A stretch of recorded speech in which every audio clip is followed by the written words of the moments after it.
thought that was pretty cool. Anson's becoming my favorite senior on that. How we can have an anarchist room without Bima coming up. Maybe she'll think about it. Bima, are we getting along better these days? Okay.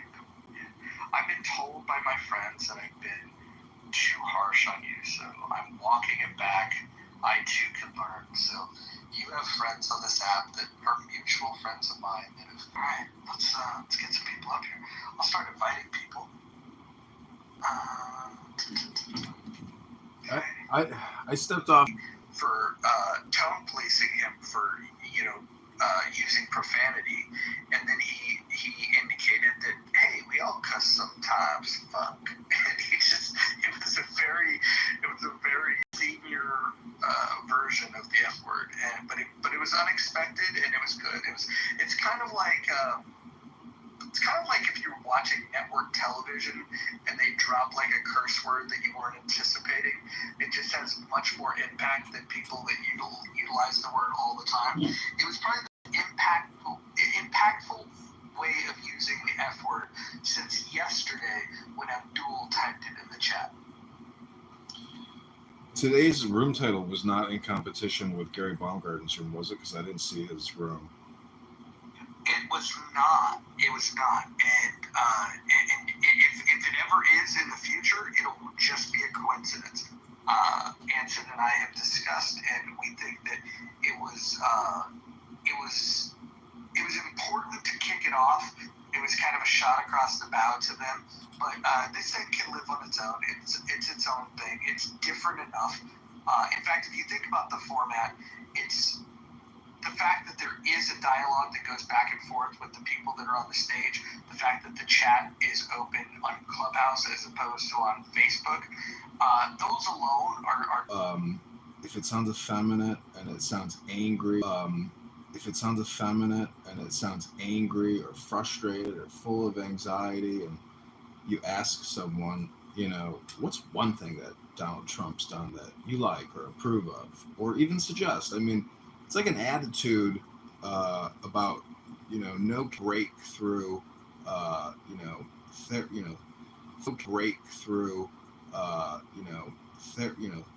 therapeutic session for some type of TDS, individual. I mean, I like to call it therapy for Democrats or therapy for liberals because I don't know. I mean, talk therapy and creating dopamine, but talking about Trump for some people seems to be their fascination. Who's that pseudo-intellectual guy? What's his face? Part of the Dark Horse philosophers. Sam, or what is his name? Sam Harris. I him do a podcast and somebody edited, all the Trump slips that he made in like a multi-hour review, and you're like, holy shit, this guy talks about Trump nonstop. Moderated spaces on Clubhouse. The options were politically correct, healthy debates. The other three were pretty close, tying for second group. Hopefully, she can spread the word to people that are looking for good conversation on this app. So, Christy, if you spread the word, we would appreciate it. We'd like to have more Christies in the audience listening to these rooms. And Akima, you were holding your... You know what else I've noticed about echo chambers or eco chambers is that there's an eventual song, and sometimes the song is, I will vote for Donald Trump, and it's like this African tune, came out of Africa about a bunch of Africans who supposedly like Donald Trump, and it's a real music video called I Will Vote for Donald Trump. I don't know what country it's from, but in the politically correct room, they seem to use it as like a backdrop to clean up the messiness, you might call it.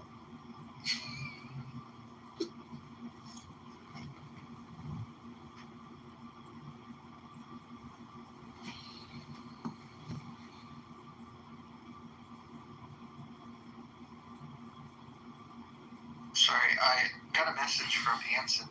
Tomorrow's room, which I will not be able to attend, is going to be about K through 12 education. I don't have a title yet, but he wants to maybe Joe B would consider participating in that. That'd be fun. I'm gonna get a poll going. Just give me a moment. Oh, welcome, Nye. Yeah, no, there was no way I was going up on that stage. Yeah, well, somebody has a hat that I wear occasionally. Clay and I have battled before, but when I left the room, he and I had a nice little cute discussion in the back channel.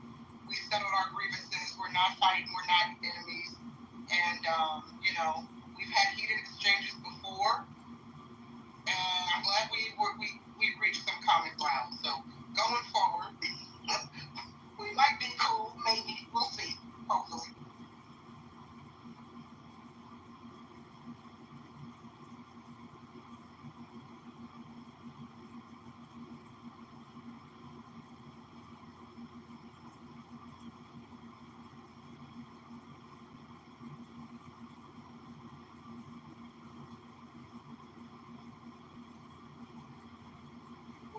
With the desert, so here is a tent and enough food. I want you to cross that small herb and come back. You know how to use a bird compass. Damn it. Not the big ones. They need to get his thoughts. But the little ones. Brad, You have to worry about. we got a poll up for everyone to vote on. Which house or clubhouse is the most entertaining? We have chillism, healthy debates, politically correct, or in the month. If you've got another option, you can always comment in the chat. We do those. Clearly, this club. I had someone say to me today two things. They were like, "Y'all might not find this funny." Someone said to me they popped into this house for the first time yesterday, ran crash out, and they left clutching their pork turtles to the point where they went on TikTok and talked about it to a mutual friend who was hosting a room. And that mutual friend was in this room. They have sparred with JB and they have sparred with Brad. And that person said, if you ever find Nye on this app with white men named Brad, JB, or Mojo, get the go, man. You have your entire life to go to another platform. You're trying to come up with a diabolical to insert kryptonite to this situation. Just saying.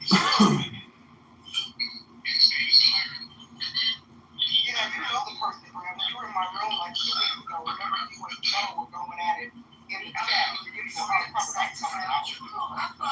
Yeah. And he would take me out of that same room. Riots are dying in the streets. Back to the national command. It's the old clubhouse days where it's just clubhouse and I can just like back up, political different points and then just kind of have those debates. Have my military brothers and sisters, big daddy to that, and Roger just laughing in the background because he knows what's about to happen. I miss those fun days. Today was not necessary. As you and I have discussed, I am highly entertained with a lot of your rants. There are some things that you say that I see easily, and I hope that in the future, the enemies that you duel with are. I appreciated her gracious acceptance and forgiveness, and I'm glad that the force is been reestablished. Yeah, we're balancing the force. I will say this, my best work was really against the Grippers. I think that was the one that I went hands down. And of course, Goat or whatever moniker he goes by these days. I think those were some of my most epic debate challenges. Yeah, and particularly the day that I took on Isaiah, Goat, and Antoine, the quote minister out of South Carolina. I think the three of them trying to gang pile up on me. I think that was some of my finest work. Like I don't know. That may be my masterpiece. I'm just saying that might be my Mona Lisa.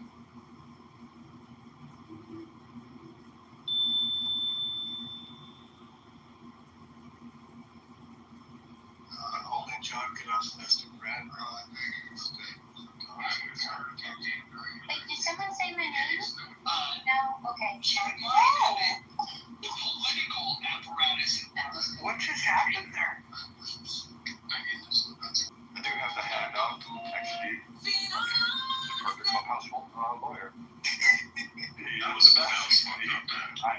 after I got done excoriating Keegan, and they did this quasi-court, and I didn't even have to go up next year. It was just like, all right, let's get into this. And he took it on.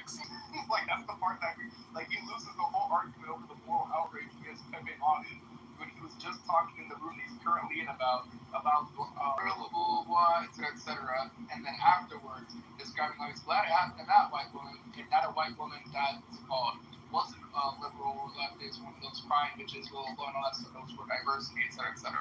So I really don't give a fuck about what he says or has to cry about what he said morally with Obama, someone like Pepe. He clearly doesn't give a fuck about what he said.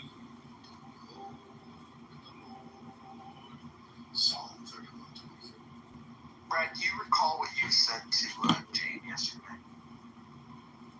Probably something on obesity. I might have called her an Ozempic candidate. I'm not sure. No, it was worse. I don't even want to say it out loud and repeat it, but I'm going to back any human being, I guess. But I will back channel what it was, and you let me know if you think that I'm wrong or right. And I'll just leave it right there, and I'll shut up about it. XG, can I ask you a question there? And again, I said ask. Actually, what is your favorite book, or what is a book you've read recently? My favorite book, or a book that I've read recently? It's going to be something about K-pop. No, my favorite book, Fury's Gone Girl. That's a really good fucking book. And let's see, one I read recently. Or the only one that's close to me is the fucking Marx. So, if Marx counts, sure. So if you could give me maybe like a Cliff Note edition of Karl Marx, or a brief, summary or compression, what would you like to say about Karl Marx? Pretty cool dude. A lot of people blame for some shit that is not attributed to him. Yeah, that's all I would say. He's a pretty good dude. I like his. She was annoyed that her son didn't make more of himself economically.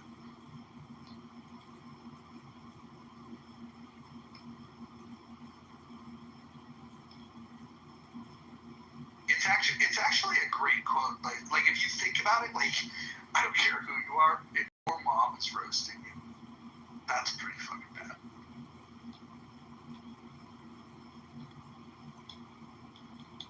That's not the way she behaves. Invite her up. Hi, Ann. How you doing? Hi, I'm blocking you now. Oh, that's ironic. I just unblocked you. It's amazing.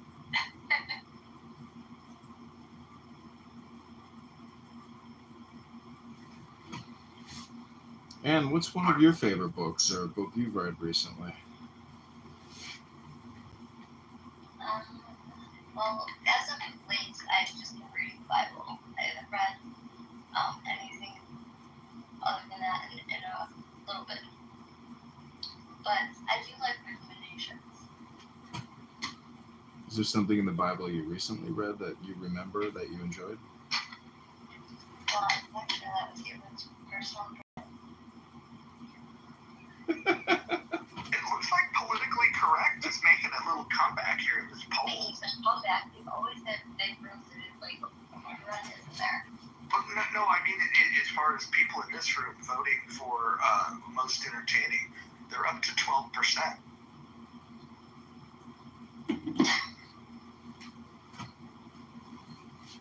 Poor Chillism with only 6%. I went in there the other day. Monica, no disrespect. I know that's your house. But I went in there the other day, Monica, and everybody was screaming over the mic. You could not hear anyone talk, especially Concrete, who's the only voice in there worth listening to.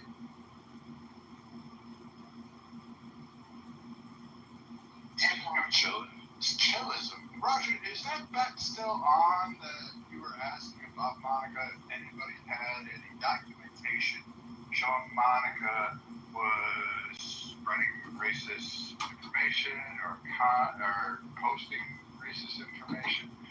What were the terms of that? I forget that. And the dollar. I thought it was 500. It was 500. That bounty has expired. I would consider putting a new one out. The last time this has been brought up, though, was brought up by Rich, the one thing I would just caution people of doing, because I do not like dragging people that are in this house. I have respect for everyone. I want to show mutual respect to everyone. And so when Rich brought it up, I'll just say this. Rich brought it up and said, "Hey, I've got evidence that so and so said this really bad thing," and then right after that being said, two different people put something in my back channel about Rich saying the same fucking thing, but repeatedly on a loop. You can't make these things up, right? And so, Brett, I would just say, if you want to go down this route of accusing somebody of saying bad things, what's going to end up happening is people are then going to send me the audio clip of you saying those things. And I just don't want to, I would rather save the embarrassment for everybody. And just, why can't we just move forward and acknowledge that all of us have done and said things on this app that we probably regret, and we should just move forward. But then this is not your last should regret the things that they stand for, unfortunately. Yeah, I think a lot of people should regret the things they say before killing them or incest. I, for one, have said terrible things to people. I will own them. And you will probably get a listing of all of those things. I doubt you will get a listing of all the people I individually helped or the groups that I've helped. Brett, you know what's interesting? Audio clips, I haven't listened to any of them, mainly because I have a personal relationship with you on this app, and I have my own interpretation. And I think, and you know, I think you're hilarious, but I'm bold enough to tell you as a friend when I think you've gone too far. And it's fully your fault, because people will put you in these situations of like, oh, it's Brad, he's going to do battle. Brad's a fucking warrior. He's going to put on his helmet, he's going to grab his sword, and then he's going to do what warriors do. I just personally think we need a little better rules of engagement, and if we were to do that, I think that everybody would get along better. We would have more respect for each other. We need to learn that this has been an experiment, and during this experiment, all of us have done things that we regret. Again, I mentioned this yesterday. There was a time when I treated Ann terribly on this app, terribly unfair, and she was kind enough to forgive me when I apologized to her. And so I am at fault for doing things on this app that I'm not proud of. And so, I just think there's room for all of us, whether that's people with 2 T's or 1 K or, whatever initials letters that happen to be in your name. I think that we should all give each other a little bit more grace. That's all. Or if they have a bush garden. Roger, just to clarify, can you, because Brad's going to put the blame on me, will you let him know that I did not send you whatever recordings you have? You did not. And I can honestly say, well, hold on, let me look. The people that sent me they're not even in this room right now. But, but I don't care, because I know Brad, I like Brad, and when Brad goes too far, I think, hey, Brad, I think you went too far. But it's up to him whether he wants to rein it in or not. But I respect Brad. Because here's the thing, and Brad, please continue, because I interrupted. The thing people forget is some of the great things that Brad has done on this app and off this app.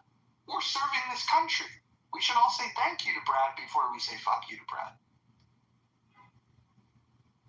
I appreciate that. And I wasn't the one bringing forth this. I was just asking if the offer was still out there on the table, because it was brought to my attention today. There looks like there is evidence. I will not be bringing that forward. I'm leaving that for somebody else. Was that Rich? No, it was not Rich. I wouldn't accept it if it was Rich. I will say that I'm going to allow those individuals to discuss it amongst themselves to bring it forward. I just had one clarifying question. Is did it have to be on Clubhouse, or can it be related to Clubhouse through a Discord channel? Because it appears that there was a lot of communication about that was downloaded. So if that offer was still standing, I think these individuals would be able to win that prize. Yeah, no, this has been an ongoing saga, and I will say the bounty is down because I don't like to bring more oxygen to the topic at all. And I'll tell you what, I have had my issues with. Let me see. Let me go across this. 1, 2, 3, 4, 5, 6, 7, 8. Shit. There's 10 people on this fucking stage, and 8 of the 10 people at some point in time I have been cranky with, and probably an asshole too. And that's just the people that are on the stage. Forget the people that are in the audience. I've made a choice since I've come back that I want to let bygones be bygones. In fact, I'm going to actually unblock everybody I have blocked. And I'm going to start anew, and I'm going to start the only people I'm going to block are people that decide to break the rules of the House. And I think that it's time for a spirit of forgiveness. That's what I'm encouraging. Mojo, does that mean Rich can come back? I would love for Rich to. John, if you talk to Rich, I would love to see him apologize to 2 people, and then confirm that he's willing to follow the rules of the House. In which case, I will unblock him, but I don't know if I'll bring him into this space until the apologies are done. Mojo, I wanted to come and just say how much I appreciate and I'm happy to see you back here. And you've stood me corrected many a times, and typically I just hit leave quietly because I can't stand up to the arguments when you own my ass. You've owned me many times, for sure. I do want to say I am disappointed today that a replay was deleted in one of the 2 rooms, which we all know we're talking about. Which replay was deleted? Shy and Jasmine deleted their replay. Keegan kept his. Well, hold on. Please refer to rule number 9. Oh, I'm sorry. I didn't mean to talk about other. Okay, so I just wanted to keep it anonymous, so I won't say, but one of the replays of 2 regarding today was removed, and I'm disappointed in that. Because if you have replays on and then you delete them, what's the point of a replay? So can I ask you a question? And please. Why do you think that I can do something about somebody else that deleted their replays? How does this grievance? I know people think that I'm the wizard, the guy behind the curtain that's got all the levers that can do everything. How can I fix that? Well, I think that you're very cerebral and you always provide a lot deeper Sean, content. just put a name on it. Who deleted it? Whose replay was it? It was Sean. That's not to be talked about. He violated rule number 9, but I'll bring it up. And I apologize for violating the rule. That's okay. There's worse rules to break. That's probably one of the more pedantic ones, and I break it probably more than you guys do. So I'm just giving you a hard time. But no, look, I will say this. I've always found Shy and Jazzy to both be very annoying, and I thought today their handling of the content, I think it was the least messy I've ever seen them, and I found myself enjoying the content they were creating. So yeah, very interesting. So I agree. That's why I was disappointed, because I thought that replay was far better than the other replay. Yeah, well, look, it is what it is. Everyone's got different opinions. Can I just call out my friend Hakima here? And he is a friend. He's also a liar. He says he could swim better than me. But Hakima, how come you haven't voted yet? My bad. I'm literally just. I've been hearing you guys, but away from my phone. Kristen hasn't voted. I feel like if you're gonna be on the stage, especially everybody's getting mod badges, especially if they have vaginas. I think it's important to participate in the polls.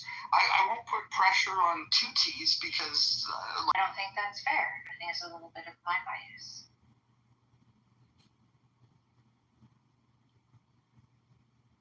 Yeah, Kristen, I feel the same way, considering I sometimes co-mod with JB, and I absolutely adore JB and our conversations. But then I really like this house too, because it is wild and crazy. So it was tough. Kind of. Just be honest, and who cares? Well, I will admit that I don't like you taking sometimes the vote because I keep getting bombarded with this flash screen thing, this pop up in my face. And I have to like hit X like multiple times just to get the thing out of my face. So once I vote, I don't have to see it anymore. So I'm like, okay, I'll just go with the one I believe the most.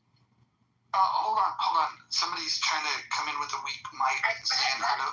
I want to say something to somebody in the chat though. Miss DeGroot never had a scrapple with Mojo. It's funny, you might not remember, but I remember in an abortion room, you came in very strong with your opinion, which by the way I agree with, but I was doing the whole heavy moderation thing, and I cursed you out. That was my first interaction with you, was in an abortion room, and I cursed you out because like you went on this rant and like I felt like, oh, this woman's not shutting up, and I cursed you out. And then like over time, I was like, I can't believe that my first experience with her was me cursing her out. It was fucking crazy. So I apologize for something that you don't even remember happening. Wait, did I yell at you then? Because Roger, I don't remember us ever really squaring off. You and I, Brad, we've had a couple of things, but usually what they were was, do you remember the time when I was like going really heavy on criticizing Republicans, and I came into a space with you and Gerard and KK.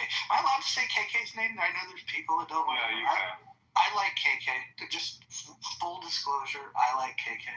I like everyone. Anyways, Brad, you and I got into a discussion, and I remember you accusing me of being a leftist, and I fucking lost my fucking marbles because, like, you were the first person on planet Earth that's ever called me a leftist, and that was and so I got into your ass, and then you did a Brad rant, and that was pretty much, that's the only squabble I remember you and I, like, with elevated voices. You calling me a leftist, me responding, and then after me responding, you doing the Brad thing. Well, I'm glad we cleared that up and we got past that because I don't even remember that. So it must not have been that serious.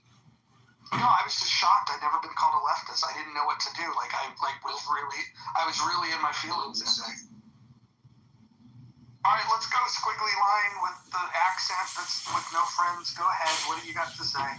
I did a Google translation. Apparently, it translates to Mohammed. Wait, Mohammed is in the Prophet? Yeah, Mohammed. This is Mohammed down here at the bottom left. Okay, well, hey, look, the spirit of forgiveness, please, Lord, do not let me say the thing that I typically say when I think of Mohammed. If you want to join in, go ahead. This is the time. Unmute yourself, say your words, and don't say anything about underage girls because I might respond in kind.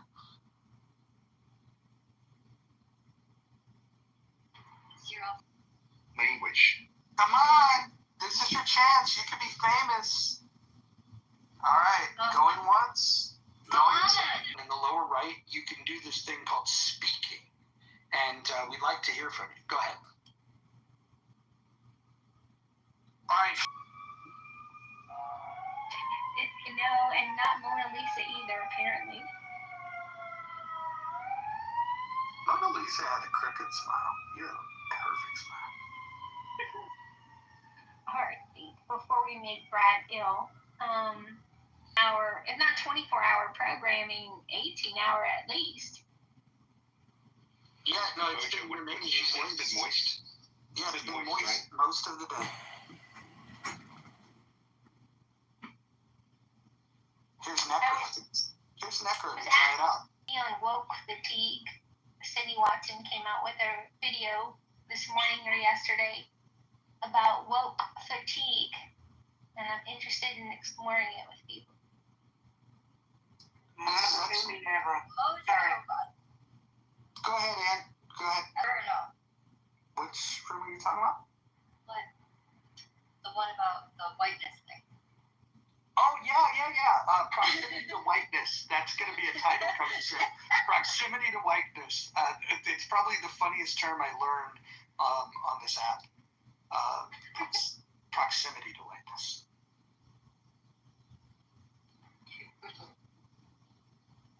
You never heard that before, Roger? Not by a serious human Never being. mess with your because when the students of this Taekwondo Academy Yeah, no, we'll do it. Maybe we can get Hunter Shackelford to come in as a guest speaker. Yeah, spending enough time around the pro-black crowd, the militant blacks, you'll hear that term quite often. And Monica, I don't know if you heard me, but if you do the Woke Tea room, please ping me. I'd like to hear that conversation. Well, if you have time, I'd be honored that you co-modding with me. Yeah, let me know. Let me know in advance so I make sure I have the time. Oh, hold on. We got the Muslim back on the stage. Go ahead. You want to speak?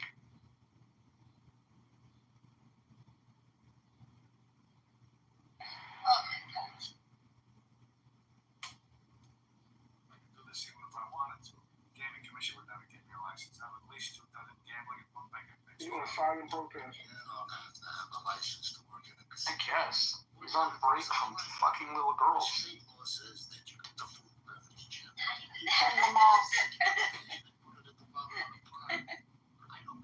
Hey, Roger, have you tried the dates with the cashiers yet?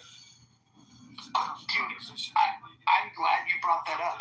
Yes, and it's fucking delicious. And sweet on its own, but because I like to overdo things, I put a little fucking B-grade maple syrup over top of it. Fucking bomb. Dude, you don't need... Yeah, it's pretty good. Can we agree that Hakima's the best Muslim on the app? Can we? Maybe we'll get a poll on that later. I know from personal experience how uncomfortable the journey can be. The truth is, we need your help. We'd hope that we could somehow I don't persuade think you the into thing You don't with need to persuade me. Cinerary I came to devices, help. The IEDs, Mary Stormborn he is the doesn't one have who a was dead man promised. switch attached to his From the back. fire she was I reborn to don't make see you. Akima doing that. So I can't say he's She the has freed the best, slaves from their chains and Islamic, crucified the person on monsters the for app. their sins To on the the long U.S. bridge or of his claim The that dragons Earth will is not purify round. non-believers by But the his thousands, most fucking burning their egregious sins and claim flesh that he's ever made Ideally, is that he's a avoid strong purifying too swimmer. many non-believers. Like Another of dragons has followers of many different faiths. It We cannot want your stand. queen to be We're worshipped and gonna have to obeyed. bring this to a Spread vote in the word. Illinois Daenerys to has been help sent to lead the the people against the Kitover darkness. takeover. In But this when I'm in Illinois, I'd love to meet up with you. Maybe you can Sounds come most join us good. at the campaign headquarters Also on not the Lady Hawk. Kitover, we can welcome Muslims to the Lady Hawk. Well, I mean, we'd have to do some type of, background check or purity test, like they're not going to kill me or something, when they decide to come on board and have a cocktail. Maybe a vodka martini would be the purity test. Hey, John, I love my freedom too much. Section 10 of the United You States. don't have to worry about that. I'm just going to tell you guys that, the last time we let the Muslims get too close to a U.S. ship, the USS Cole happened. Just saying. Hakeem ever say that he has to pull out a blanket to do a prayer? Ever. I'm just saying. Okay. Or a magic carpet. Hey, Mike Moon, are you with us? I am, yes. Mike Moon is somebody that has taken some unfair abuse on this app. And I just want to point out that since day one, I've always liked Mike. Mike is a fantastic photographer. He's passionate about photography. He's got nuanced political views, which is something that most people on this app do not have. And his battles with GOAT, I would actually say the Moon GOAT debates were some of the best that this app has ever had. Mike, you don't seem to get engaged like that anymore. What's going on? You're like more zen. Yeah. Well, two things. One, I used to smoke a shit ton of weed, and I was high whenever I was on the app, and it made me super argumentative, and it made me like a quick thinker. I mean, I'm ADHD, so it really kind of cleaned up my thinking, to be honest. But it also made me super argumentative. So I was just obnoxious fuck back then, more often than not. And I stopped like a year and a half ago. But the other thing is, I think I just got tired. I just got annoyed at like being hated all the time and attacked. Like, to be honest with you, I never try to like, I never pretend like I'm somebody else in an environment so that other people get along with me. Like, that's not my shtick. And so because I'm also kind of a contrarian person, that's my dog making that squeak noise. Because I'm kind of a contrarian person, you know, I had a hard time finding places where I'm like fully accepted to just hang out. And so I kind of just started listening in the audience all the time more. And then I just started, there's a couple people I trust and I come on stage. But otherwise, I just do like 90% listening for 10% talking. And to be honest with you, it kind of helps me keep less stressed because I get stressed out when I talk and shit like this on here. That's fair. Do you remember you coined a term, and I thought it was brilliant. Some people ignore it. Do you want to walk us through the democratization of mediocrity? Oh, yeah. So I was a photographer for 30 years, and it got to the point where I couldn't really make a living being a photographer anymore. It's like I could before, and I still can partially. But so I went to trade school at the age of 50 to become an electrician. And so I'm an electrician during the week, and I still do photography part-time. And so kind of both jobs are almost equal pay. So together I make about what I made before with photography alone. And so what I realized as the years went on, as the years went on, is that the democracy, so basically people only get good enough at things now, like trades. They only get good enough or learn it well enough to start making money with it. And once they start making money with it, they shift their focus from mastering the thing they're doing into doing other things that will help increase the money flow. So say, for instance, like photography, you learn the basics, you get it down, and then once you sell a couple weddings, you decide to spend a lot of your time on social media marketing and everything else while you're not just shooting, right? It used to be people would do something and they would do it with the goal of mastery. And then what they would do is after 10,000 hours, they'd get really good at it. And then the money would just come along with it, right? And that doesn't happen anymore. So basically, I call it democratization of mediocrity because it's much easier now to become good enough at something to make money doing it. And once you make money doing it, you convince yourself that the money justifies to yourself that you're an expert at it. Like, if I can make money doing it, then I must be good at it. And that's not true at all. Mediocrity can earn money all day long because, frankly, the bar's been lowered so much and everything, all the standards of clients in general. Clients just want fast, cheap, immediate, good enough to make money and sell and move on. And they have such short attention spans that basically people don't master things anymore. There's no value in being an expert or a master. And it even extends to like the idea that we don't trust experts of anything ourselves. We think that facts are facts, and our facts are the right ones, and the other facts are the wrong ones. And so basically, I call it the democratization of mediocrity because mediocrity is now good enough for almost everybody. And if you spend your time getting good at something, you're not worried about money. People have less respect for that than they ever did. It used to be that, like, if you had a cool job, people respected your job, and they didn't care what you made. Now it's like it doesn't matter what your fucking job is, what do you make? If you don't make a lot of money, oh, you're lame. And again, that's stupid. I mean, judging everything by money is just the dumbest thing ever.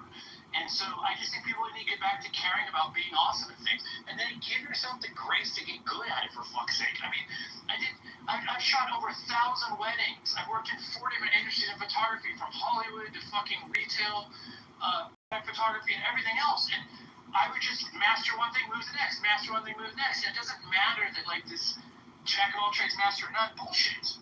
Jack of 3 trades, master of 2. Then jack of 5 trades, master of 3. So, like, don't short sell yourself, and don't expect to fucking master something in less than 10,000 hours. I mean, I probably have 30,000 hours or 40,000 hours in at this point. Like, give yourself 20 or 30 years to do something. Quit worrying what you fucking make while you do it. And then ultimately, don't be mediocre. Care more. Care to be better. Care to be better at what you do, and care to do something better that people around you do. And don't worry what they fucking make. If they make more than you, so fucking what? And that's it. Know who you are. Know what you are. Stand on what you can fucking do. And people can't take that away from you. People can take money away from you all fucking day long. They can cut it. You can work for a company, they cut you in a fucking heartbeat. There's absolutely no fucking loyalty anymore. So that's it, basically. The democratization of mediocrity has now made it so that everything that is, and that's the other thing too, AI is all about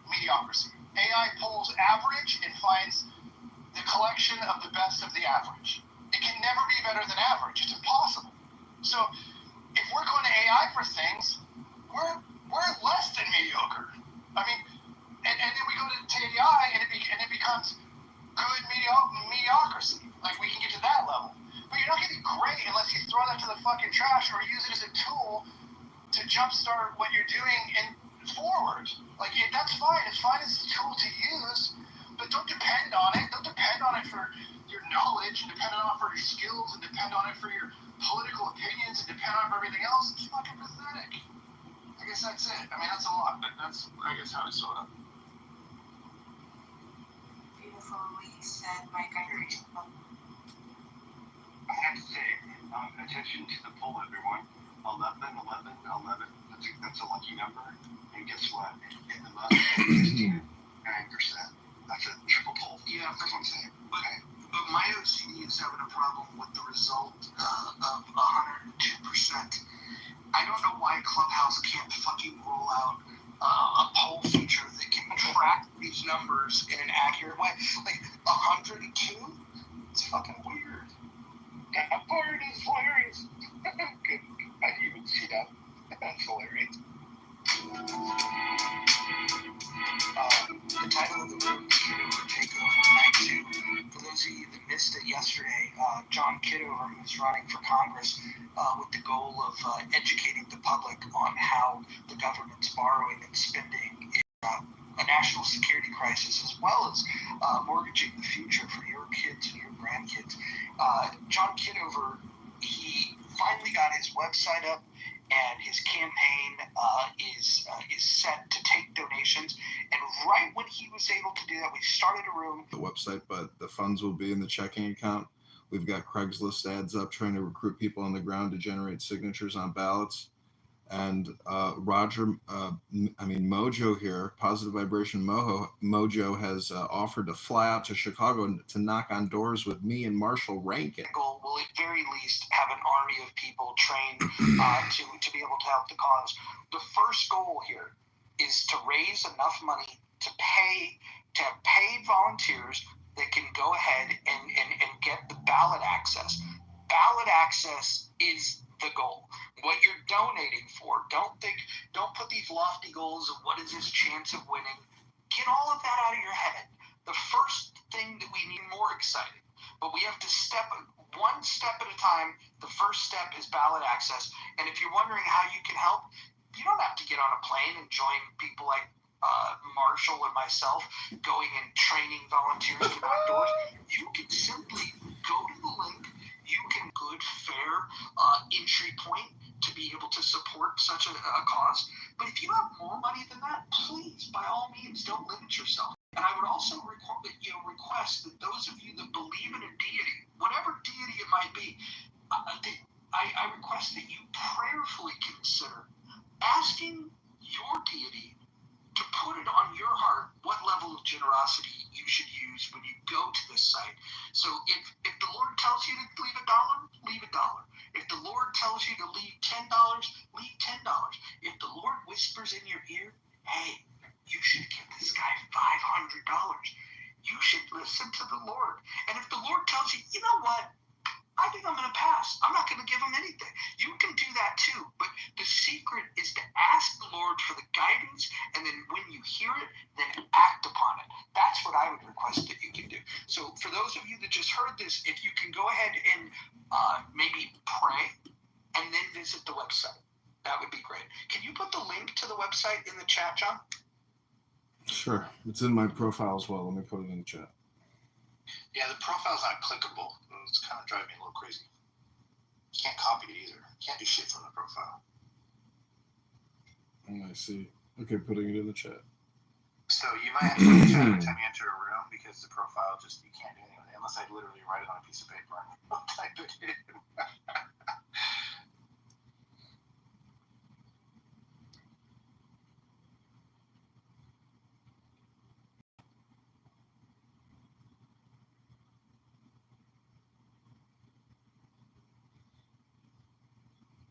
I think we've made a lot of progress just on consensus or herd psychology of the debt. And today it's been announced that the July 2025 debt is at 290, or deficit is at 291 billion. So if you multiply that by 12, it's a hell of a lot more than 2 trillion a year we're adding to the national deficit. So it's only escalating. Well, can I just point out this poll is taking a shift here? Healthy Debates is breaking from the pack of second place entertainment houses, and they are now sitting at 13%.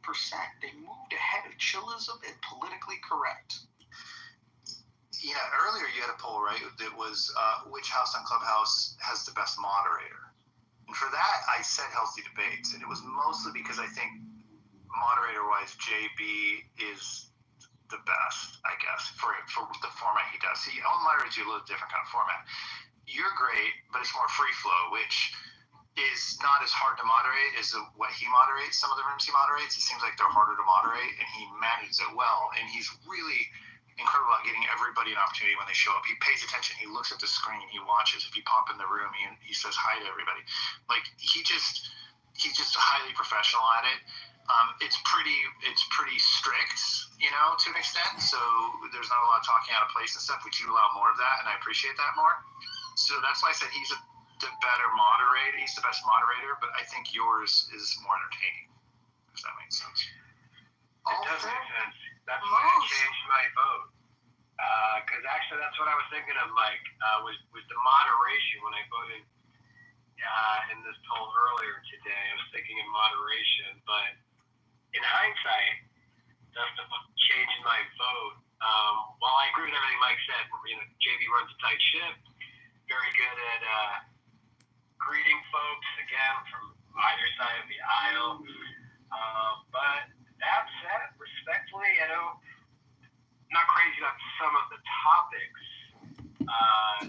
that he chooses, whereas some of yours, I got to hand it to you. I got to say, Mojo, the reasonable debates wasn't available today, but it's nice to see some actually, people coming together from different sides, talking about sensitive stuff. But I don't want to digress. I know we're talking about this muff. And I came into my joining a room with the title at the end of the day, which is worth it. I agree with you, but his subjects get tiresome. I mean, he'll do the same subject about like what's better, men or women, and he'll carry it on like a week. That'd be crazy. Moose.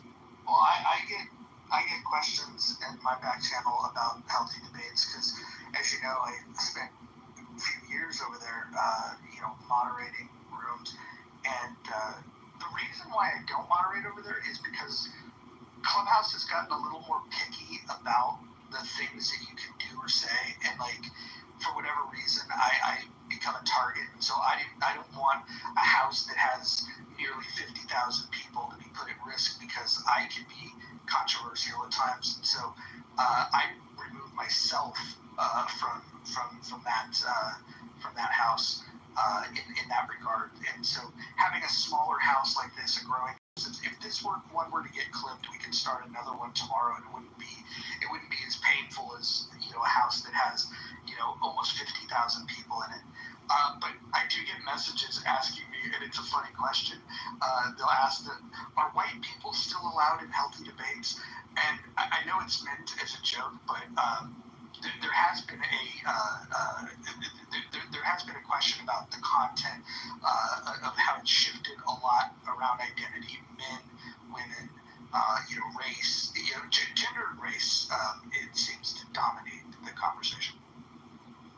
Yeah, JB though is the only one on Clubhouse that can successfully, in my opinion, post like that and keep it completely professional and actually discuss white versus black issues. He's really good at that. So if anything, I mean, it gets tiresome and it's annoying and it's not really my favorite. But I think that the platform needs somebody. I think that conversation is worth having if you can get both races in the same room together to to have a respectful conversation. So I kind of feel like that's a conversation that needs to happen 24 hours a day, 7 days a week on Clubhouse to counteract all of the bullshit everywhere else. And if Jay wants to take that mantle, then he's a great person to do it. But I'm going to probably spend more time in here because the topics here are more they change.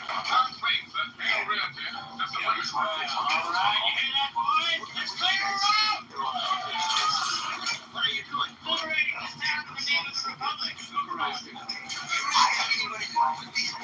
real combat. You made to send torches and prepare fire to build houses. I laugh. First squads, you're allowed to set torches and prepare fire in the town. Okay, so polarizing from this For you. Me and my player. that's more combat there. Good to do it. My age has Multi-year operations. I'm not a fan of mods in that job. I don't like the mods as I can appoint you to the War Department. Yeah, they're not gonna be big, but I mean, so I'm on the regular there for quite a while. I go in there, I don't want to be moderating, but I got a big bag that is a complete echo chamber. They actually do welcome, the crash content or content in general. There are several folks from the right that will go up there, and of course, speak their MAGA or speak, against the wokeism of the party. So they definitely do not, they're not going to move you. Even folks from the right who have actually gotten pretty spicy on stage.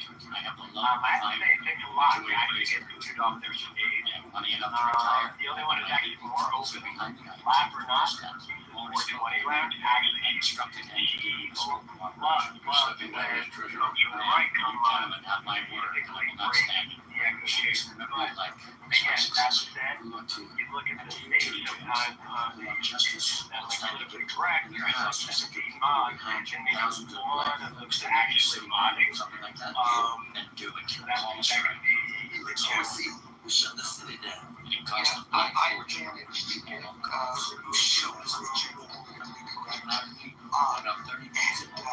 was because I almost call her out by name. Her name is Sin, and I got invited to the stage. I gave my take on and she gave some pushback, and I mentioned about my preferences, cherries, things like that. And she started talking about how she has a nonprofit, and I should tell her about Private Charity because she has a donation of $500 right now. And instead of posting that, she cursed me out and then removed me from it. I asked John to post it. John would post his campaign finance because you want donors.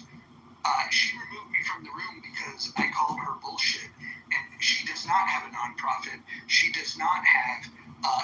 She does not do work.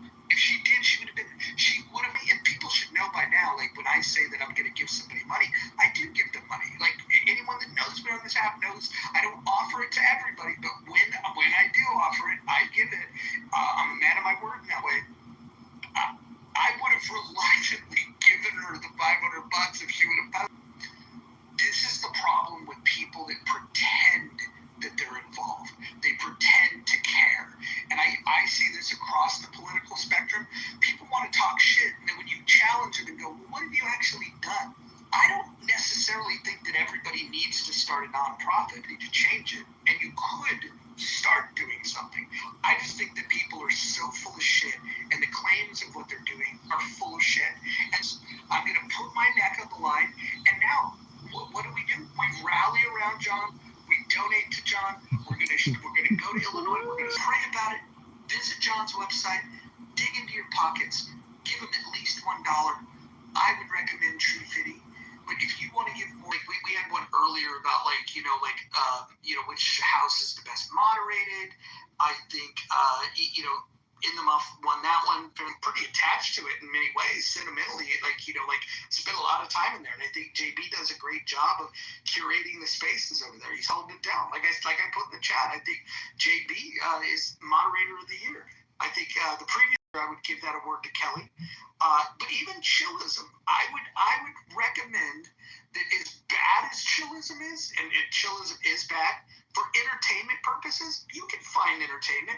I sat for 45 minutes in chillism and listened to Concrete and Ike argue the Hegelian dialect, and then after listening to it for 45 minutes, Tally brought me on the stage. I asked a few questions, and neither of them have ever read it.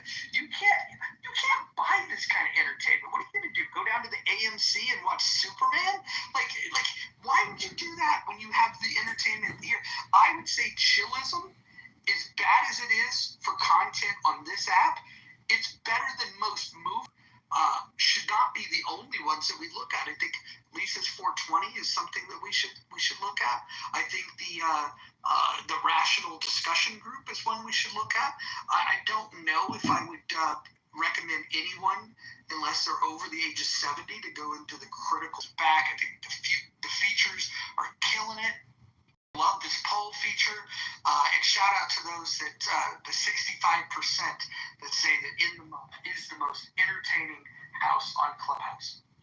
Entertaining house that you want best moderator over JB, and I think there might have to be an investigation. I think that might have been rigged. And as far as Gary's room, while I respect him and he's a top-notch journalist, he is old school. It's like, before internet, when you would call the radio for to get next caller, please. Like, he's not really interested in back and forth. He does allow everybody to talk, regardless of what your political alignment is. But it's not conducive. Like, that's what another good thing about JB's moderating. He's like, hey, look, you don't have to mic up. Let me ask you about your point, and he'll flesh it out a little bit versus, okay, next. And you don't do that. But, I was, for a while, I thought it was JB, Kelly, and Mojo, but I guess you've been bumped up since Kelly doesn't mod anymore.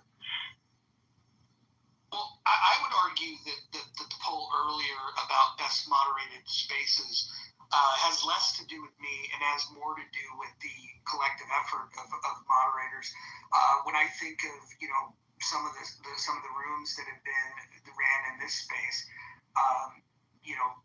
I have to take my hat off to Scarlett with 2 T's, who has ran some rooms. She did one on game theory. She did one on Roland Fryer.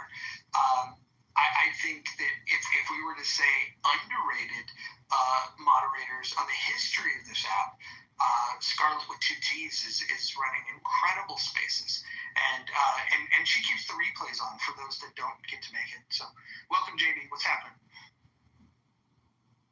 Yo, so I wasn't here for this poll, vote, whatever, but no bullshit.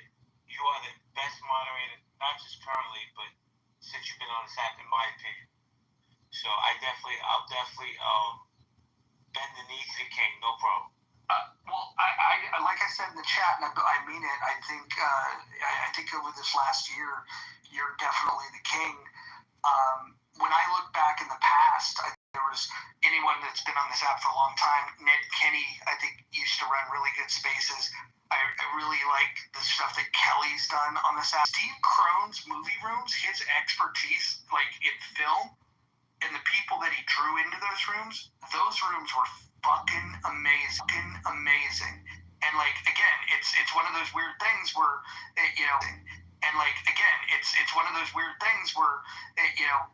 he was good at that. Talking about politics, he's fucking awful. We could talk about careers. We could talk about family. I consider him a good friend. Royfield is one of the first people that I would go into rooms and be like, now this guy has it figured out. He used to do a room called Superpowered. And Daniel Mendoza did really good movie rooms. There's been a lot of like high quality shit that's been on this app, and there was a time in Healthy Debates when there was a crew of moderators where there's been division that separated some people, but like I can remember a time when we would do a room and there was diverse personalities from JB. You forgot Uncle Steve. I would never forget Uncle Steve, but my best experience with Uncle Steve was off the app in his living room, hanging out with him and his dog, and set to some oldies music, and me and Dr. Jordan got to hang out with him. It was great time. The last thing that I will say is that I think it's so back that Joe Armenia, he came into a room today and he followed me again. So me and Joe are now friends again. So we are back in the good graces of Clubhouse. Well, I gotta balance some border dinner. Great space. You're the best moderator. What's up, Rohan? Good to see you. Chillism's dragging behind at 9%. What's going on, man? Where the chillism people at? They need to represent. Bima, why don't you pin your chillism people and get some votes? Okay. There you go. We got Daniel down there. Hopefully he'll come up. Daniel's awesome.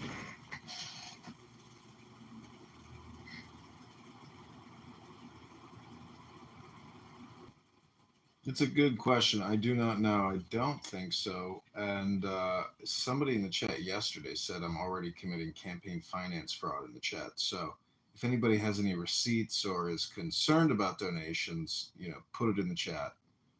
Now, you can collect. You just have to, as you've already deployed a system that tracks who's giving what.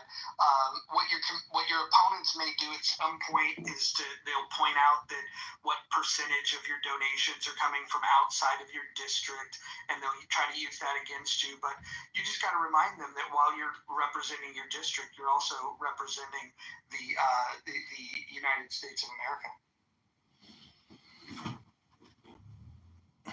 Yeah, agreed. I mean, you can try to donate on the link in the chat. At some point, if you want to change the survey out to make it easier for people, you can do that later. But yeah, I mean, you can try to submit and we can see what happens.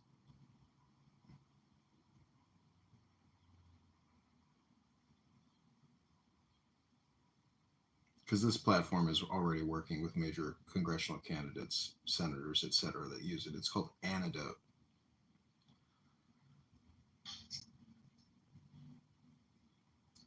Hey, Ro.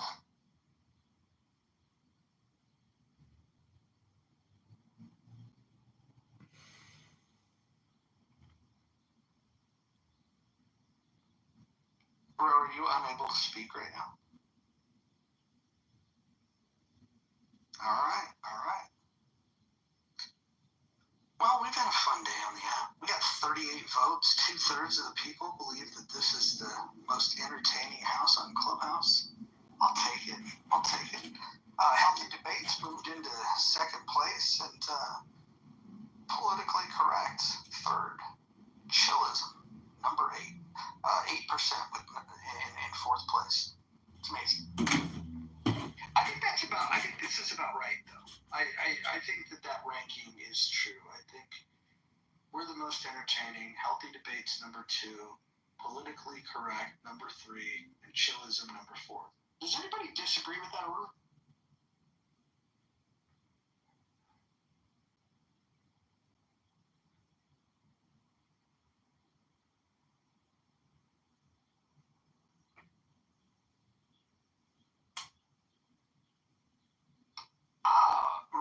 Rowan makes a good point about being the best mod. Rowan, the issue is that the time zone that you're in, I don't think that you've hit critical mass with the voters.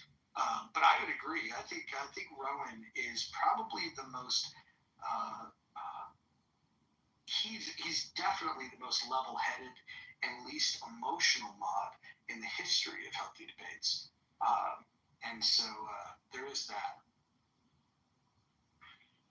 To the point of echo chambers, I've been thinking about this lately. So obviously you guys see me coming in here, even modding with Mojo, occasion. So I'm wondering, is it because everyone, you're saying that politically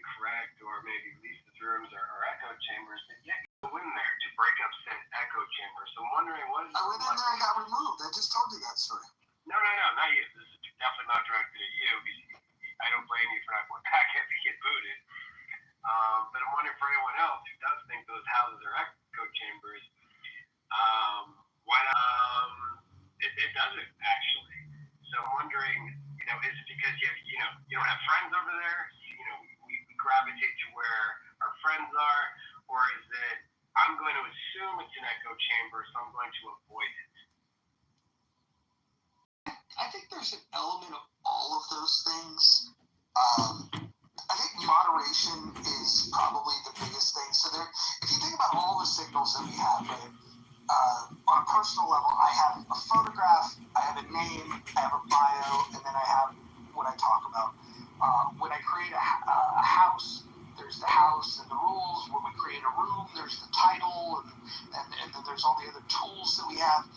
And so you can create like a vibe. And I think every room has a different vibe. And one of the things that I've noticed about houses like this, or Healthy Debates, or Chillism, for example, and welcome Tally, by the way. Tally's my favorite moderator from Chillism. In fact, she might be the only moderator that actually, if I'm saying his name right, I've newly become acquainted with him. I think he's legit. I like that guy. But Tally's great. I think that the moderators can set the tone. My criticism, I can criticize all these things. The criticism for this particular place, this house in the Muff, is that maybe we're too eclectic. Maybe we have too many diverse opinions, and sometimes it's a mess, and it's hard to stay on topic. Politically correct, I would say that because of the people that moderate the room, and even when they want to hear somebody's opinion, they're very selective of which people's alternative opinions they want to hear from.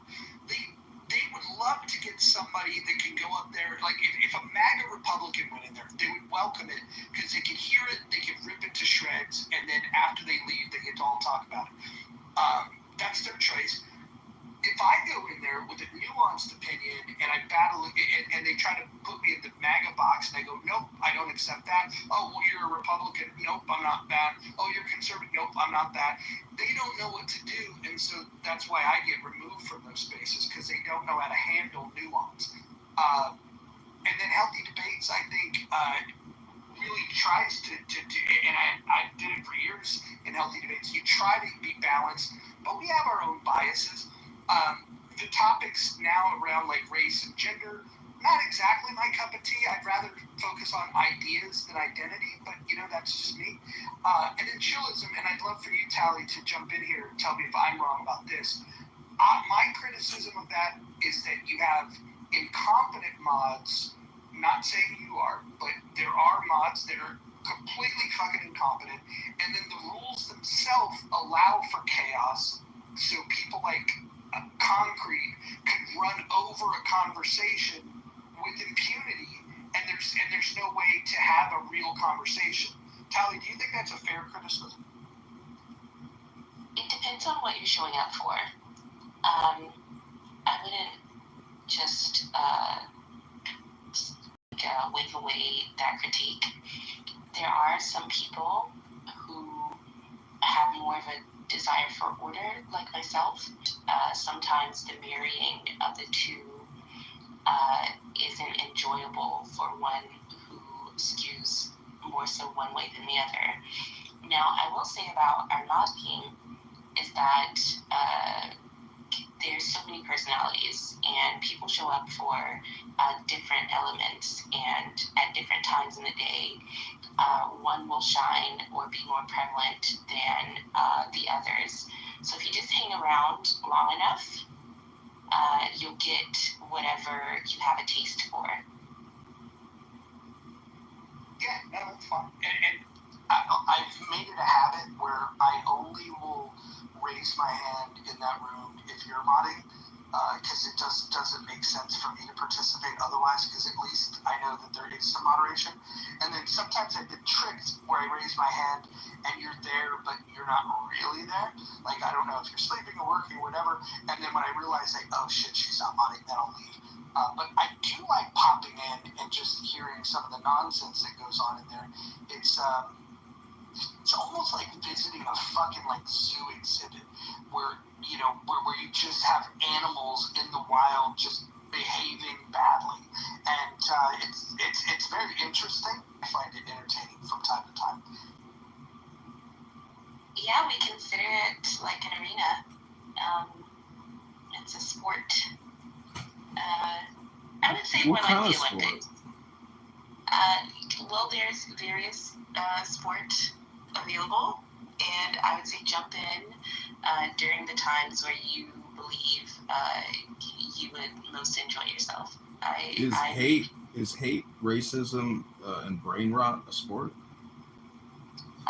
Well, as I've said many times, the freedom of speech is very empowering. Some people feel empowered to say the most vile nonsense imaginable, and then some other people, like myself, use the free-ish speech to explore ideals that might get us kicked out of rooms like politically correct, just for having thoughts.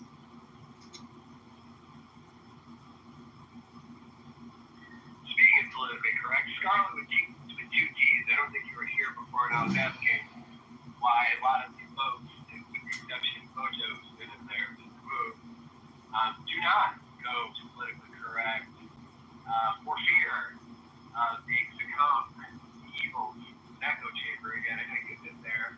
Would you say that you've been disrespected, treated well, or not? Patty is one of the homeowners there. She and I have a clubhouse friendship, whatever that means. When she's there and I go early enough, I get to say hello and I get to listen to what people think. There are a couple mods who have me blocked, so I don't always get in there. And when she's not in there, it can get uncomfortable. But also, they get their echo chamber if they want it. It's not unlike other places on the app who have a strong ideology and gauge and hold fast to their philosophy. So, yes and no. Intelligent discourse course through your brain for so many years now. How do you handle it? All right, so the house created the way that the room is run, and I will say I have become a better speaker. We have some rules in this house, and I want to run them by you.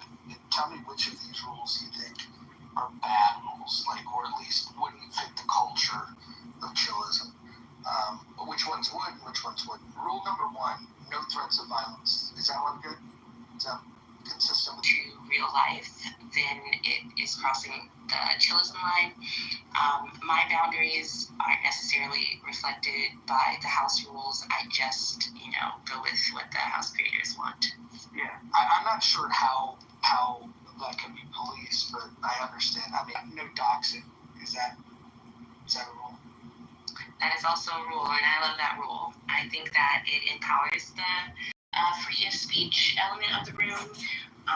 You are more likely to say the thing that you were afraid to say before if you know that we're going to the best of our ability, protect you from real-world consequences.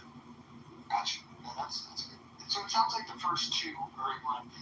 This one I think would probably be a challenge over there with people like Concrete. Number 3 is stay on topic. That's not a rule that you guys have.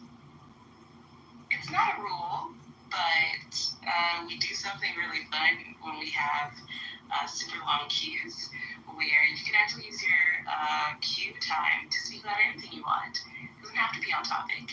And the most fun we had was people reading random children's books during their turn to speak. And it's just a way to lighten the atmosphere of some of the more serious conversations. Okay. And then how about keeping your shares brief? That's a rule that we have here. Is there any rule on keeping your shares brief? experience what's called a heckler's revolt. If you talk for too long and you sort of ramble on, and well, I don't think it needs to be explained. No problem. And then what about do not interrupt speakers? Is that a rule over there, a concept? If you are like insistent with your interruptions, that's going to be a problem. But there's like a natural flow of conversation. This is the one that I think would be probably the most outside of the norm for that house. The N and K words are forbidden on the stage and in the chat. Do you guys forbid any words being spoken? No. That's the free-ish, the nature of the room. No. Okay. And you think that allowing for that, because again, free speech, specifically when we think of like the First Amendment, is really more of the government not restricting our speech, but when we curate spaces and have freedom of association, we can set up our own rules, and you guys are permissive about it, and other spaces are less permissive. Do you Friends for conversations about topics that might have been sort of banned elsewhere. So you sort of have to take the good with the bad. Now, it's not that you can say whatever you want with no repercussion, because people will definitely push back against not only your ideal. He was warming up with pig's blood, beginning his day of special training. He lay on ice blocks, his body smeared with essential oils, while the master mercilessly licked. His cries of agony came from his entire mouth. The man was restrained by his chest, left hand out of sight, What about out of don't mind. spam the chat? That's one of our rules. Are you guys allowed to spam the chat? I'm not sure what you mean by spam, but I love our chat engagement. And oftentimes there will be completely separate conversations happening in the chat. And I think it's really empowering for people who don't believe they can sort of keep up on stage. Yeah. What in your space? Preferably not. It's not really that interesting of a conversation to me. Yeah, I agree. What about English only? Are you guys just free to just jump out here? Me, I put in the chat all the time. This is an English only room, America First. I don't care. Awesome. And then we've added a rule 11. This is a recent rule. Some people call it the Brad rule. I don't know why they call it that. Keep families out of your mouth. Too much kindness, people will idiot. So specifically, we let's just go through rule 1. No calling them the bitches unless you're homosexual or a woman. Rule 2, no spouses, no kids. Rule 3, no credible threats of violence. We kind of covered that. No, that's cool. I mean, I guess we now know, like, kind of maybe the rules of the road a little bit back to 12%. So, yeah, I guess everybody finds, you have different criteria for defining entertainment. And so, it's tied for second. So, it's amazing. I have a question around, I'm not that familiar, I've only been a couple of times chilling with that. To Mojo's point regarding allowing the N-word or the K-word, or whatever, insert racial elements here, not really elevating conversation, dropping left and right, and again, other racial slurs and such. What other example? Is a benefit of allowing those words in there to begin with. I would also say that to the deplorables who, freely launch that sort of speech at people of color, I think it can be rewarding, but I'm not asking everyone to be able to engage some of that engagement for people like myself. Your room empowered. Feature room, I think you said, well, a few nights ago was exploring anti-feminism among friends, and I don't need to agree with my friends or to be friends with them. and it was invigorating. And that's me using my freedom of speech to explore ideals that might give me launch to the hallway in other groups that launch to the hallway in other groups that might purport themselves. Even if they're from different houses or have a goal of budget. Did you tell me you wanted 100 people voting in the poll, or as many as possible, at least 100? Or make sure the poll is as many as possible, at least 100? Or make sure the poll is. The larger the sample size, the better. So I agree. Like our elections, so even though the poll might tally 102 or 105%, that's not us. That's Clubhouse, and we do want as many people voting in this poll as possible. Tali, how would you describe yourself politically? Like, what's your American political views? Or if you were the president of the United States, what would you do for your United States? What would you do for your American people?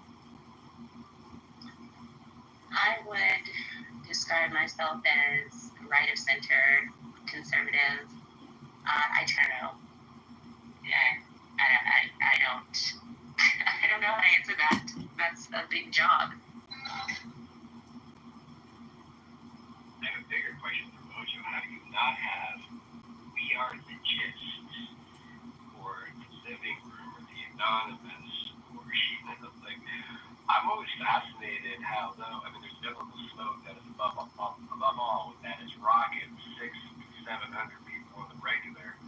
But I popped in, We Are the Gist, and there's 200-300 people killing it on the bowl. No, that's why I don't know if you've been in some of those rooms. I have.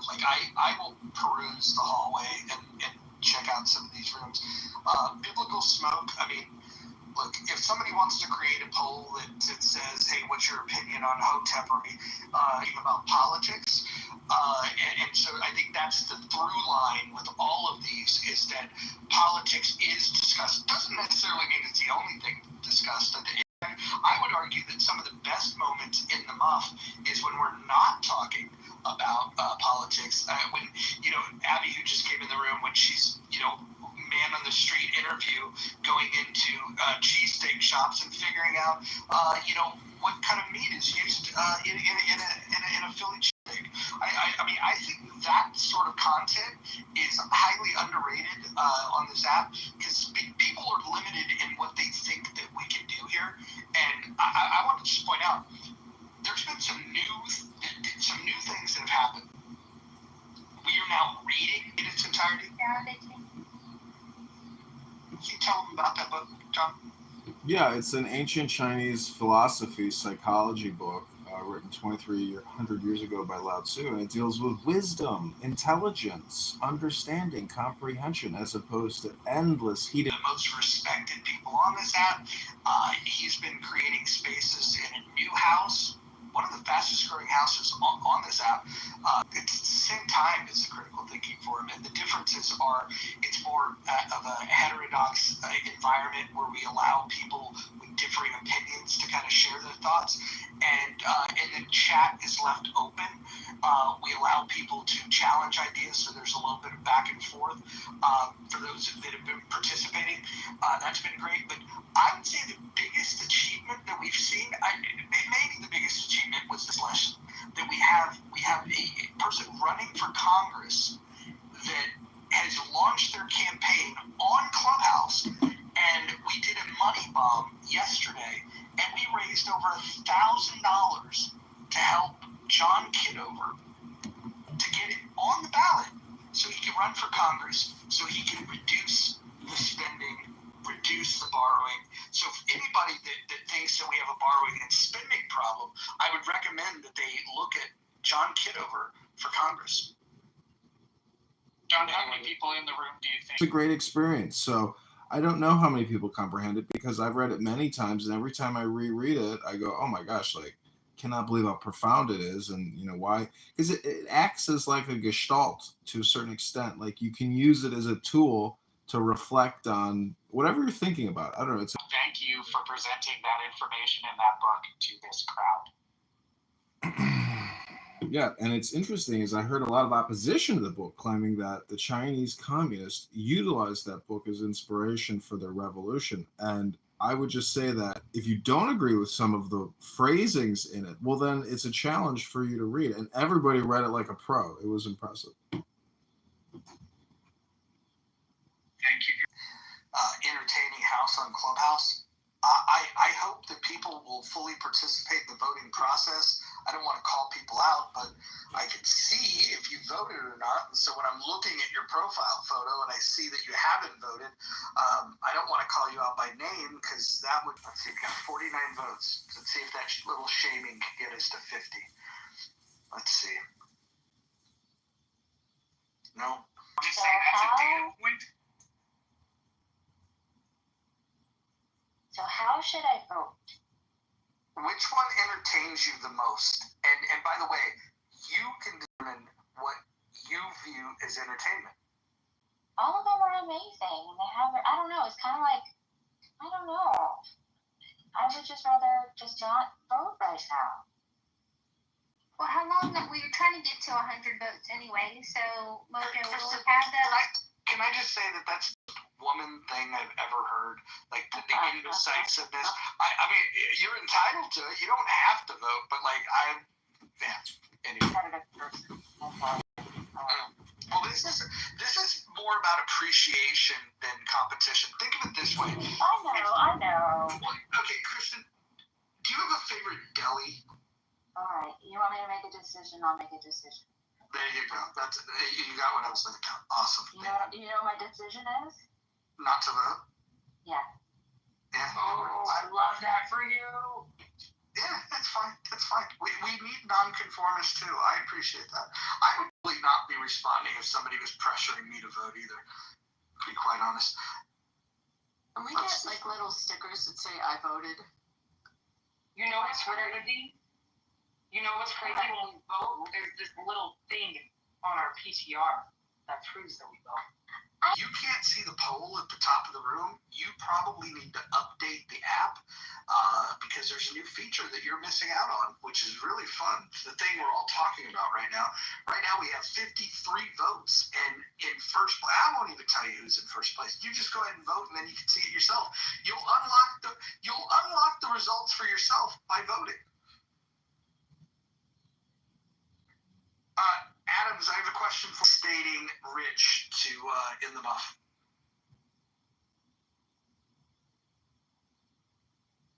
I'm sorry, was that a question?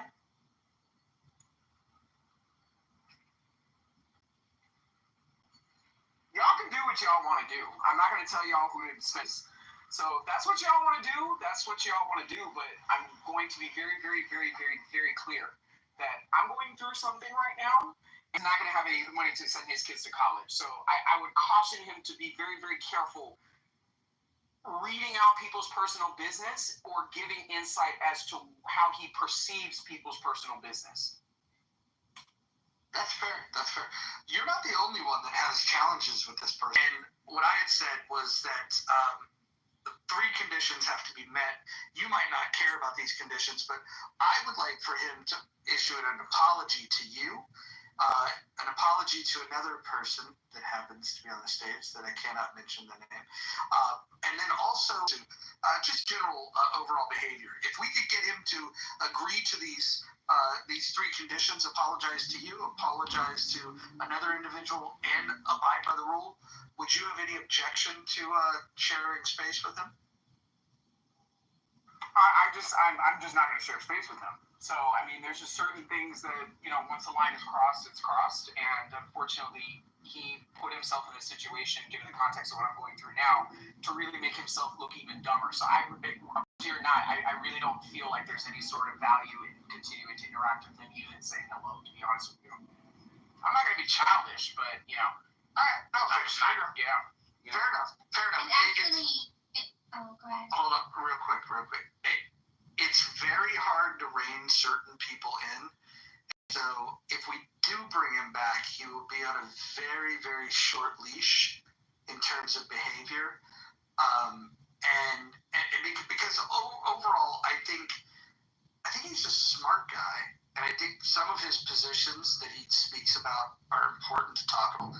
Can be problematic, and so I would personally say bring him back if he follows the rules, but I think that's going to be a hard ask because he doesn't really like the rules. But go ahead. That's definitely a plus for any candidate that I come across. Jay, are there any closing remarks that you want to make?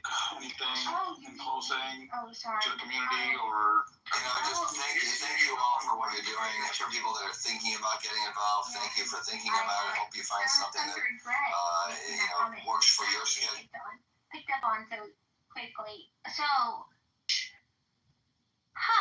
$100 donation to John Kitover's financial campaign for election campaign.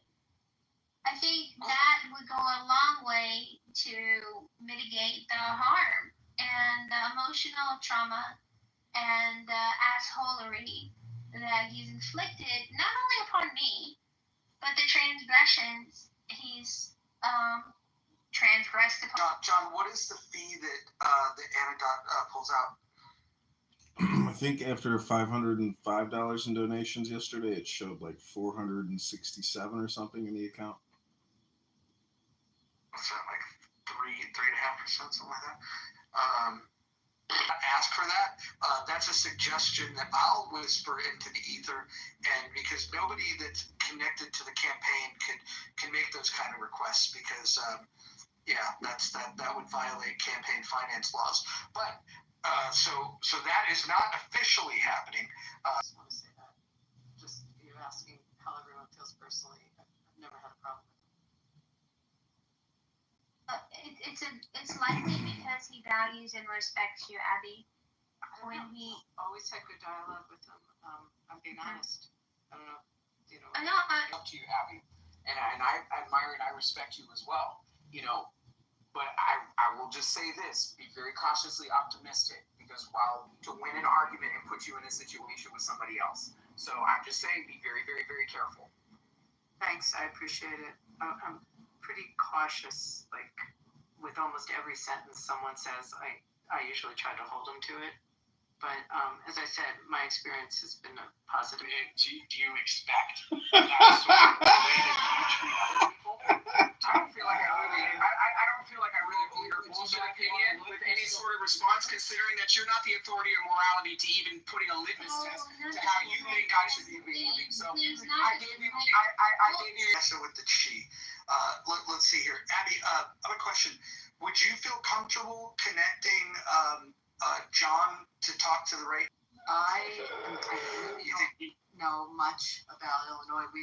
What I'm involved with doesn't interact too much there. I don't think my particular group has a chapter in that state because the state is blue. But I would think he hopefully has been vetted through the local party and through the local party is actually supporting a cuck that is a big government, inflationary economic interventionist. And so what we're looking for is more of like the Republican Liberty Caucus folks with the state of Illinois. Can you tell me, John, I never asked you this. Can you tell me your district? What's the, is it D? I assume is it D there? The likelihood of Oh, it's very high. It's very high. It's very high. What is it? Do you know? I don't know. Maybe 85% up there. No, John. Do me a favor. What I just asked you, you need to know the answer to that when you get asked that. If you're running in that. People that are going to want to know this, especially donors, are going to ask these types of questions. It's the 16th district in Illinois. What'd you say is? It's a lot more conservative down here than it is like in the northern or the bigger like Chicago area. That sounds like a potential volunteer, Ashley. Awesome. Well, this has been a good room so far. I like that we're carrying on the. This has been a good room so far. I like that we're carrying on the the money bomb ballot. Specifically, the party that he is a part of doesn't want to see him on the ballot. And I can tell you that that's going to be the biggest challenge. But every least make them waste a lot of their money. So I hope we can come together and do this. I think that the message is important enough, and the ask is pretty clear. We're not asking people to do anything that they're uncomfortable with. It's just simply pray, ask the Lord Almighty, whatever deity of choice, just ask the Lord prayerfully. Just ask Him, what level of generosity should you have when giving money to the campaign? And the Lord will whisper to you. It's a whisper, so you have to listen carefully. The Lord will whisper to you, either don't give any of your money. Maybe the Lord will say, well, what's the minimum? $1? Okay, what would that hurt? But the Lord may say, this is your calling. You should give big. This is the thing you've been waiting for. All the things that you believe, those are the things that one believes. And if the Lord whispers that into your heart, that's when you should give big. Every single issue that you have, I will listen to. Now, I will put it in my list of top 10 priorities, and if you have any priorities, He's doing that, Tom. I've written my first position paper. Let me put it in my PTR.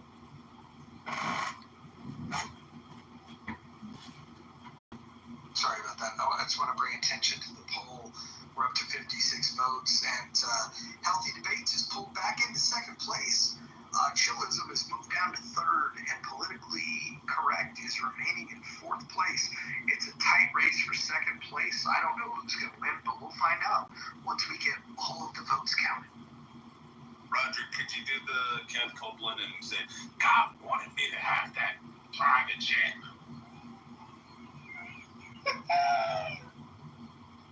Wow. So, Rich, I'm not sure. He sounded like Kenneth Copeland. It was fucking amazing. God, won't you keep $1? Oh, I'm sorry. Hold on, let me get it back up. I didn't know he was allowed on stage without making a donation or considering. Geez, hold on. Why don't we do this? Hold on.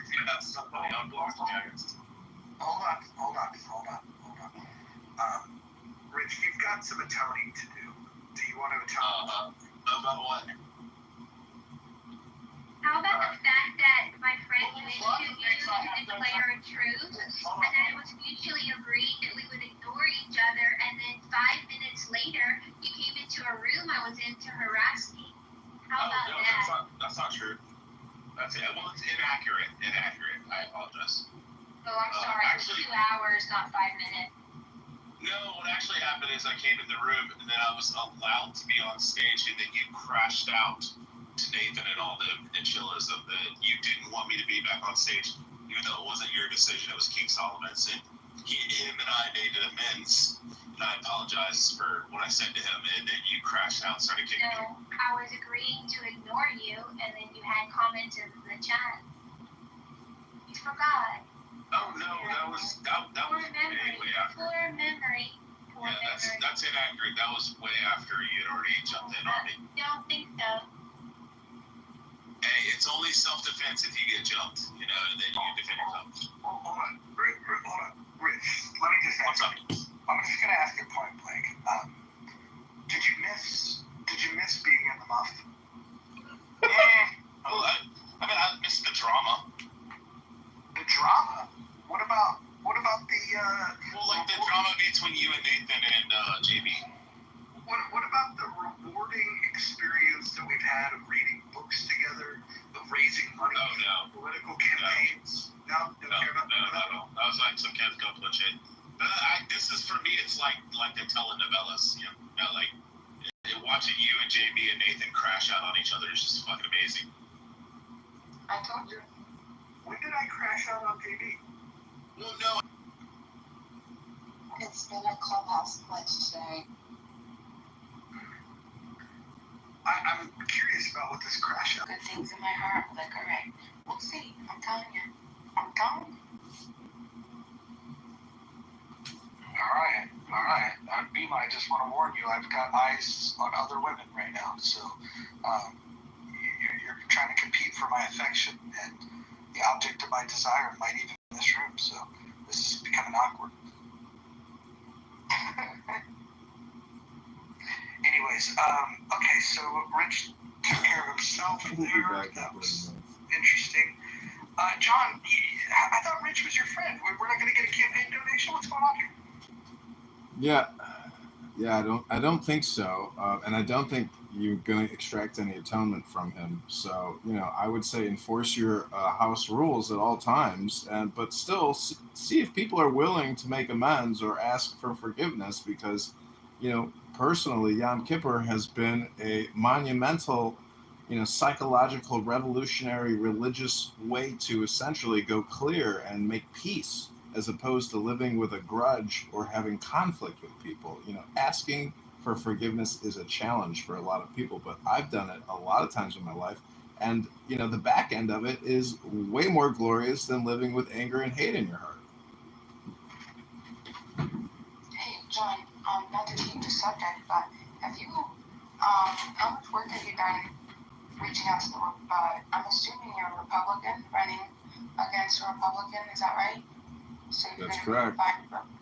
Okay, so when are your primaries? Next year? Mm-hmm. In March, yeah. Okay. Have you reached out to the other Republican committees in your district to see, I live in Chicago, and I've been I've gone to many Chicago GOP, aka Illinois GOP events, you might call it, and my feedback is that they are a waste of time. It's like an exclusive little clique of individuals, and I don't want to go into great detail about it because this is politics, and when you run, as I know you've run, you figure out very rapidly that it's not about the party or about the country or about the well-being. It's about controlling a private little clique.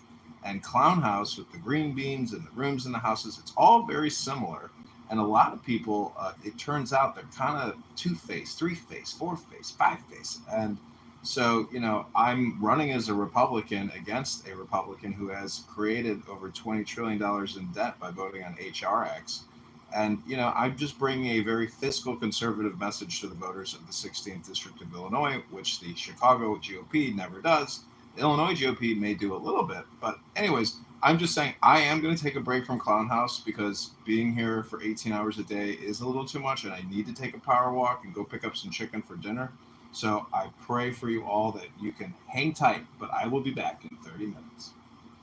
Okay, I just realized who the guy is that was running against us. He was here in Nevada as a federal prosecutor on the counterterrorism. He's pretty powerful on Ways and Means. I mean, this is also chair of. We did the money bomb for John last night. We'll continue doing it. We're going to also do one for Mark Rice. Will you participate in the one? Okay, fair enough. Fair enough. We have Marshall on the stage. He can talk to you a little bit more about. I want Marshall. I want you to come with me. You'd be busy for the next month and a half.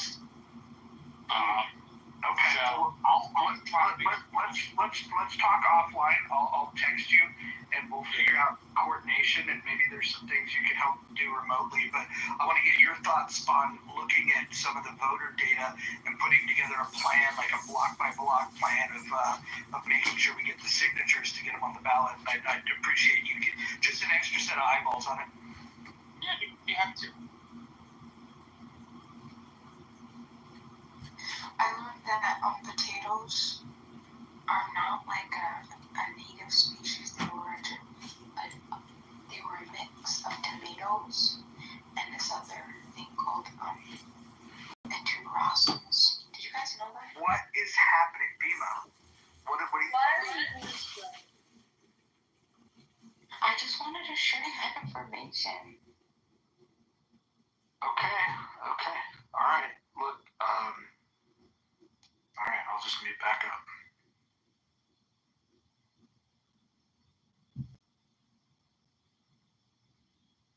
Is it because we're talking about snacks in the back? Is there anybody that's on this stage that was not here, or even in the audience, anybody that was not here for the money bomb that we did for John yesterday? Anybody? Me? I don't think I was. Oh, okay, cool. So we did a fundraiser yesterday. We raised $1,000, a little over $1,000 total. And I'm just gonna throw this out there. You can find on John Kitover's bio the link to his anecdote, which will allow you to make campaign contributions. I would just ask, this is my ask, without even asking you to make a donation, I would ask you, the pre-work is to pray about it. I want you to ask the deity of your choice, should you support the campaign? And if so, what number does the Lord whisper to you that you should donate? And then the other ask would be to listen to the Lord.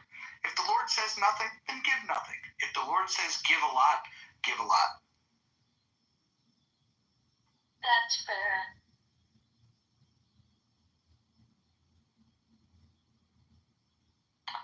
Christy has an interesting deity. Christy's deity whispered to save her money. Okay, that's a fair position, Christy. Not all deities are as generous as the others, and so for those of you that have generous deities, have that conversation. Ashley, you will not buy. It was a joke. It was a joke. Oh, I will. I will get one. I'm looking into one. No, I was gonna say, do you know how easy it's to propagate a begonia? You could pick which one you want in my photo, and all I gotta do is pluck a leaf and stick it in dirt, and then in 90 days, that's it.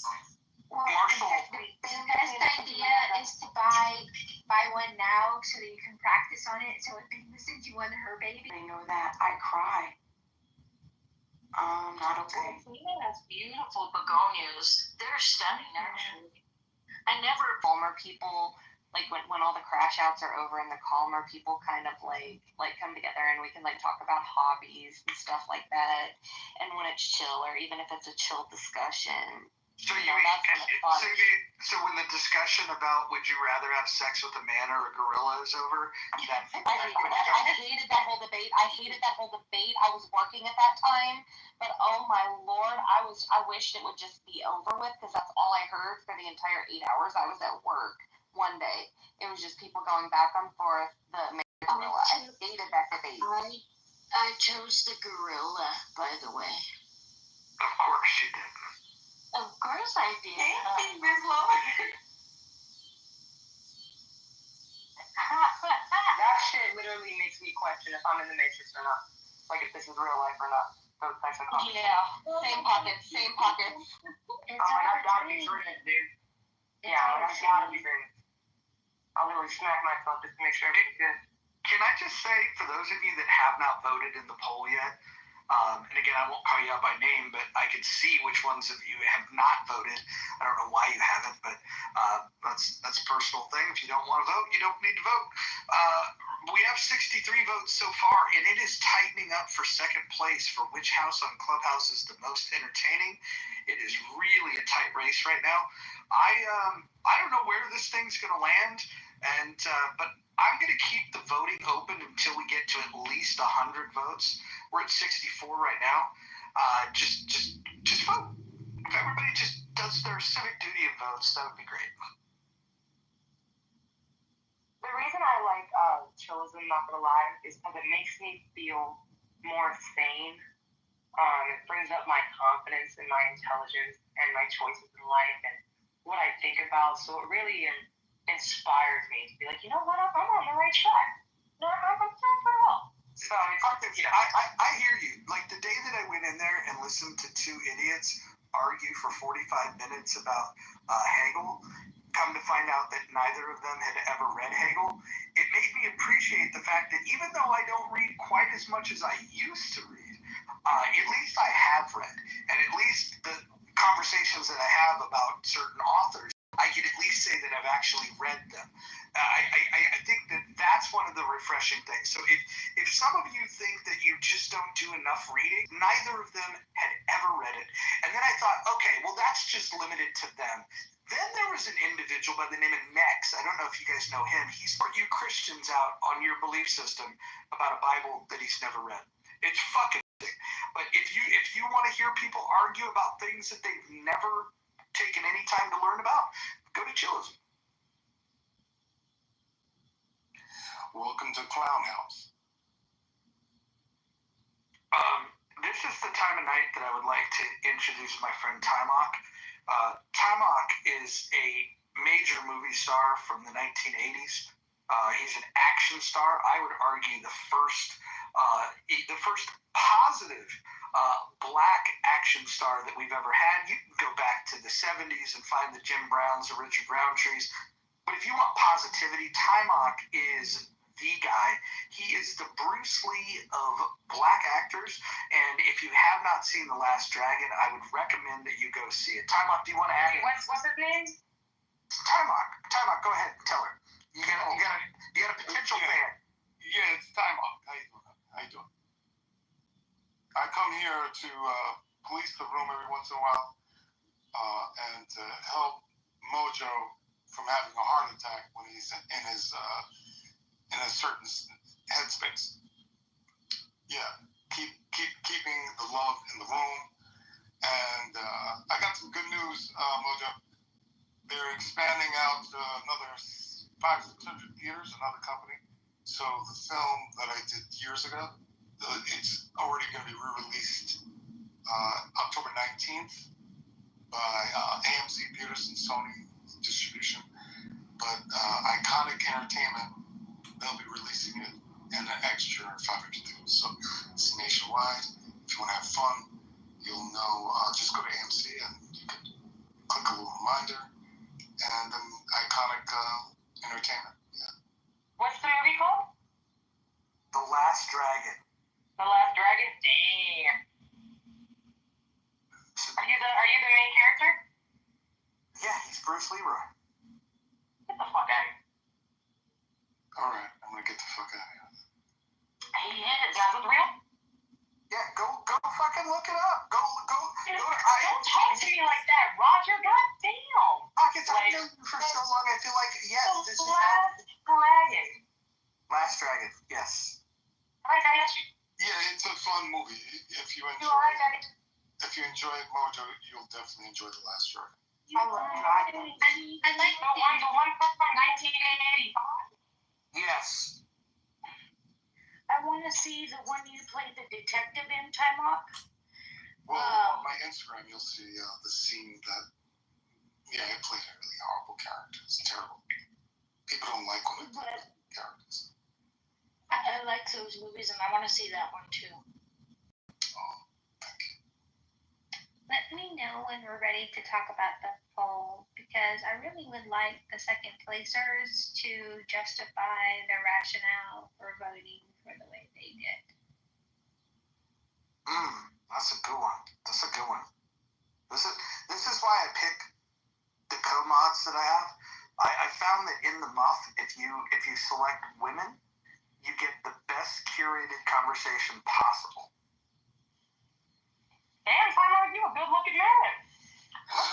Well, can I get some pictures too, please? Work your way out. Exactly. I'm not gonna lie, y'all. I'll admit this to you guys, since y'all already know. But during COVID, I used to steal feet pictures off of Google and sell them on OnlyFans. That shit got me bad. Wait. You better be careful admitting that. There was that woman. But if you did make money from it, you might want to consider a donation to John Kitover. Absolutely not. It's a hard no. Yeah, I'm gonna pass too, dog. Yeah, I'll pray for him. Prayers are worth more than any dollar. I'll pass this down to my grandparents and all their friends, because they're all more conservative. Thank you, Ashley. I don't even know what the fuck I am. Let's do this. So, for the people that voted for Chillism and Healthy Debate, we can throw in the fourth place politically correct. Tell me why.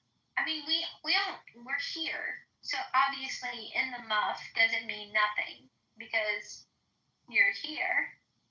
And also, why do you think the room you selected is the most entertaining? Monica, for those of us that have the old app, can you read? Absolutely. Mm-hmm.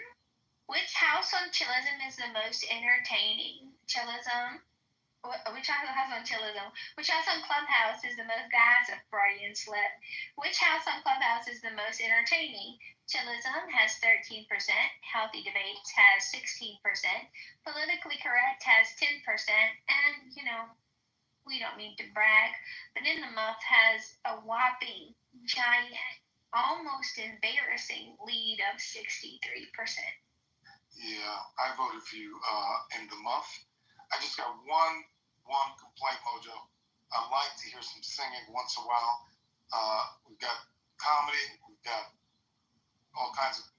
Time out. Part of the problem. Yeah, hold on. Time out. Part of the problem is you're not here often enough. Last night we had I'm here a lot. Abdul showed up and he gave us a full concert last night. Oh, okay. Despite breaking Rule 10. Right, y'all. Have you ever let someone so much you thought you got? Give so much of yourself and it's the only way. No one gonna join us for it. That was so good. Mojo can be a voice now. Oh, thank you guys. My fellow head, thank you. You think you want to come visit the Lady Hawk and sing the national anthem at the campaign kickoff party? No. No? All right. Well, maybe Pockets, you can sing a theme song for John Kitover's campaign. What would be an appropriate song for John Kitover's campaign? John sucks. He really, really sucks. John sucks. Gatorade.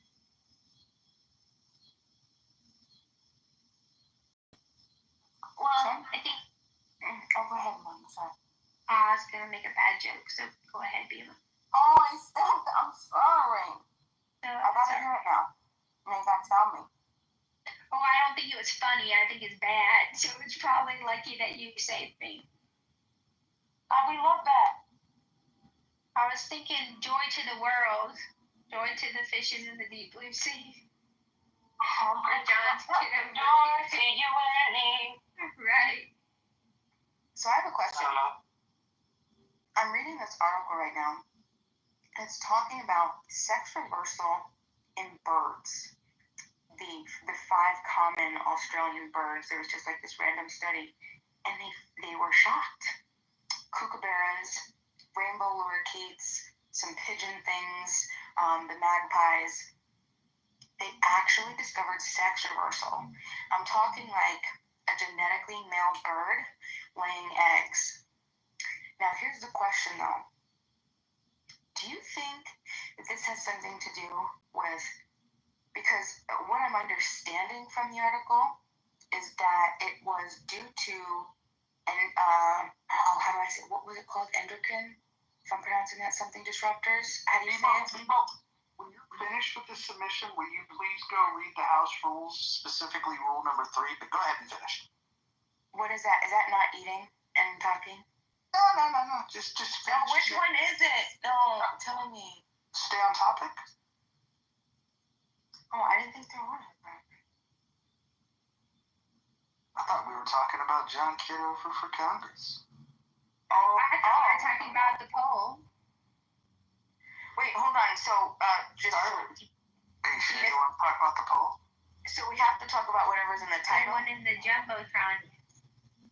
But Bima, when we do talk about that, I have a comment on it. So we'll save it. About the gender swapping birdies. Yeah. We can talk about it now, real quick. Well, just quickly, I think I shared this, that I sat on the airplane next to a woman that treats birds, and she's a vet tech. So I actually asked her about sex in birds, and she told me now they do DNA, but prior they had to actually do surgery to figure out what the sex was of the bird, because everything comes out of just one place and everything's up in that one place. So it's like a newer phenomenon when you get a bird to know if you have a female or a male by the DNA testing. But prior to that, they had to do like some kind of cut on your bird to figure it out. So that's the only thing I want to share.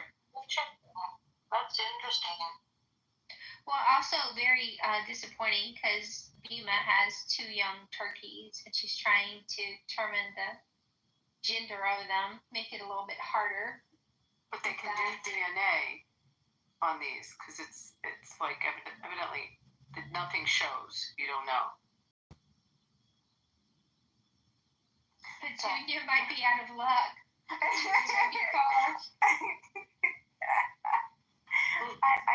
Folks, hold on, guys. Hold on. I'm looking through the goo and the friends with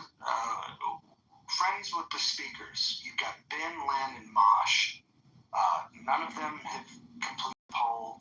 In the next section, there's a half a dozen of you at least that have not submitted to the poll. And then on the stage, we have people on the stage that have not even answered the poll. I don't know, like, do you not like the wording of the poll? Do you just not want to participate in the poll? Like, what is going on? Why can't we get more people to participate in the poll?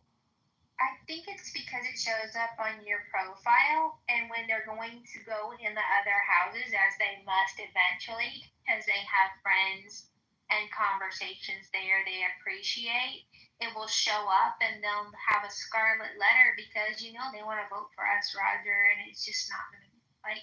Alert. Politically correct has dipped into single digits. So please ping your friends from politically correct. We want to make sure that they're look, I'm all about democracy. So we want to make sure that their people show up. So make sure you ping in the people from politically correct. They're down to single. We don't like this. I think they're afraid of poll writing. I think they're afraid of just poll writing or polls in general. Well, no, because MG, and I was just going to say this, maybe people need to update their apps, and then MG updated the app, so maybe you guys down there need to update your apps, maybe. Can I just say this? And I'll say this in front of a crowded room. MG is the most beautiful woman on the history of this app. Just want to say these words out loud. I know she's a married woman. This is not flirting. This is just an observation. If you walk outside and you see the sunrise, you could say, hey, the sun's rising. If you look at her photograph, you could see she's the most beautiful woman that's ever been on this app. Period. That's all. She scared me, which makes her hotter. It's crazy. If I change my vote right before I go back, will it show up on my profile, like if I voted for somebody else? It will show up in your profile when the poll ends. And we still have 33 votes to get to 100. So, I'd like to share why I'm voting for chillism. Yeah. Scarlett, initially why I didn't vote was because I don't really go to these other rooms. So I didn't know much about them. Well, I appreciate your voting now. And, chillism is one of the most freest speech spaces we have. Yeah, you can say the N-word. Go ahead. Yes, you can. That's right. And you also can say... Well, hold on. Scarlett, let me ask you this. Do you think that it's a value add to have a space where you get to say the N-word, or do you think it's a value add to forbid people from saying the N-word? I think that if someone is going to be stupid enough to be racist, that I will let them be that stupid. And if they're going to use racial epithets to demean, dehumanize, devalue people, I'd rather know sooner than later. You're going to stab me. I'd rather you stab me in the front so that I know that you're unpleasant and I can avoid you accordingly. But Scarlett, what if somebody thought that it'd be fun to stab you in the back? Who are nice to you to your face and then talk about you in rooms when you're not there. But, you know, they get to. And it gives you information. Scarlett, I was just floating a little innuendo. It went over your head, but that's okay. Did I choose to take it at face value? Oh my gosh, I just got it. I like to debate on, I feel like you're debating about who the best debater is all the time. Instead of talking about what the debate is you're debating about. That's what makes it so chill. Oh, wait, that or whose turn it is to speak next. That's that. Part two. Yeah. Already, because you allow them to have control over your emotions and react. So to me, I feel like it really teaches you self-control, that type of room. Because I used to go off, you know, Mojo, you know that I used to go off, and now I'm just like, you can talk to yourself. So it teaches you that worth of you can't even touch me. Pockets is pretty fierce. I agree with Pockets. In Pockets, we've got... Sorry, I'll go after you. Yeah, please, I'm sorry, I didn't mean to interrupt you, and I don't mean to interrupt you are a mod, and I did violate a rule. I apologize for that. No, but I'll say that Pockets, I agree with you. That is a good point. And Pockets, I know you from back in the day. Pockets used to be the master of ad-libs. Right, Pocket? 100%. Okay, I got muted. But she was a master of the ad-lib on the, like, in all of Clubhouse. Pockets, I agree with you there. Like, I think I've grown a little bit. Like, when I first joined Chillism, yesterday would have broken me down, and I would have been going off and yelling and screaming and having my own little fit. You know, I had several people hit me up, you know, and make sure I was okay, and that's the people that keep me there. But, yeah, I agree with you there 100%. It desensitizes you almost, and then even if you think you have thick skin, it'll give you thicker skin. 100%. I just play Call of Duty and pretend all the people in Kitover are people children. I'm playing hard. I'm building my death wall. For real, I'll kill someone and be like, fuck you, Nathan. Nathan. Oh, that's a good idea. That might make me better at Call of Duty. I'm just for real. Based on all the other 12-year-old. Yeah, it's great. So, you know, had this poll been done last year, well, before in the muff, I would have voted for healthy debates too, but then I would have really been voting for Mojo, Callie, Rohan. I never get it right. Rohan is one of the hardest things for me to say. You're never gonna get it right. You know this fucking asshole, and he's my good friend, but I called him Rohan for over a year. And he never corrected me. And then somebody told me, hey, his name's Rowan. Have a very different poll, I think. It would definitely be blue all the way. A blue poll. But, yeah, times have changed. Administration, Roger seems to leadership. I don't know, Roger seems to have a blue poll right now. I always liked the Roger Bren team, by the way. Let me just say, I always thought Roger and Bren were like unstoppable as a team. I had no good experience, and just everything that happened, you know, thank God I was able to find Chillism. But healthy debates, no way. Nobody ever. Specific time in history that he like went a little, it was just crazy. And then there was these other people that were like admittedly just constantly rude, and it's not fun because, you know, if I'm gonna be stupid, let me just show you that I'm stupid. You don't have to like pre-game what you said. They just say, oh, you're so stupid. Oh, this person is so stupid. This person's so stupid. And I have a dedicated hater and healthy debates, and it's refreshing. Anyway, point is, healthy debates, no way. Worse. No. Chillism, that was able to take my heart when I was abandoned in the streets alone, sad, and they picked me up, they took me in, and I was able to talk about what I wanted to talk about. I think you're a prisoner. Well, I kind of was. And my own send off happened. And I'm going to say that I am almost conflicted because I'm very loyal to Knowledge and Chosen. But in the love, there's this new guy named Mojo, and then this really incredible team of amazing women. And I don't know, I can't seem to get enough. And the movement, the progress, I mean, like, it's just safe in the mouth, Lima? Do you feel safe in the mouth? Do you know? I honestly do, yeah. I mean, well, the past, no, I definitely do. I do, yeah. Can we have it in the Look mouth? at Rohan. I have a story about Rohan. I don't know if I'm going to get in trouble saying it or not. I was doing one of my morning rooms, and I had a title. How'd you say his name? You know my titles. I was deliberately saying it wrong. Rohan.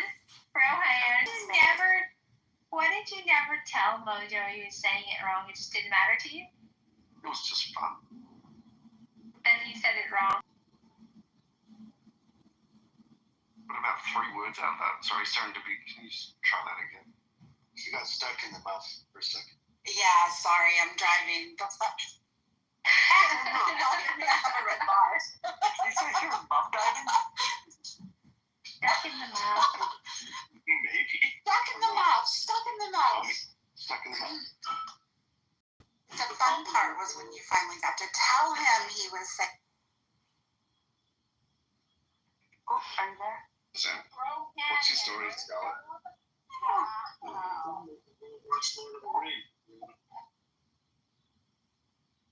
Do you know Mojo? There's a similar story, you know, like the Rowan story that you had.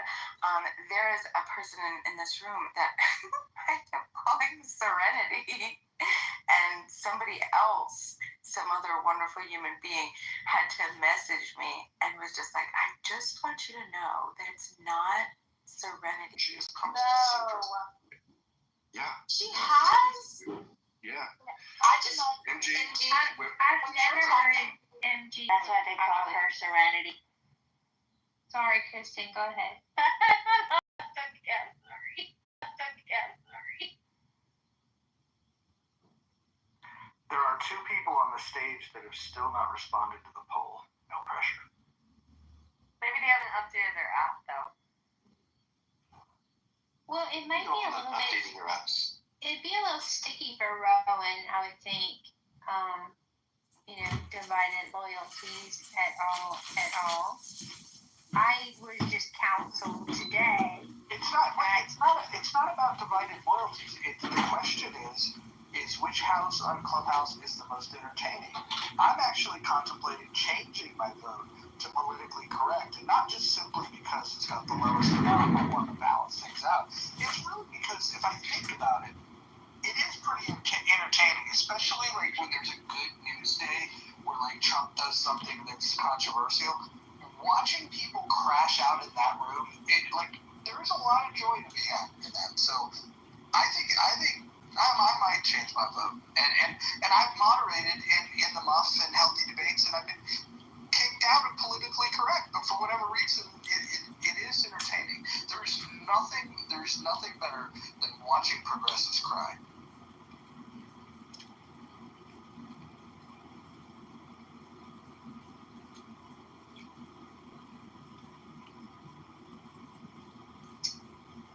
Well, we haven't got to 100 votes. We might not make it. I would think that people. What do you mean we might not make it? Well, listen, when I'm in the muff, I'm in it for the long haul. I hope so.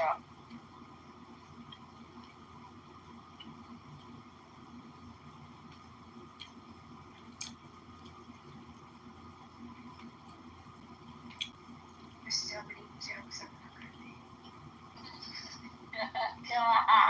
Give me one. If you haven't voted, you're lucky. Moisture.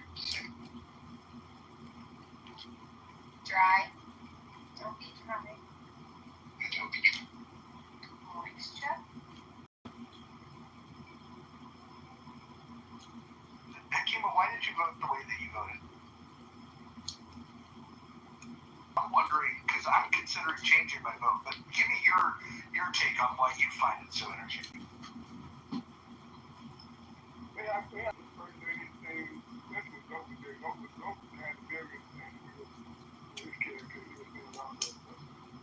He's not there anymore. I appreciate you participating in the poll, Hikima, and I appreciated your support yesterday too. It was very kind.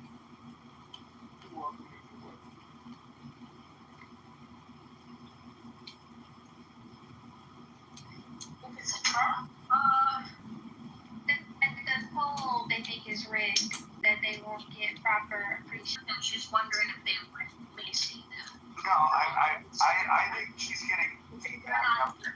Oh, Don, you can't hear me. Scarlett. This discussion in here, seeking information on Clubhouse dynamics. I would go in there personally and talk to them, but I'm having a vacation currently, so I can't go in there and say, hey, drop in the muff and put your vote in the poll. Are they giving you any pushback for your participation in these rooms?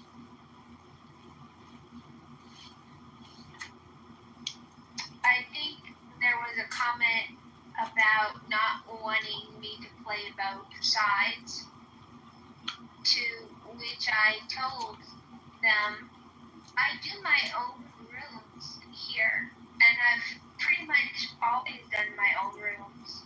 Alan will tell you one of the rooms that got clipped when I lost my original account was, what's your favorite dessert and tell me why it's brownies. So, I don't respond well to captivity. Mom is a Rolling Stone. I go where I want. Talk to who I want. Say what I want. Polyamorous. You're polyamorous, right, Scarlett? No, not polyamorous. I am Clubhouse fluid. Okay. You're in an open relationship. I'm Clubhouse fluid. Open Clubhouse relationship. Yeah. But Ashley, that's not even it. And some of them are just me. And both rooms I'm happy with.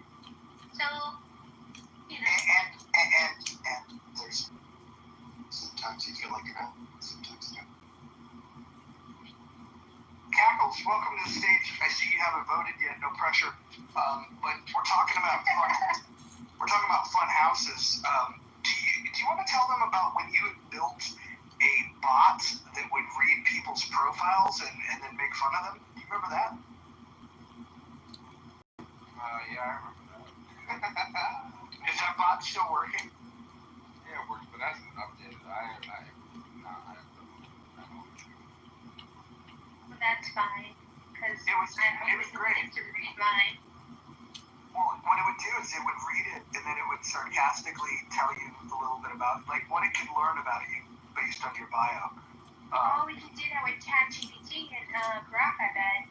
Well, and listen, Cackles is a little advanced, more advanced than these basic LLMs, and he was ahead of the curve when it came to building these. Cackles, if you ever do decide to get it up and running again, you would have an open invitation to bring it into this room.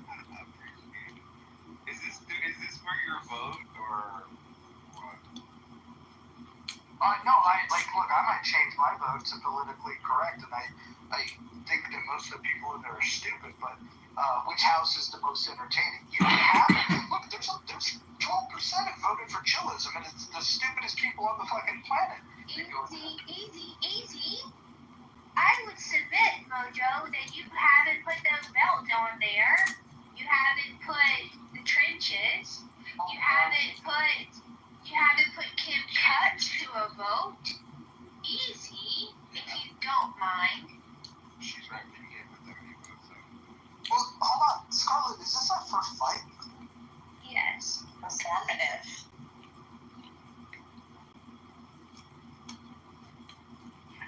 I was thinking about it today, how would concrete explain the dilemma that I'm in?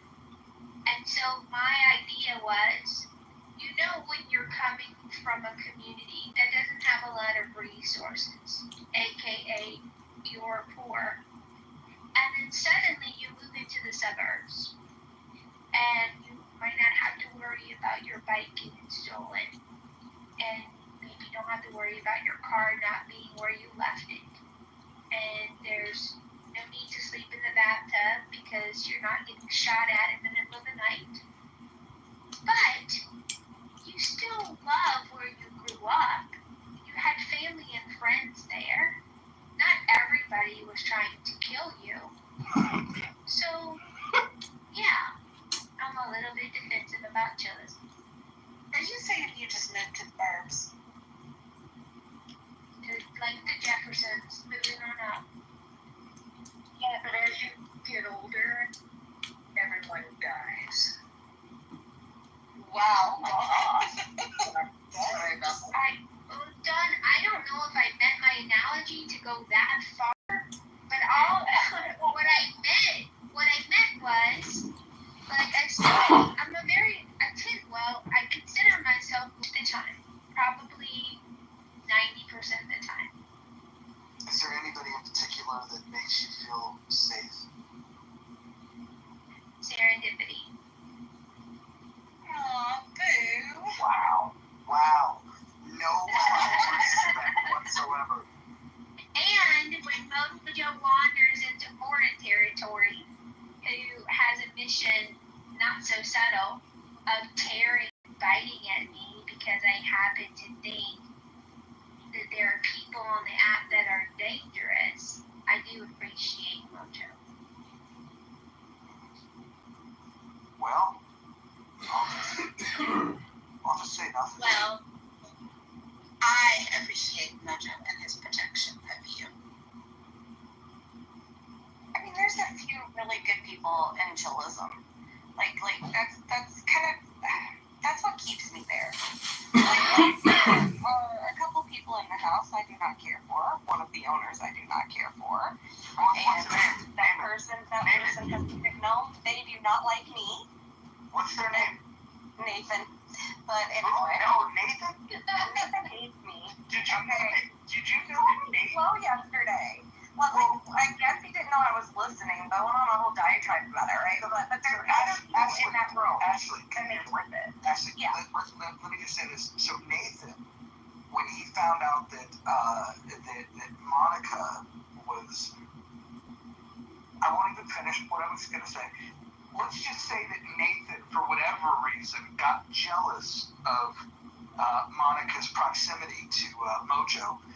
It's an inside joke. It's an inside, like, in-house joke. He stole my photo, and flattery is the most sincere, imitation is the most sincere form of flattery, but I have to tell you, it all came from the fact that he became very insecure when he realized that he was not the alpha. When he realized, and he accepted his position as the beta, he stole the photograph. Interesting. Well, I enjoy knowledge. I enjoy mine and his back and forth. We talk about Universal Studios and Disney because I'm a Disney adult, and I'll be the first to admit it. Eric, I really at first Eric kind of rubbed me the wrong way, but the more I got to know him, the more he became one of my favorite people in there. And I know a lot of people hate Lion, but when you learn to look past the exterior, he deep down he's a good guy. How did he end up with Lady if he's not a good guy? Let's be honest. So let me tell you a story about. Let me tell you a story about. Hold on. Let me tell you a story about Eric. So I was sitting there one day, and somebody. It was on topic. He made a statement. Somebody challenged him, and then said, "Well, let's debate it." And then Eric said, "Okay, we'll schedule a debate." It's like, why not have the debate right now? Eric is very intellectually dishonest. He is not up for a debate. He he's not up for a conversation. He was challenged directly on a topic that he brought up, and he was not willing to debate his position. I would say that he's the biggest coward in that room. I don't think so. Like I've heard him debate, like, 'cause I'm in there quite a bit. Like, I might not speak up all the time in there because there's a lot of huge voices in that room, really loud voices. Like, I can be loud. Concrete grew on. I never thought it would happen, but he did. But like around people. Yeah, concrete grew on me, okay? Like, it is my mind. Hold on. Give me the longest like you. Hold on. That's not me. Shut your fucking mouth. Got it? Okay, thank you. Anyways, lifts me up, and I ask the question, Concrete, have you ever read Hegel? And he acknowledged, the one piece of credit I'll give to him is he acknowledged no. And his argument was with Ike, who was also arguing his expertise on Hegel. And I said, Ike, you've read Hegel, right? And then Ike said, no, I've never read it either. So these two fucking buffoons, argued for 45 minutes about an author that they'd never fucking read. But that's one of the things that I really appreciate about Concrete, right? Because he's a fucking idiot. No, it's because he can argue stuff that, like, you know that he doesn't personally believe it, but like he can make the best arguments for it. Like, no, he didn't. Hold on. That's what I appreciate about him. Hold on. He didn't make a good argument, which is why from the goo I was like, this guy's never read this. He doesn't know what the fuck he's talking about. The only people that think that he's making a good argument are people that are stupider than he is. It's more stupid, but yeah. All people that haven't read it were ignorant, so we'll just go along. And see, once you kind of learn, like, I learned his personality. Like, I hated Concrete when I first started. Okay, me and Concrete, we had some vicious back and forths. But like over the last year, he grew on me, like he did. And it's like the people that when I first started in the room, I thought I wouldn't be able to stand. Those people grow on you after a time, right? And the people you think you're gonna like, you know, you might not like them as much. And I think that's one of the things I really do enjoy about that space. You know, like, yeah, you know what, you go in there and there are, I mean, there's a lot of goofy conversations, but, you know, it is a 24/7 room. And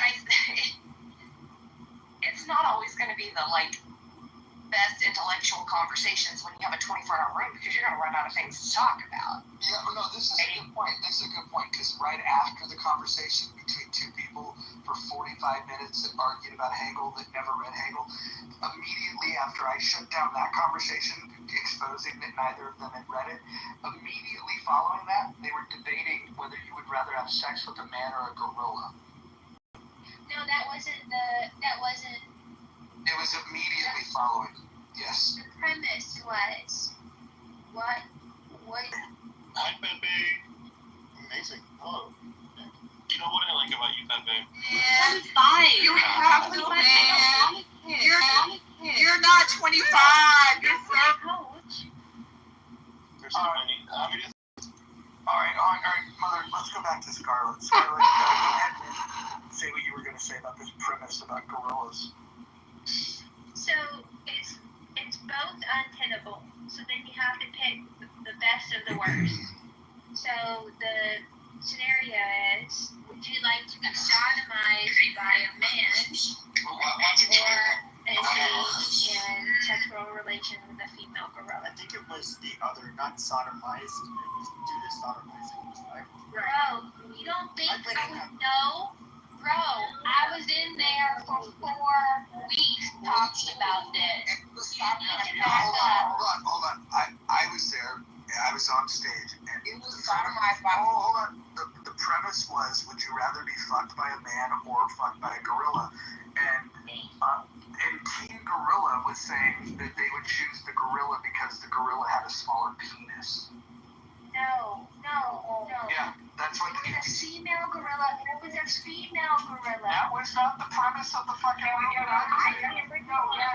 don't understand. Yeah, hold on. premise is, would you rather be fucked by a man or would you rather fuck a female gorilla? Because these guys are saying, hold on. These guys were saying, I don't want to be gay. I'd rather fuck animals than be seen as gay. And that's what the whole retardedness of the answers came about. That these guys are fuck animals than be gay. You guys only have in your community. Like, you don't experience this bestiality in a black community. This was a mostly black room with black Yeah, I was going to say, I don't know. I'm just gonna listen because this is a white folks thing. Okay, so No, it's not. we're talking It was a mostly black room. Okay. we're talking about chillism, right? When I was in there, they were talking about it. At the time, it was all black mods. But go ahead. Okay, so that room runs, I agree with the previous speaker, that room runs 24/7. It is actually one of the only free speech rooms in this house. You can think whatever you want in chillism, and nobody, you're going to get your turn. Doesn't matter how egregious your statement is. You know, you could be anti-Israel, tell the Jews to go fuck themselves, and you will get a voice in that room, compared to a lot of other spaces I saw about. So we can say what we want about chillism, you will get to say what you want to say in that space. So, Mother, I'm gonna agree with you.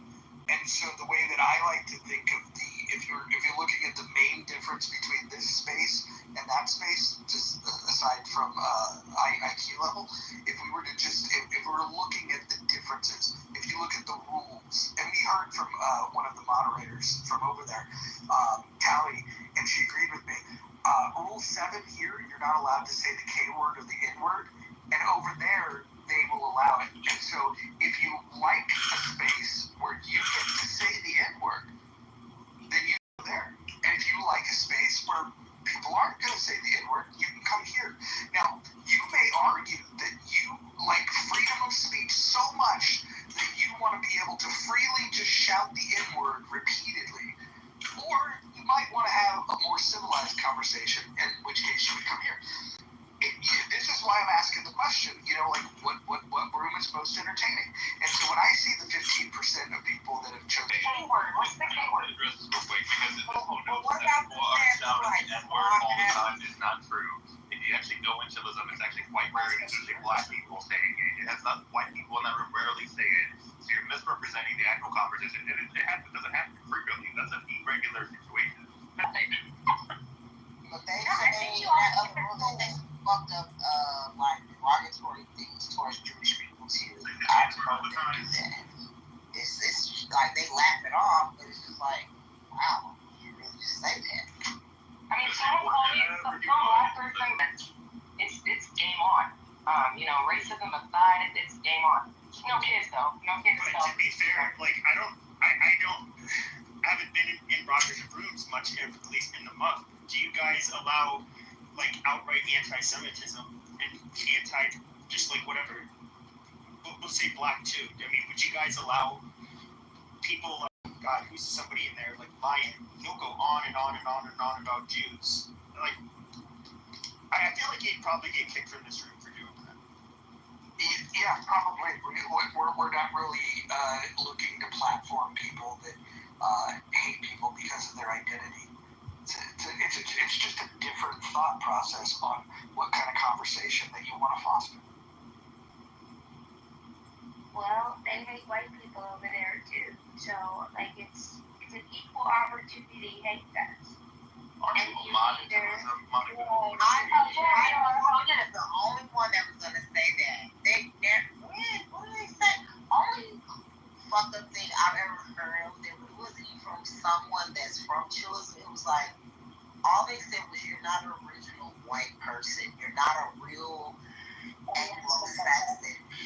You're not a real descendant from the Mayflower. Like, you're like even Concrete. I got called it eating my cereal and he ran back to look it up. Like Concrete, when he chips out, he'll call Jews the K word, he'll call us crackers, all kinds of shit. Like, he's actually a really funny spurred to listen to sometimes, but he's mostly annoying. I don't know what it is, man. I think racist shit is so fucking funny. Like, just the fact that people have to stoop that low is hilarious to me. Like, I really take this as comedy. I rarely take discussions seriously. So you just gotta change your mindset on how to navigate. Let me ask you this, Pockets. What? Give me an example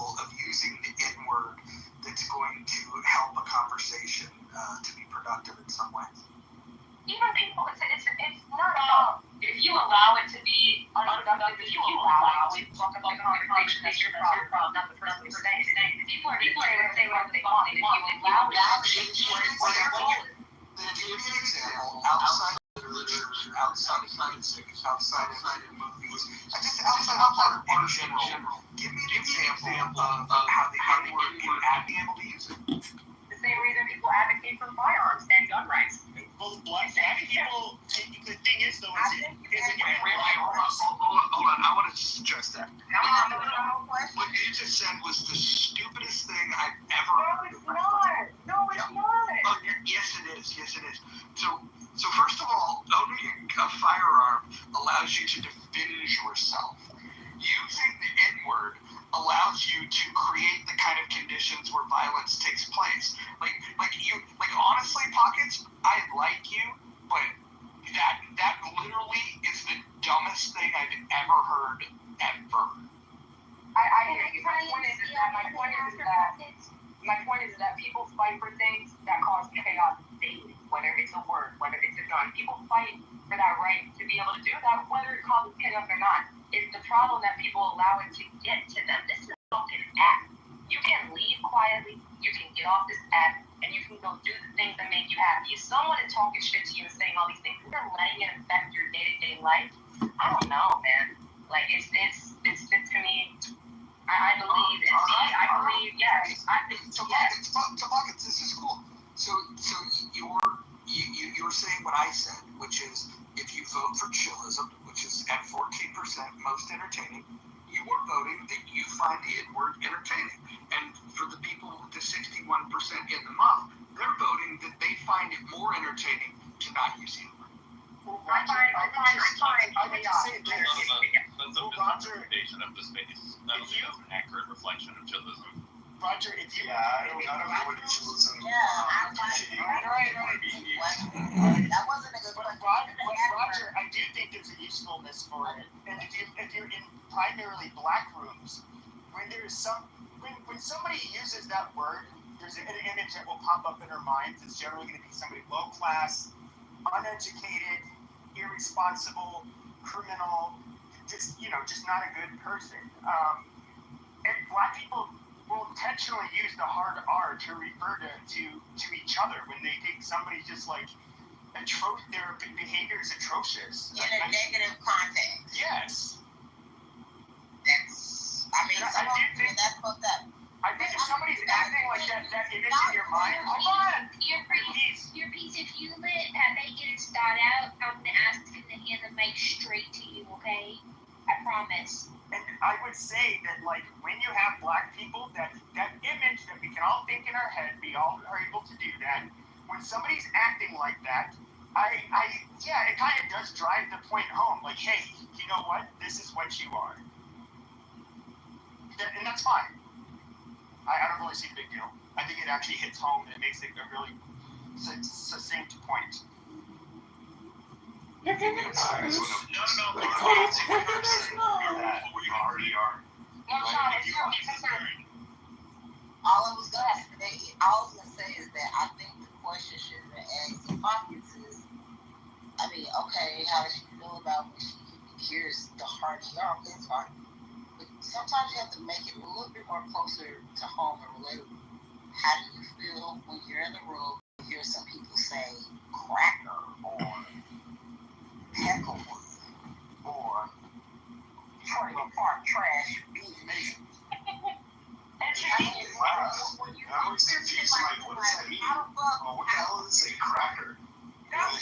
She's asking me simple. Fuck that. I don't think she was asking you. She definitely was. I was saying that should have been the question, because that way she can say, you know what, no, that doesn't feel good. Like how y'all said something like, oh, when you hear these words, how does it make you feel? I can tell you how it makes you feel, but it doesn't fuck with me like that. It is, I get what you're saying. It's like, hell, I can log off, I can remove myself quietly. I have done it before because it's not that serious to me. It just lets me know who the fuck you really are and how the fuck I interact with you. Because I know you're really a racist pussy prick. Hold on. Yeah, hold on. I'd like to respond to my real quick. Pockets has to talk. Pockets has to talk. Pockets has to talk. Oh, yeah, I can speak in here. Go ahead.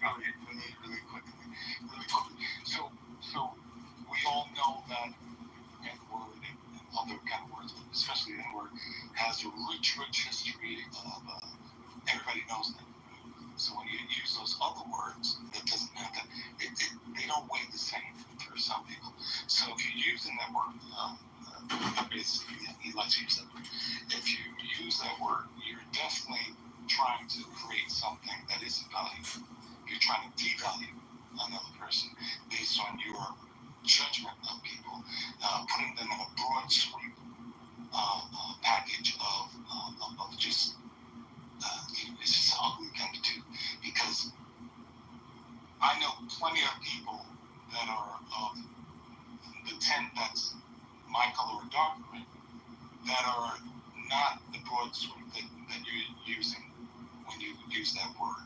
So, I would like to say that I said individuals with certain characteristics. I didn't say all black people. I didn't say fucking. Did you just call me a fucking idiot? Oh my gosh, please finish. Time on. Okay. I think that's What do you call me? What does you call me? Just please finish. Don't even address it. Don't let it get to you. Please finish. Oh, trust me, it's good. I'm just asking, Mojo, is there a movie? I think that's what you heard. Well, hold on. Wait, just let me fucking ask in your room. Yeah, no, we don't have specifically, and we're trying to draft the language around personal attacks.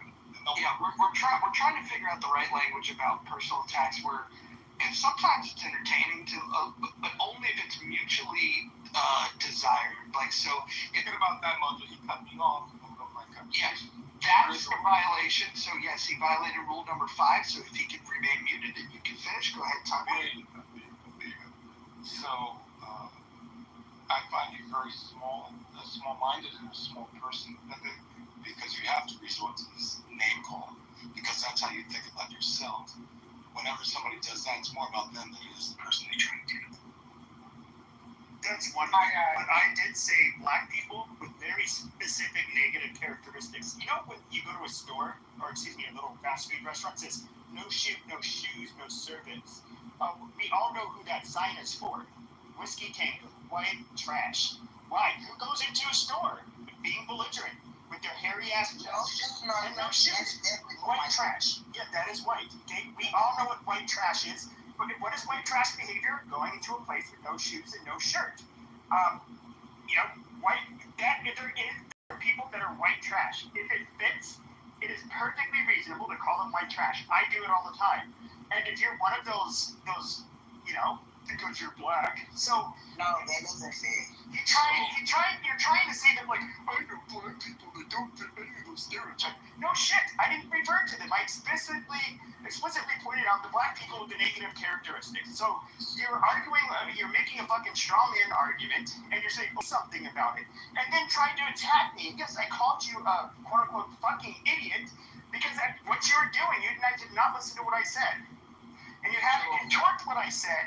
And they try to give a narrative as if though I'm some small-minded person or a person that feels small. You're a very sensitive person, and you're light-skinned, and it fits. You're very sensitive. So there's another belief all the time to speak. So when you say something like "I do it all the time," that's what small-minded about you. You understand? Because you're looking to, because your personality is your personality. Reality, and that's how you're looking to the veneer of black, white, okay, category N-word, category white trash, rather than looking at people as human beings. Okay, exactly. If you look at a person as a human being, they all have different nuances in their character, some worse than others, right? But let's hope one day that you're given the compassion that you don't give other people. We don't have to divide things along black and white lines. I mean, we could be referring to a person who's out of touch with reality. We could be referring to a person who's very sophisticated. I mean, if we really drew upon our actual perception of a given individual, we would say, man, how could that person be so out of it, so useless to society? And how could that person be such a contributing member of society? Yeah. So you want to lean towards your best nature rather than your trashy nature, right? And then you look at society, and you want it to be a reflection of the herd, the masses. Here on Clubhouse, as you can see, that is the reflection of the herd. how do you raise up the herd without pointing out the problematic ones that are weighing the whole herd down? Well, it's all fragile. And you have it as a victim, right? And they're doing that to you. They're weighing it down. Oh, people don't weigh down society, is that what you're saying? You're a victim if you go to speeches that there's people that are parasitic? You just blame people for weighing Clubhouse down. I didn't do that. I said the herd. In other words, a population of people. If in your community you have people who don't want to work, people who like to, I don't know, burglarize, do whatever stupid shit that causes a net, harm to the community. I mean, they're obviously bringing the value of the community down. Right. That's why we have courts and law enforcement and all of that stuff, because we have to deal with these people. Right. So that's what happens. They get dealt with. So, and what's your point?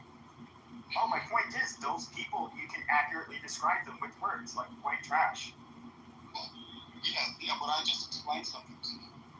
That what makes you think that when you're dressed that way, right? Is there value in that? Tell me the value. Yes, because you're describing the type of person. It's not, sure, it may be harsh, but I think it's, oftentimes you have to be harsh. What would you tell, one of the members of the black community, within the black community? I mean, who cares? You didn't be saying it's your own. It don't hold no value. It don't hold any value. Because you don't know, you haven't walked in this. Absolutely disgusting. Now, if someone's committing, if someone is committing a crime, right, they need to be locked up, they need to be arrested, right? But outside of that, right, you haven't walked their shoes. You don't know where they are in life. So what gives you the authority to categorize people in a broad sweep like that? It's not an authority, it's a freedom to basically make judgments of my own. Everybody has that right in America, and I definitely have the freedom to pass that kind of judgment on to somebody. You know what's funny to me is the power of words. You know what's weak? You know what's weak to me is the power of the words that impact you versus the respect you receive. I hate the fact when people take words and get so impacted by the words versus the respect. Isn't it about respect? What happened to the respect game? Okay, if you're 40 plus, I'm 47 years old, okay? I was born in 77. It's a respect game. But it's really insane how people go crazy over a word being used. When you should go crazy, when someone lays hands on you. When someone lays hands on you and disrespects you, but you get so hurt. You get so hurt based on a word. I don't use the word. I don't choose to, because guess what? That's disrespect. Yeah, hold on. Disrespect. Yeah, hold on. Yeah, they're getting out of control. Hey, can you guys try to hear my fucking voice? No. Like that in Matrix or something? Yes. I'm in the Matrix. No, we can hear you now. Okay, got it. Listen, here's the truth. Some people, they have no personality, they have no intelligence, they have nothing to offer a conversation, and so all they have, the only tool in their toolbox, is to be provocative. And they know that there's little cheat codes in being provocative. They know that the N-word is something that they can say that's going to cause a stir. They know that. And because they don't have the vocabulary, they don't have the knowledge, they don't have anything to contribute, they add this one word to try to create drama. You can tell the low level of intelligence when people start using that word. And here's the other thing. If you go and look at the people in chillism or anywhere else on this app that use that word, that think that they're getting a reaction, I will promise you this. There's not a single one of them that would come with me to go to Fitchburg, a neighborhood in Oakland that I grew up in, and use that word. And this is how you know that they're not authentic about the conversations that they're having. Why would they not want to use that word in a face-to-face communication? I can have the kind of conversations that I have anywhere on the fucking planet, save for the Muslim world, because they say things like it's a pedophile death cult. But I'm backing that up with facts. If anybody wants to have these conversations, I'm just going to say this. Together, let's go pull up in a bar. And it won't be an all-black bar. It'll be a predominantly black bar, probably 75-80% black. And I want you to come and I want you to word in a bar in Fitchburg. That's what I would love to see. And the fact that you wouldn't do it, the fact that you take dinner before you deal with what would happen. And we will go, and I'll tell you what, I will do this. I will make sure that they don't kick you when you're down. I'll make sure that when you get knocked cold, I will make sure that they don't kick you when you're down. How about that? Well, so here's Roger. So if I was to go, I think, for example, outlaw motorcycle clubs like the Banditos, Hells Angels, I'm not challenging people to a fist fight. I'm giving them my opinion. And yes, I do agree that there are temperamental African American word.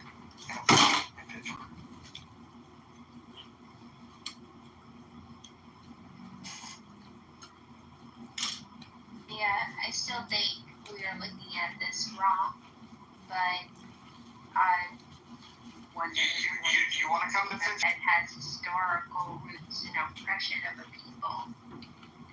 It's the fact that I see it has so much power over people, and people are getting hurt physically because of the trigger of the word, the power of the word. And then the people that are doing the hurting are going to jail. But isn't that Darwinism for those white people? I wouldn't try to take a banana from, like, I don't know, a chimpanzee, because it would probably, rip my arm off or bite my face off. And I do think that if you're going to call a black person, and let's be real, calling someone the N-word is a challenge. It's a really disrespectful. Just like if I was to walk up to anybody and say pussy, like while looking at them in the eyes, there's a subsection of men that are going to take that as a threat and a challenge, and it's going to become physical. Same thing if I insult your mother or your wife or girlfriend. There's things you can definitely say to people. The N-word's one of them. People names. I don't go out of my way to. I look at guys and maybe they have an ugly girlfriend. I would feel zero compulsion to tell that guy his girlfriend's ugly. I mean, just because I think it doesn't mean I'm not about it. Why do I need to tell them that? It's not my plan. Black people would never disrespect me in real life. Like, black people never go out of their way to disrespect me. On here they do, but not in real life. We should say those things, Sean, behind their back. Listen, don't say that shit to their face. I totally agree. Well, you don't know them. You don't know ugly as fuck. Like, you see, you're ugly as fuck. Hold on. What is that shit? Hold on. I'll explain. So, big difference between talking to fat people. In fact, I'm a big fan of bringing back fat shaming. I think that's okay. I'm a fan of fat shaming. I'm able to find the value in saying the N-word. Again, if it's in literature and it makes a point, okay. If it's in music, of how it would elevate a conversation, how it would bring a positive outcome by utilizing the N-word in a conversation. Nobody's brought that. All they've said is that we should retain the right to say it. That's all you got. If people fat shame me, I tell them Cash App open. I was just gonna say, if people fat shame me, I say my Cash App is open. I will go get on one Gopi, and I will gladly take it and lose all the weight that I can. Alright, so hold on, y'all. Let me get this thought out, please, Dawn. Thanks, honey. Thanks, Dawn. So when Kanye West came out with his most recent song, to Heil Hitler, people looked at him and said, that's hate speech. And when he was interviewed in his leather Klan robe, which looked really uncomfortable and ridiculous, but okay, Kanye, he said, tell me what hurts you.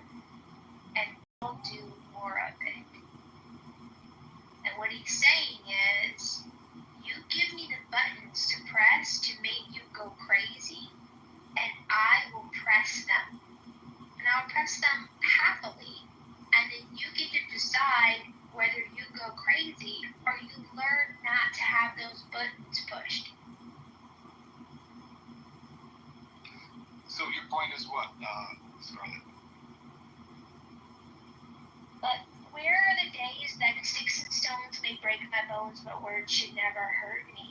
On stage, if But you were dying yes, on God, the you deathbed, always how many say people, things better than how many anyone. people, how many people on this stage would actually come to your fucking deathbed or call you when you're on your deathbed? How many people are going to reach out to you when you're not here for a week? No one. So how much does it fucking matter what people say to you? Yeah, that's what I'm saying. Russia, because Gaza, and these are the kind of small conversations we're having. Right? I'm not saying that the discussion is important, but the people that are wanting to hold on to this word, that so many people are hurt by, right? It says a lot about you, right? I personally don't let any of these words bother me at all. Doesn't say anything about me. People don't, you don't know me. But to think that the way you wake up and putting them in a box all the time, rather than what contribution can you do for the day to make this place, this country, a better country? It says a lot about you. You're very small if you're doing that, especially if you're doing it every day. Well, I'd say this. I agree with you. In fact, I want black people to continue to gatekeep the word and to get really mad and then they just like move on. And it's just kind of like I feel like the small, insignificant dumbass. Now I feel like the tryhard who said this little naughty word and it failed to get a rise out of anybody. I feel like a retard. I'm going to stop using that word because I just made an ass out of myself because you guys just using that word of all their power, not caring. Like I'm just a fart in the wind. I'm nothing. The word means nothing. It came out of my mouth and it means nothing. You took my power from me. All right, hold on. Everyone mute up. Everyone mute up. So, Pepe, are you saying that when you use the N-word, what you're doing is trying to accelerate a post-racial society where the N-word has no power? Is that what your goal is when you use the N-word? No. It's for entertainment. Man, you're literally saying words that were said right before Black Americans were killed. It's really sick. I'm not trying to like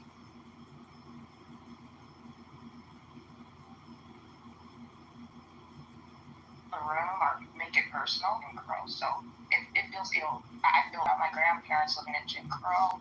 I heard about the history. I heard the treatment that they went through during that time. Again, just you can do what you want, but it's just crazy to hear this. It really is. Can I just jump in really quick? This is 9. So You know, black folks have made this word internationally famous for their art, their music, and to Christy's point, that was a word used against black people, used to describe black people during slavery. She said, that's the white man's word. My mother said that we owe the white man reparations for stealing his word. We have profited off his word. We've made the word popular. We've made the globe treat the N-word like it's a term of endearment. I lived in LA for 20 years. Everyone said the N-word. We've profited. We've made trillions of dollars using the N-word in our arts, music, TV, etc., etc. And because of that, we owe the white man money because we stole the word. I'm done. Brilliant. Can I just say something? Please do. So I find it very fascinating that interchangeably in the argument of why it's okay and why it's not okay to be using this word, and especially in the context of disenfranchisement of, one group of people over another, it's very, very, very strange to me that a lot of people during a workday spend time about, talking about who's able to use the N-word, who's not. I mean, during a whole workday, like it's very fascinating to me that they're not more productive things to talk about than who can or cannot use the N-word. I remember during the pandemic when I first joined Clubhouse 5 years ago, there were so many rooms, and people were dealing with mental health issues and this and that, and you, my friend Pepe, had your special room, and I think about the people that are really going through serious mental issues, right? And this is the kind of room that you have Pepe, continuously, daily, your contribution to society.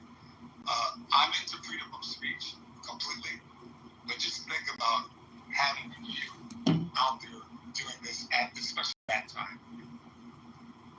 That was the most important time to do it, because that's where we had this BLM frenzy, and you had, a degenerate who, I'm not going to get into the debate over whether he was killed or OD'd. I don't really give a shit, quite frankly, but one unfortunate incident, all of a sudden, he's a patron saint. All of this crazy rhetoric, and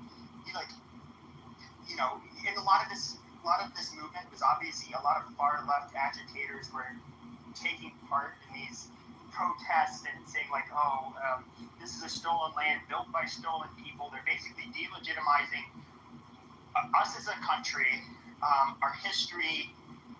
They're saying like down to the, tear it all down to the core because it's evil to the core since its inception. I'm hearing all of this stuff like, we hear black women speak, and it's just like, excuse me, what? No, that's not how. No, I'm not playing your fucking game.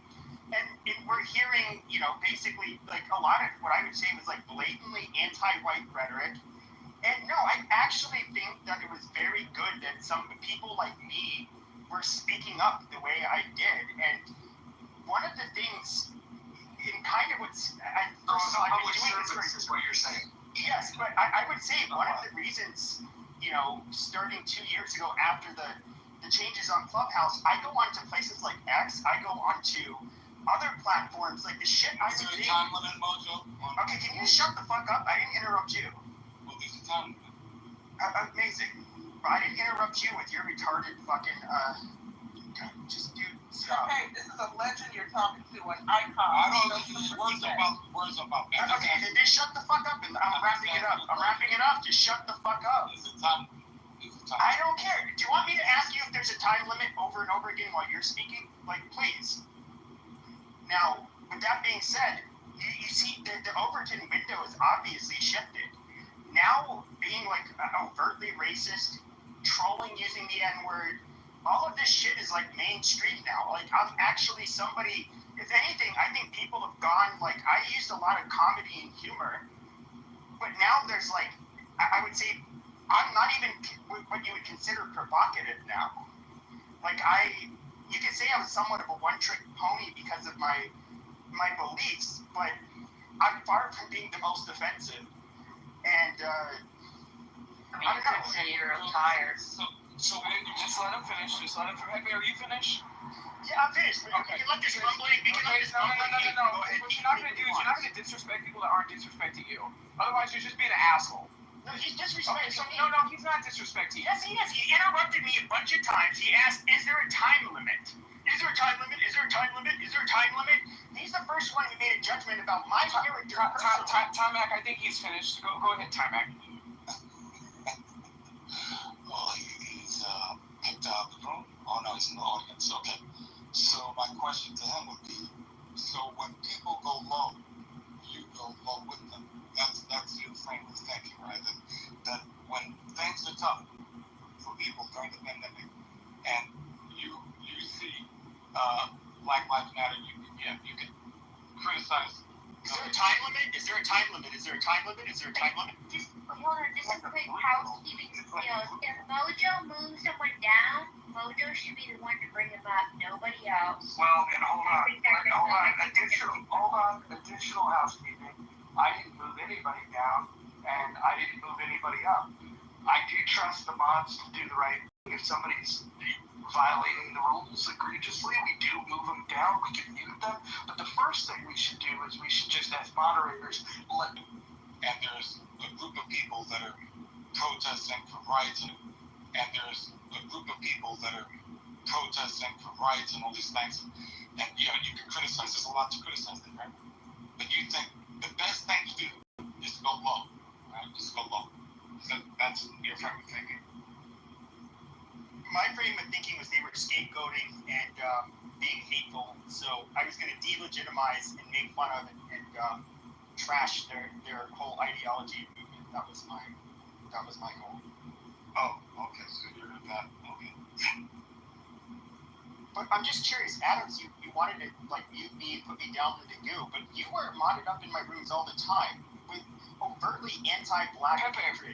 No, you are. Pepe. No, you light skinned. No, Pepe, barely passed. I'm not even modded, so I don't know if you're drunk or coked out tonight. I'm sitting here right on the stage with you. So again, don't try it, bro. Don't try it, bro. Don't try it, bro, because you're screaming into my fucking ear. That's exactly why. Well, you're screaming in my ear, though, Adams. You are. Not Pepe. Like, you weren't even in here when Is this there a happened. big Michael Mojo? And I don't know who the person was who moved me down, but obviously it wasn't one of yours. Adams is biracial. Well, no, Hold on, guys. Hold on. Listen, little order here.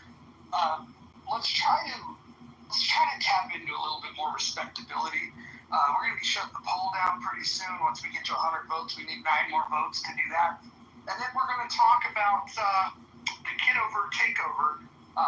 We're gonna do a little fundraiser. So let's get them votes in. If we get 9 more votes, we'll close this down. We'll get the link up so we can support John Kitover for Congress. So let's get back to the conversation. Everyone try to be a little bit more respectful. And I know that's tough when you have people that are advocating for, but I get to say the N-word, right?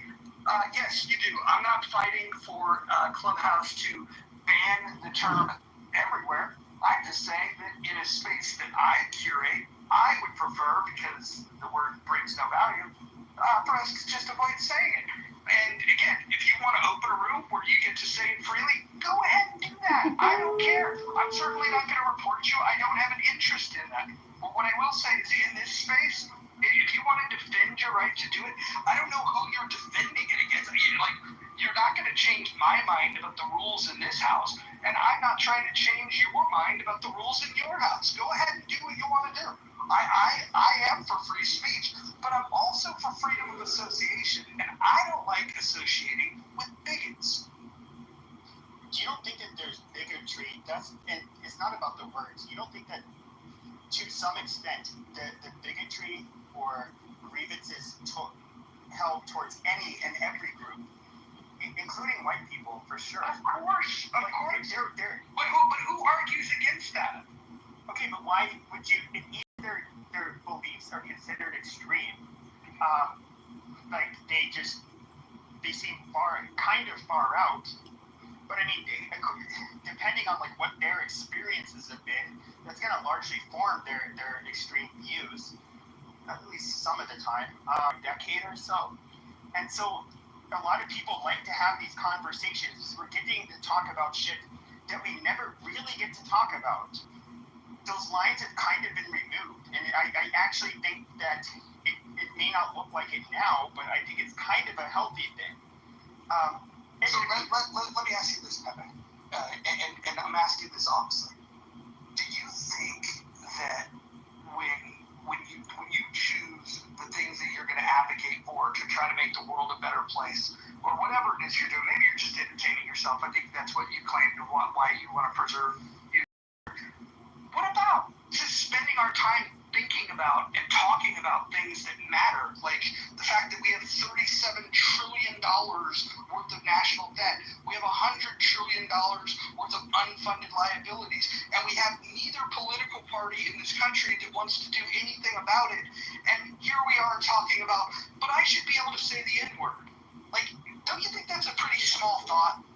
I do, but I would say that, people are rather entertained by, bread and circus. I don't think that the whole thing with the debt, until Americans really start to feel it, that is going to be something that they really talk about. And unfortunately, people are very short-sighted on average, and people largely are entertained by really contentious shit. If you look at the largest rooms, what they've always been on this app, except for maybe after the first few months, it's going to be the people feuding, the people saying offensive shit. I mean, that is, I think, like with the attention economy and social media being what it is toxic, no doubt about it, and it's not really productive, especially in the short term or even the long term. But I do think it does, in a way, kind of force people to look at things a lot differently. I mean, just look at, I think that even the Overton window shifted on the left as well as the right in the last, 4 years. I don't know. I don't know that we've had like relative stability in the world compared to most of our existence, our ancestors' existence on this planet. Now we have all of these technologies that are like smartphones and all of this shit and social media that really is very disruptive. And I don't know how like we're gonna work through it, but I don't know that. This is just a personal opinion. It's a value judgment. Like I personally am somebody who's much more willing to have debates and conversations with people that are overtly hateful and offensive, and I actually like talking to people with opinions that are much different than mine. It kind of helps me understand things, and especially from their point of view. Well, Pepe, what's the last book you read? Are you making money by doing, because you talked about, no. So you were talking about, you said a lot there. But he's moving the Overton window. Tommy, can I help on this maybe? Well, I'll be done when you're done. Out of all the things he's moving the Overton window. You're not making money from it, right? And you've spent hours to just point out the low end of people. It just doesn't seem like I'm not judging you. I'm just saying. Well, I'd say the differences between people is what I'm most fascinated by. I generally, when people think a lot differently from me, it's like, I want to know why. I don't get it, but I don't understand why they're saying this. And I'd like to listen to them. And, it can take a long time to kind of understand how they formed their opinions. I've never, I was very overtly Pepe, the fascinating and intelligent young man. But, a lot of these people, I would curse at, I would say horrible shit to. I kind of, when we don't talk about political or religious stuff, I actually find that they're very decent people, but they have very different... intellectual experience. There's so much different, I don't want to get into it, the reasons why they have this. A lot of it is religious, but there's a lot of other stuff too.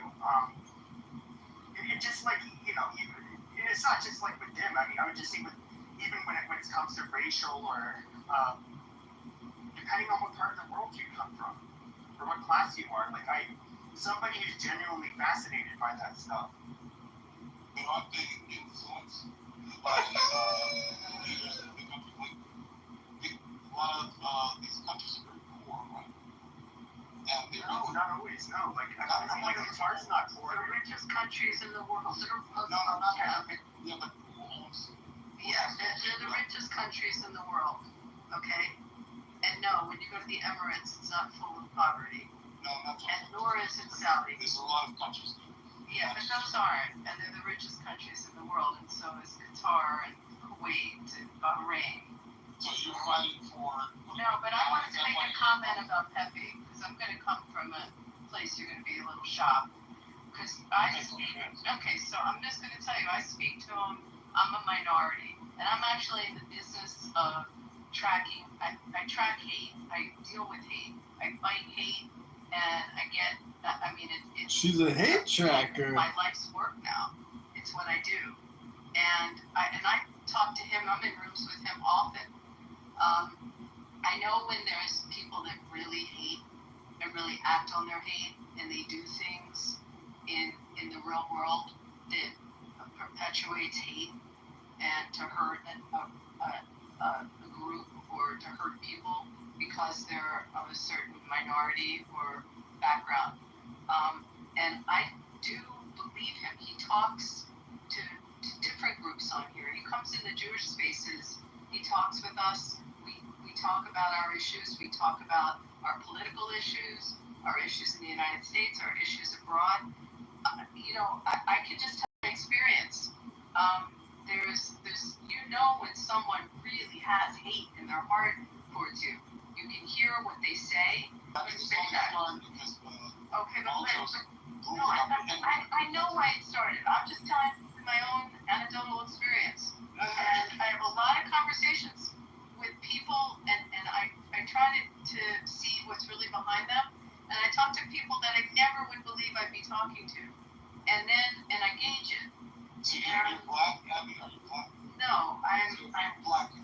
Jewish. I'm a minority that's being attacked incredibly right now. I'm 2% of America. 2%, and I'm 900% increase in hate crimes. And I'm dealing with hate in my community, like at leaps and bounds that is just astronomical. People being burnt alive, being shot, murdered. People waking up to swastikas, waking up to death to Jews, waking up to kids. Okay, Timothy, that's not what this room's about. I'm just telling you, I can tell when someone really has hate. That's not the dialogue. I'm not kidding. You can talk over me if you'd like. You can challenge it. I'm telling you, if you want to hear hate. Okay? But when it comes to Jewish spaces and talk with them, we're not talking about the hate groups. We're not talking about all those things. The fact that people are coming to Pepe's rescue to say, well, he's a benevolent racist. I think that's problematic in my mind because benevolent racists become malevolent racists. But that's not true. Speaking up for chillism, they can call white people whatever they want, Jews, blacks, it doesn't matter, Arabs. They're very harsh on Muslims in there.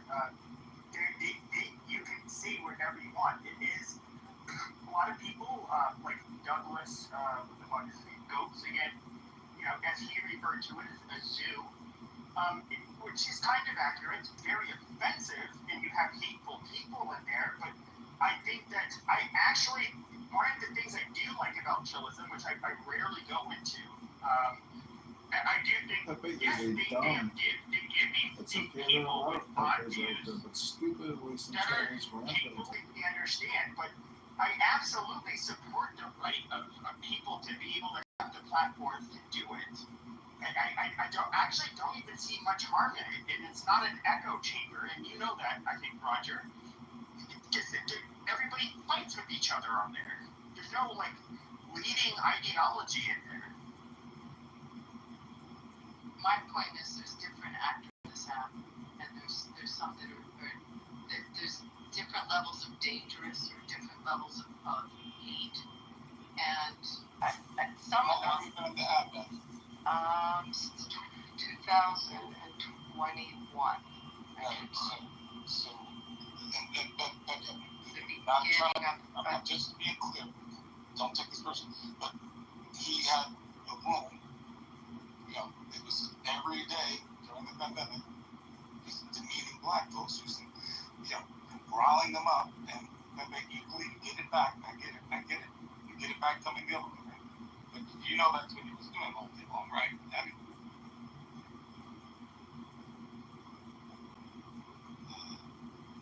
Abby?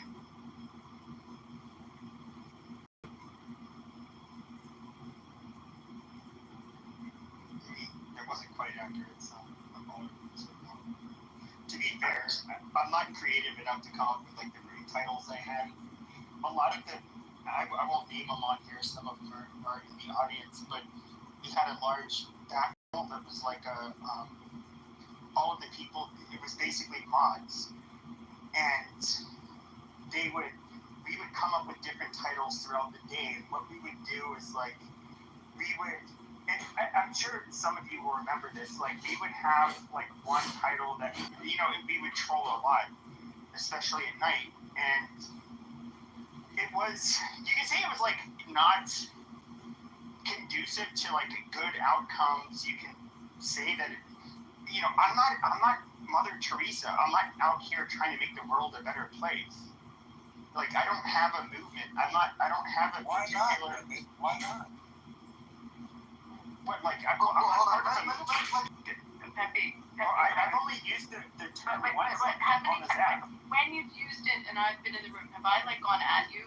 Do you recall? I don't remember. I have gone at him when he has said it. Oh yeah, you did. You're right. You actually heard. That wasn't my question. My question was. I absolutely say something. I remember you were saying. I want to. Hold on. I'm going to ask my question. If he used the K word at the same. Use it. I've heard him use both words, and I've said stuff to him. I don't like hearing either. It's not something I'm comfortable with. I usually, if he's in a space doing it, I'll leave the space because I don't like hearing it. I'm not comfortable with it. I'm answering the question. I leave the space when I hear it. I don't like it, or I'll call him out, which I've done. So to answer, I'm not comfortable with it, and I've said stuff. When I hear it, I've said stuff to him. All I was pointing out is there's people that really are rooms. Well, there's no doubt there's a fucking room on this app where they sex traffic and they plan for terrorism, and there's even used with the K word, because he probably uses the N word, I would guess, like a multiplier of 100 times that which he uses the K word.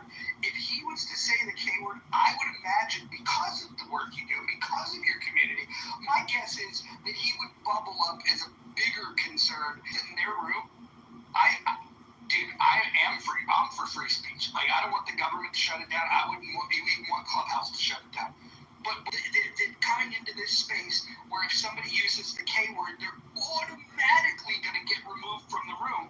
That's a preferable position than to be in a room like chillism. It's freely allowed. That's all I'm saying. And it was weird to me to hear you defend him because he's not out there with a noose and hanging people. I will repeat, when I've heard him say it, I've gone on the attack. I've also left the spaces when he uses those words. I don't want to hear them, and he'll tell you that I've gone at him for both words.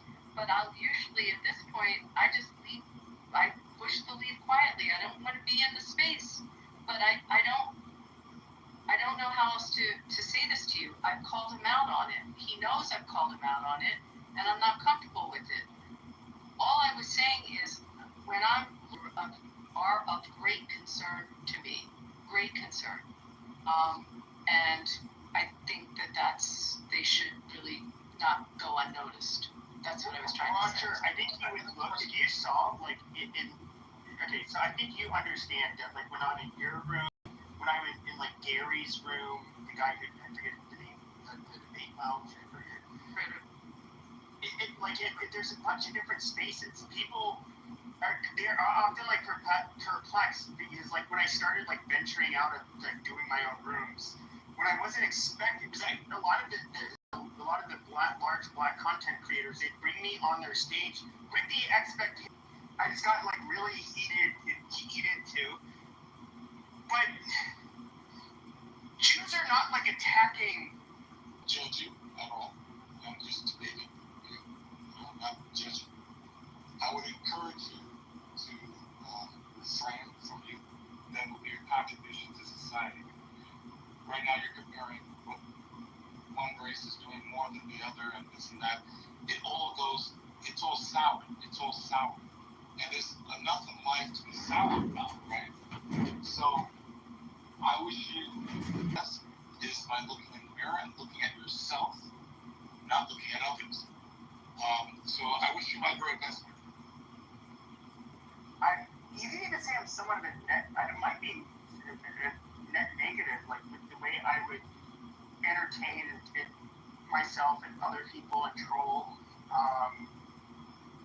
But I do think at the end of the day, like, there is a lot of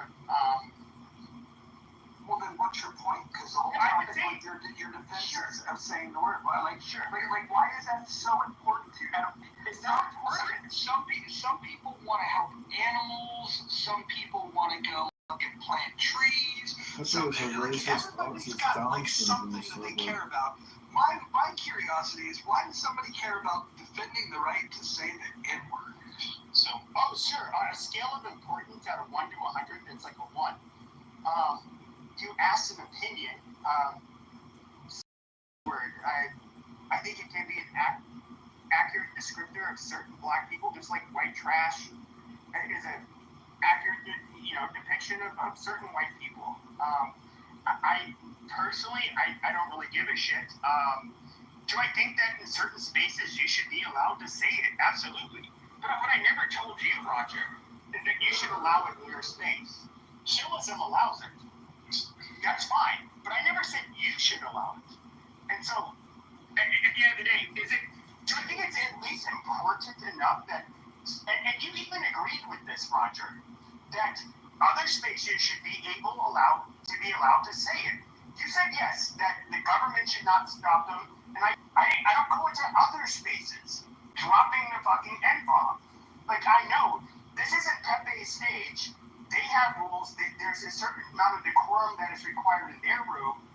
It's not the Pepe show, so I need to keep my thoughts to myself. So Pepe is one of those people that serves as like a breath of relief for us brown people because he is so open and explicitly racist. I encourage Pepe to keep doing what he's doing because it is a value added to the American society that we need to have these reminders because people will just say, so I encourage Pepe to keep saying the N-word, to keep hosting his rooms, to keep throwing trash at black people because we need people like Pepe. It makes life so much easier instead of the passive aggressive white people who would just casually talk shit about people of color in their little passive fucking tones. People like Pepe are important. We need honesty. ¿Por qué no te calles, Marico? If we can get 2 more votes, we Sorry. can get the official result. Oh, we need 1 more vote. We're at 99. Oh, I forgot. Can I say something else, Roger? I forgot my last point. Is it okay if I say it? Manipulator. He enjoys the satisfaction of playing with people's emotions and toying with them and seeing if he can get a response from them. And then I was thinking, why would someone do that? And then I realized Pepe probably doesn't get a lot of attention in his real life. That's all I have to say. Oh my God! Just because I said what I said in Spanish. A lot of ghetto ass folks on this app vis-a-vis the real world. So I just want you to know that.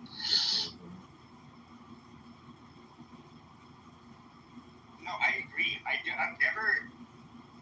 I went to school with black people. Was friends with black kids. I'm gonna admit I didn't as an adult haven't had any black friend. Shocker. A lot of them were. I would say I'm more Hispanic. Most of my friends have been Hispanic, even in comparison to white people. Not to say that they're interchangeable with black people, but but that being said, the black people I would encounter in real life, there are some I've noticed some things in the black community where it's like, oh, I have some fucking problems.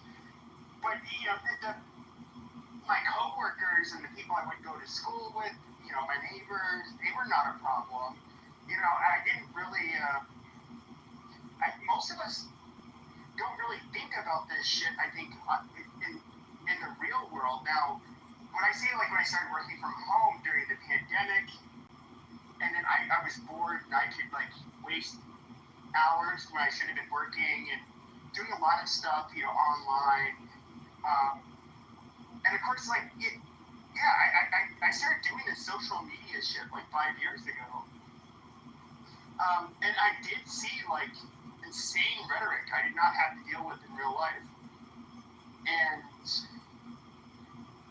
I would say my experience with black people online has not been my experience with black people in real life. Now, I'm sure a lot of the black people would probably say, you guys don't have white people going up to you, calling you names, denigrating you for being black. Just I don't have experience with black people just coming up to me and starting shit with me for being white. But then on this app, you're going to get that. And I don't think anybody would deny that.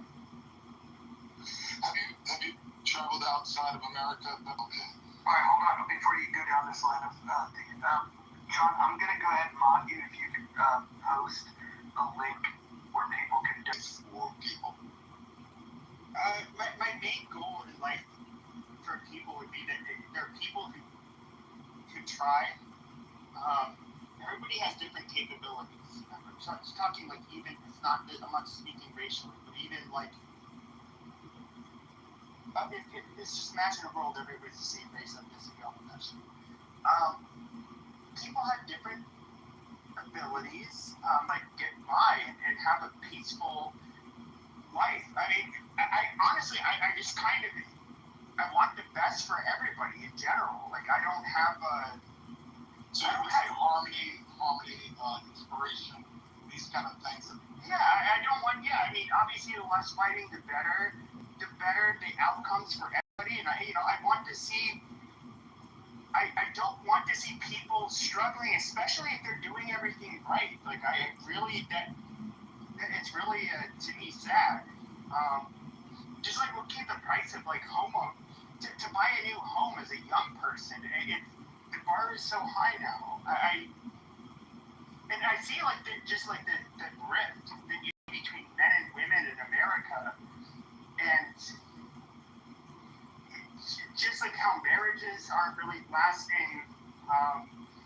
Men and women are tearing each other apart on social media, and it's actually like heartbreaking. I did not have to deal with this shit when I was a sister, and you had to make an accurate judgment about what kind of person are they and who should they be with.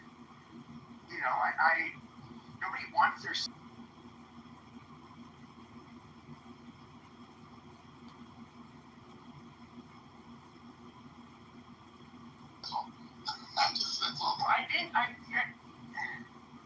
I think to a degree, I mean, the problem is that you have people on the left and the right that definitely want to,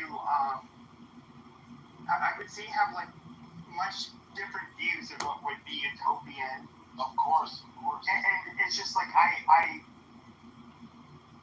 for a good decade, and I just saw like what was just amounted to just like hateful, horrible shit. And I guess like me, I did feel like an underdog. It's just like, oh, they can censor us and they can. It was almost like blatant, I don't know, like communist, racist propaganda, and they would shut you down for speaking out against it. And it's like, well, fuck these people. In fact, I'm going to start insulting them. And I'm going to start using every goddamn slur and I'm just going to, like, literally try to fucking make fun of them as much as I can. Alright. Hey, guys, we're going to segue into the purpose for this room. The future Congressman, John Kitover, he's campaigning to help us. And so we talked some small ideas for the last hour or so. We're talking about some big ideas. John, do you want to tell people why they might want to consider to help you with your campaign? Yeah, thanks, Roger. Thanks, Pepe, for that fascinating lecture and that incredible academic experience of listening to you discuss that important topic. Shut up, retard. Many years. You're stretching your underwear again on Rule number 5. Go ahead, John. So, many of you know me. I've recorded many of you. Pepe is in many, many, many of my recordings. An unbelievable number of recordings because he has so much to say and he has so much fun here on this app. And I have enjoyed filming him and recording him for so many years. All I want to say is basically this country is borrowing and spending us into oblivion. $2 trillion a year is absolutely ridiculous, obnoxious, terrible, and just as stupid as many of the things you've just heard debated on this stage for the past 30 to 40 minutes. It's children. These are incompetent fools who keep getting into office because the voters are incompetent, brainwashed, and completely propagandized to vote themselves into an economic oblivion. So I'm running here as a Clown House user just like you. I'm fully transparent. I record myself, as Pepe said, in my underwear doing yoga while listening to you waste your time, have heated conversations in a road rage fashion just for seriously. But click that link above right now, 10, not 11, 10, not $9 to contribute to the campaign to elect John Kitover in the 16 years. That's $20 trillion in debt. $20 trillion. That's a lot of money. So if you want to drive this annual, keep voting for these frauds in Congress and in the Senate. But again, I'm fully transparent. I'm running as a Republican. I've run as a committeeman before in Illinois, and I had to fight the Illinois GOP and Chicago GOP. It's not pleasant. They're not an inclusive group of Republicans. They're not MAGA. They don't show any support for Trump whatsoever. When Trump was running, they didn't hold one Trump event. I never saw a Trump flag, poster, sign, or even a kind word for Donald Trump. So if that tells you the type of Republicans I'm running against here in Chicago, that's the type I'm running against. Thanks, Mojo, for putting this together. I'm complete. And if I can answer any questions, or if you want to hear more interesting debates and conversations, I'm down for that too. Yeah, so he's going to stick around and answer questions, but before he does, I just want to, make this appeal. For those of you that are believers in a deity of choice, I don't make any, I don't discriminate here. I'm just going to ask you to prayerfully consider, before you click on that link up above, just say a prayer. Say, Father God, can you please give me the wisdom and whisper into my heart how much money I should donate to John Kitover for Congress? And I want you to listen to that whisper. Please, that Lord. Whisper that whispers to your heart, that tells you how much money you should give. Your deity may say give $0. Your deity may say give $1. Your deity may say $10. And if you're prosperous and your deity believes in this cause and believes that this is your calling in life, he may tell you to give a little bit more. But I want you to listen to that voice, say that prayer, listen to the voice, click the link, and do the right thing. God bless. Jesus gave me the I did your prayer, and Jesus gave me the sharpest pain in my butthole I've ever felt. And I'm just guessing. That means no. I'm telling you, if it doesn't work out in Chicago, consider coming on down to Southern Illinois. You will see a whole different side of the state, because down here it is like a sea of Trump signs. Yeah, it's bad, but I mean, there's a lot of Republican support down here. I mean, it is the economic disparities between the North and the South of Illinois are drastic. Like, the South is basically Kentucky. It's really bad down there. I would just keep driving till you get to Tennessee. Yeah, I mean, I told last night saying that if it wasn't for Chicago, Illinois would be deep red. Yeah, it's the truth. That's almost every state. I got a question for Necro. Hold on. I got a question for Necro. Necro, if you were to stack $100 bills one on top of the other, how high would it be if you stacked it $37 trillion high? Any idea? Yeah, so given that, like, a dollar bill is like 0.0. Can you go ahead and tell me how high it would be? It would probably go above my house. Yeah, you know how high it would be? It would be 25,000 miles high. 25,000 miles high. That's the circumference of the Earth. That's how much debt we have. And there's only that's just the debt. Imagine the unfunded liabilities. I haven't even done the math on how tall it would be if we count the $100 trillion of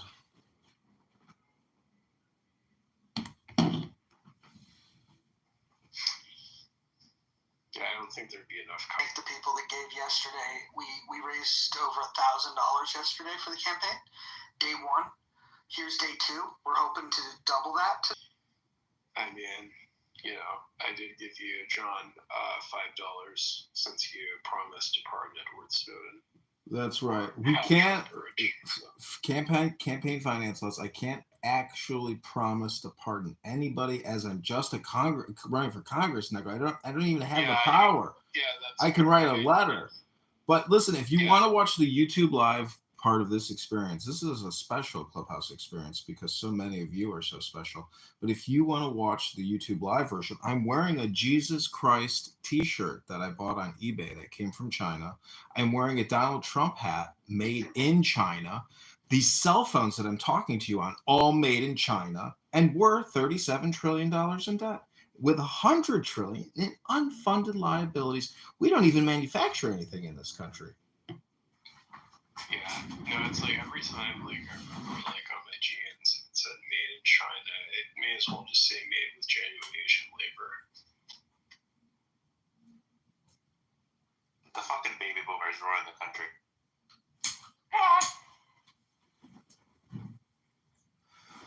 The amount of over stuff we have in this country, like the amount of shit that people have, like I literally see online people having like 80 to 100 per bro, like just that. Like I'm just like, it amazes me how much shit people buy. That's just so cool. Yeah, it's just like, you know, like boomers, it's just, you know, they just want to go back to the good old days, you know, where, you know. Like, yeah, but they can't go back to the good old days because they're too old and they can't surf and do the cool shit they did because they're in like wheelchairs and not very mobile. But I do want to ask you a question, Mr. John.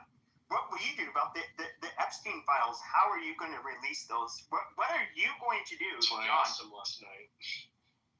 I didn't get a clear answer to that. You're going to get a clear answer, fuckface. Otherwise, I'm going to tell people not to donate money to you. Well, Pepe, you've violated one of the In the Muff rules. I'd like you to click on the house, read the rules, and tell us which rule you just broke. Voters want to know. Okay, then the next question I'll ask you, Pepe, is what is 232 times 1,000? 232 times 1,000. $232,000. Listen, ladies and gentlemen, Pepe is a boxer. He's had his head bashed in multiple times, and he's got very bad TBI. Just wanted to confirm. I just wanted to confirm. What are you going to do? What are you going to do to release the Epstein files? Can I ask you? I want to ask a question. No, I want him to answer. What is he going to do to release the No, Epstein I can answer his question very quickly. You are hyped up. Bima, let me just answer his question. He has to be put under pressure because he's somebody running for office. He needs these questions to be asked to him. Listen, Pepe, I've retweeted Thomas Massey's posts on X where he's bringing victims of Jeffrey Epstein. I think 6 or 9 of them. So getting justice for these victims is extremely important. And if you want to focus on the espionage aspect of Jeffrey Epstein, the United States. I don't know if there was espionage because it's not released. I asked. Well, look to Bill Clinton, look to Bill Gates, who's giggling on television about how he's dead now in prison. So I guess he can't answer any questions. Don't ask a guy running for Congress in a district in Illinois when your country's $37 trillion in debt. You need to stay focused and know that, you know, there's very little I can do other than encourage. $37 billion or trillion, excuse me. That was 2 word farts in a row. Million, billion, trillion dollars in debt. What are you going to do to lower that debt? Sorry, I wanted to see if Hakima was here because I promised I wouldn't say the word ask. So I just wanted to confirm it. Yeah, okay, but I asked you, like, what are you going to do to lower our $37 trillion deficit? How are you going to, do that? Yeah, no problem. So we spend $7 trillion a year plus. Okay, $7 trillion a year plus. We take in $5 trillion through the IRS and the Treasury annually. So that's a $2 trillion deficit. I would propose that the smart thing to do would be to immediately cut Medicare, Medicaid by about $1 trillion, Social Security by about 250 trillion or 250 billion. No, not 200. Yeah, 250 billion. Anyways, I'm just suggesting that we cut the national deficit 100% and bring us back to $5 trillion. Amazing. So you want to cut the geezers that have had these, was it the 1940s when this was? I forget when it was. I think it was Roosevelt who ended up. Also, don't forget the NDAA, Pepe. We got to cut that $1 trillion annual budget down to $750 billion. Into Social Security, and they were going to get these benefits. Like I hear you, Pepe. We've been 25 years at war. You think after 25 years at war and a massive pandemic, scandemic, the American people are going to have to tighten up their belts and say, you know what? We've been through a lot. I guess we should try to start saving some money. They can't tighten up their belts because they're about to die. Pepe, the point is, stop borrowing, stop borrowing. Say it with me. Stop borrowing. Say it with me now, Pepe. Stop borrowing. Say it with me, Pepe. Stop borrowing, stop spending. Stop borrowing, stop spending. Stop borrowing, stop spending. Stop. Say it with me, everybody. Stop borrowing. Okay. I guess nobody likes to do mantras. I like mantras for relaxation purposes.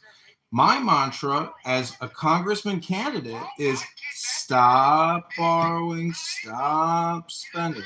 Stop borrowing, stop spending. Stop borrowing. This is why I've lowered my volume and I'm just going to continue to talk. Stop borrowing, stop spending. I am complete. Go ahead, shoot you in the back of the head. My fat, thank you for problem solved. So every time you say that, John, I'm less likely to vote for you because not it's voting. a valid question from that. I just had to say that, bro. Your mantra literally makes people like Pol Pot come into existence. Like holy shit. Pepe, you do. Talking about the old geezers who were said. Pepe, you were just complaining. Can reduce or eliminate the benefits. Yeah, but it's political suicide for Republicans. Hold on. Before you say it's political suicide, what's political suicide is in 2035, the trust fund is going to be dead, right? And then you can only fund 71% of the liabilities.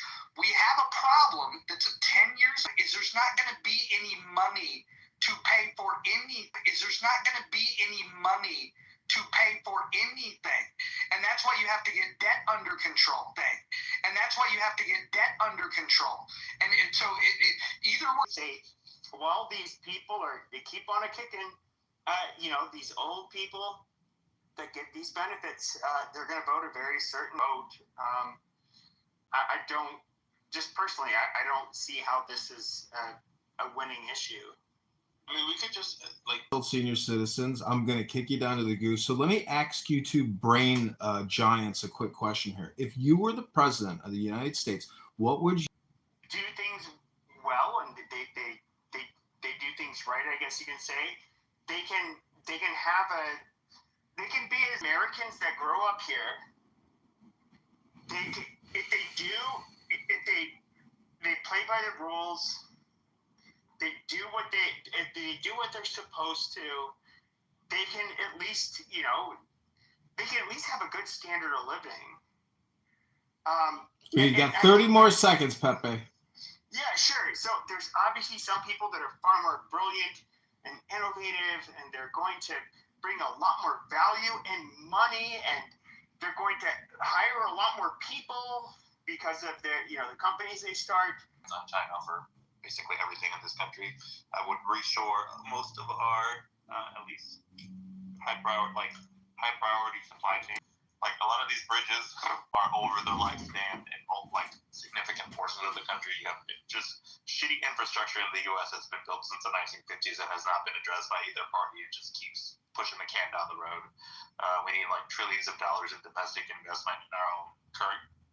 Of what they just said, or even repeat back what they just said. I don't think of what they just said, or even repeat back what they just said. I don't think anybody on stage could even give me 3 things that they just told us. Maybe one. Fuck you. Use profanity one more time. This is your final warning. You will be Shut put. up, suck my fucking dick. Okay, gentlemen, you're going in the goo. Move to I would audience. like to say Pepe, any final insults before I put you in the goo where you belong? Go ahead, Pepe. Yeah, fuck you, suck my dick. Okay, moving to the audience. There you go. Go back to mommy. I just want to quote Donald Trump. Go back to mommy. Go to the goo where you belong. Okay, who's the next? Yeah, Doge. You can go to Doge on X right now and view almost $750 billion of fraud, waste, and abuse.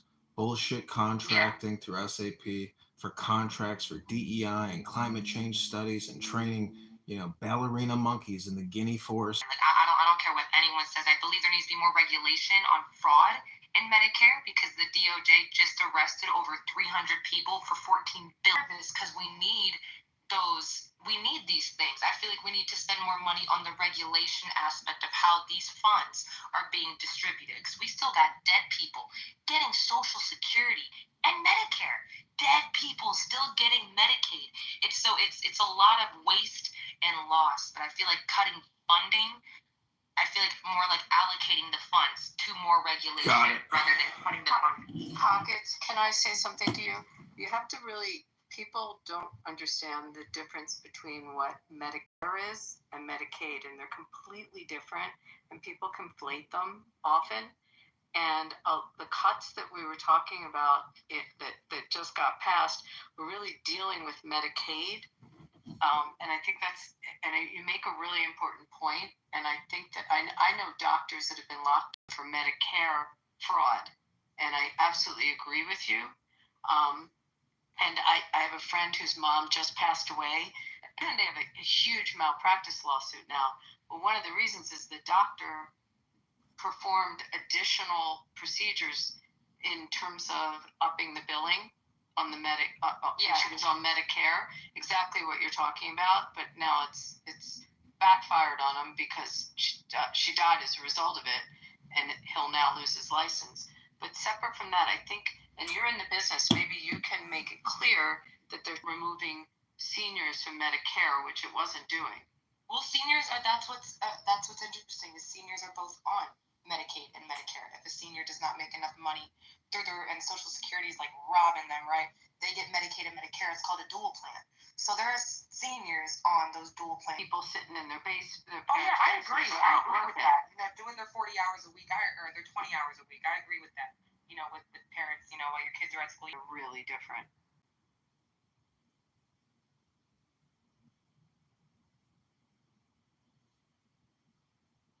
You're about to see a whole lot of scam, fraud, waste, and abuse, and borrowing and spending.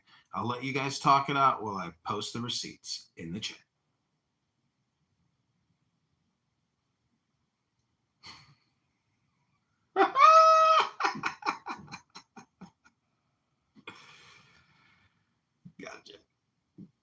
Gotcha.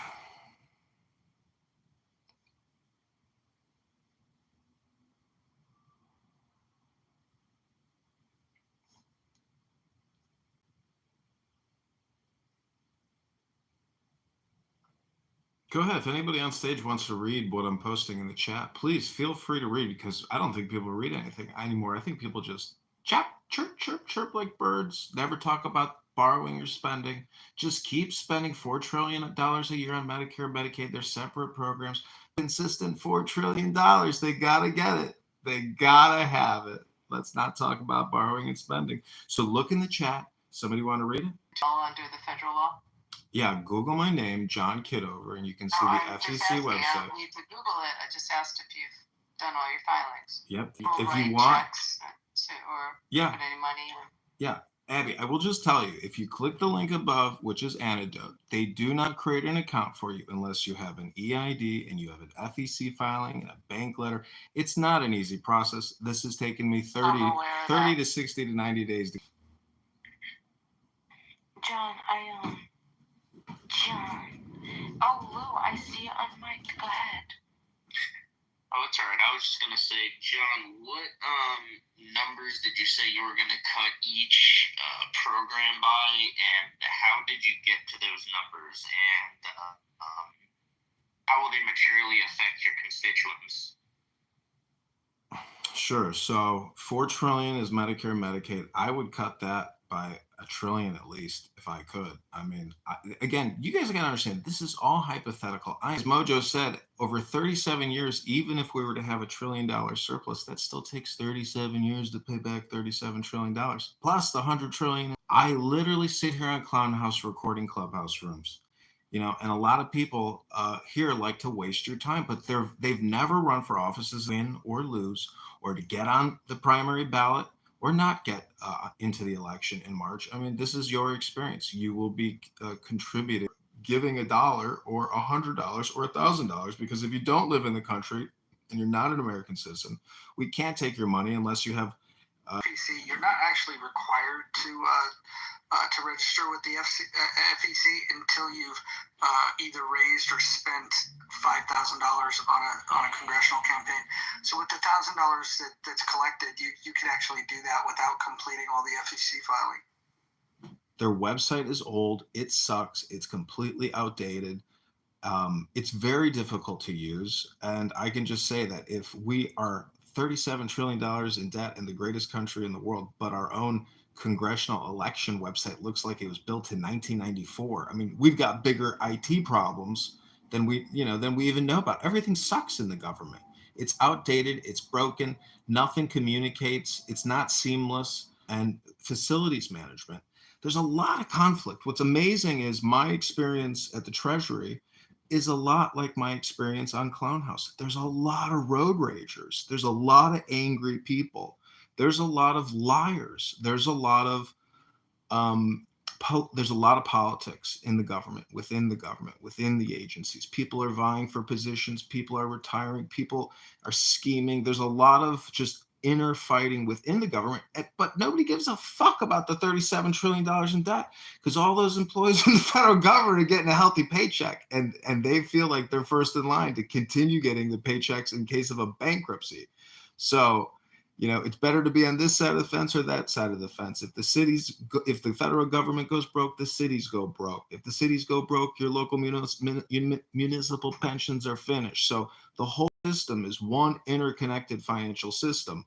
And the biggest problem is the federal government's borrowing and spending. There is no bigger problem. $37 trillion fucking dollars is a lot of money to owe on the ledger. So that's what I'm saying. Yeah, I think it makes sense, and I mean the reason why I ask is not necessarily to be a dick, but of course, if one of your main things is going to be, the budget and spending, I mean that there's like, to me, I think about this problem a lot too, but there's a lot of things that run so inefficiently within the government, like a lot of things that you could do, but I think that what people don't want to hear is that their lives are going to be negatively, materially affected when we talk about, figuring out the debt problem, right? So I guess I just asked that because I'm sure you're going to get asked that, right, by some of your constituents, and I think it's just, good to think about that. No, I think it's a very scary topic to hypothesize about, but I do think that Franklin Delano Roosevelt's quote of the only thing you have to fear is fear itself. This is a word game. This is an accounting game. This is a ledger game. A huge, massive nation that is basically impenetrable to foreign invasion to a certain extent. We don't have a lot to worry about in terms of security. So why are we still spending $1 trillion a year on the world's largest military police force? $1 trillion. Lockheed Martin, Boeing, Northrop Grumman. Let us, if we're going to spend $300 billion a year on weapons and defense and salaries for soldiers or contractors working with defense corporations, I mean, let's get the biggest bang for our buck and start paying down the debt. That's a pretty good place to start. But instead, we have this world police, security attitude that we can't let go of because there's so much money involved. It's that much money. And, the deep state and everything wants, the quote from the movie Dune, the spice must flow.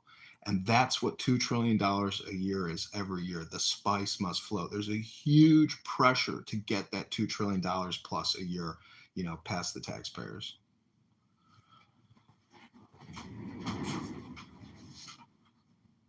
So focusing on the biggest problem also means coming up with a solution, right?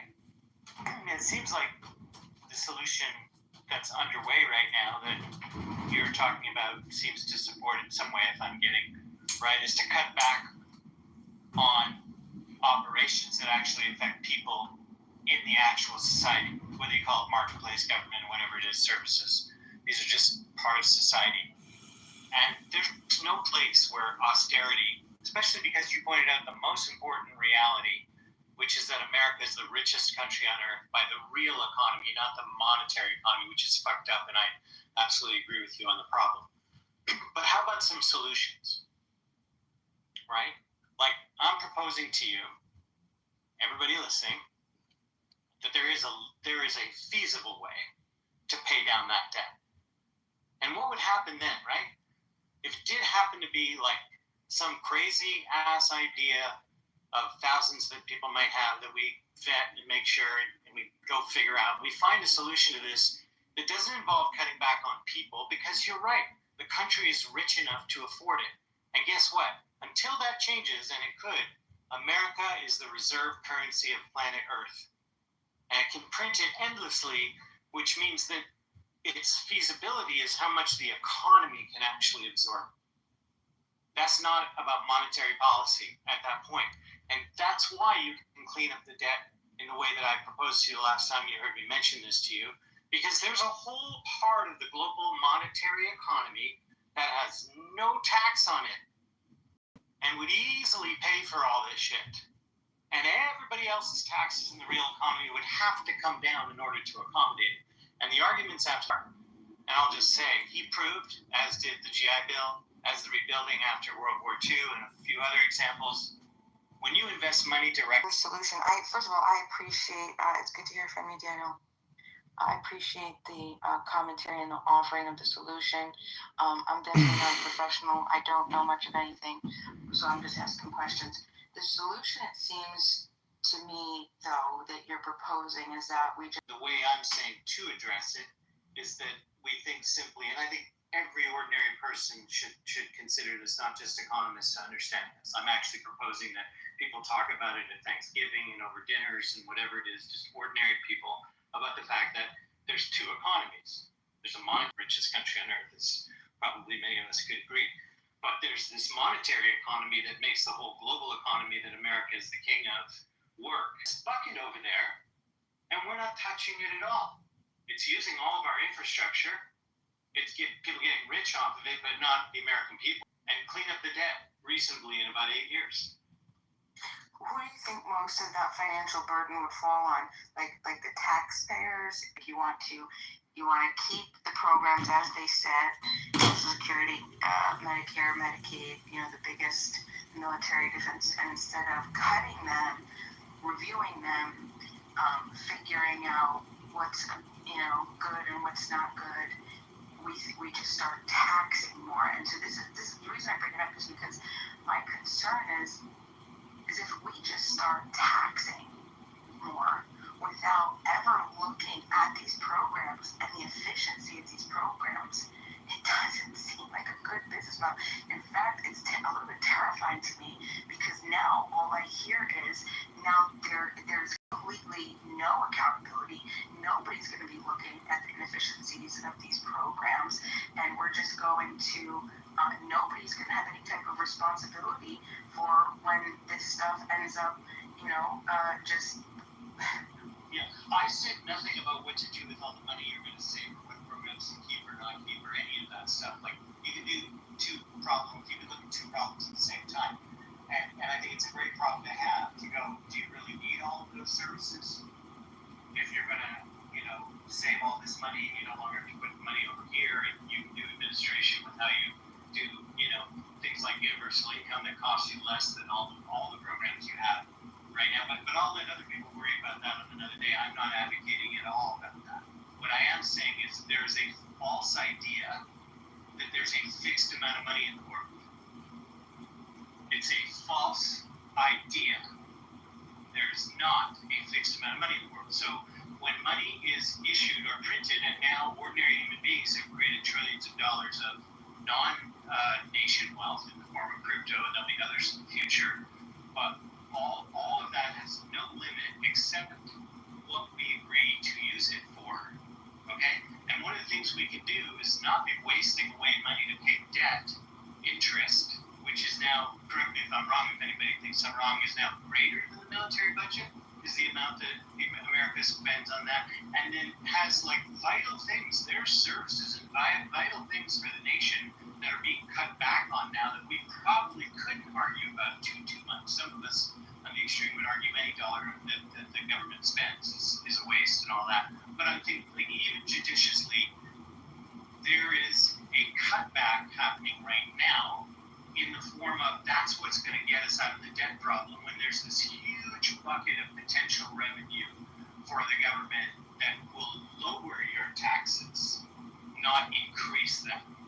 that's the key thing that I would be jumping on first. If it turns out that can be substantiated, then you can have the argument about what to do with what programs to keep and all that. So that's a whole other conversation as far as I'm concerned.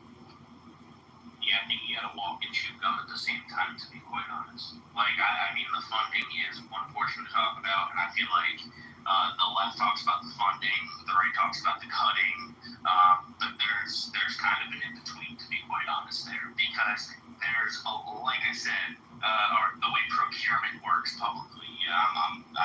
Supply chain is my thing, right? That's what I've always studied, and that's what I do professionally, and public procurement is mind-bogglingly inefficient.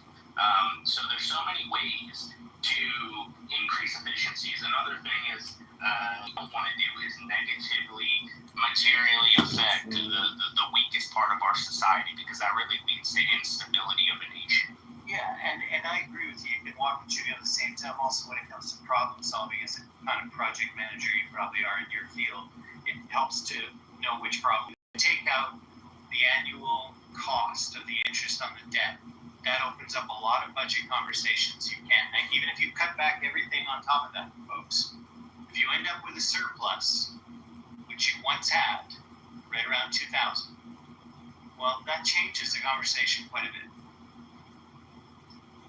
And I definitely hear stop spending. I think that's a big theme of this room. That stop spending is a blanket statement that doesn't really mean much, to be quite honest, until you get into the devils in the details, right? Stop spending at this macro of a level doesn't actually mean anything. It's not prescribing anything. Some money is investment and some money is waste. There's no question. Those are two buckets you can't change. What goes in one and what goes in another, we can argue about. But you're going to have some useful investment and some waste.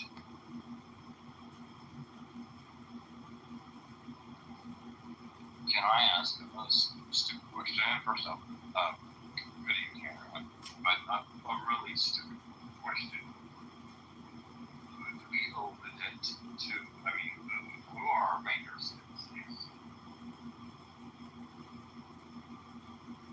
You can go to US Debt Clock and actually see who we owe it to. The primary lender is the Federal Reserve. No, you don't owe it to the Federal Reserve, sorry. There's also China, there's Japan, there's Germany, there's the UK. Go to usdebtclock.org. And Thomas Massey doesn't actually pull his data out of US Debt Clock. He gets it straight from the treasury.gov API.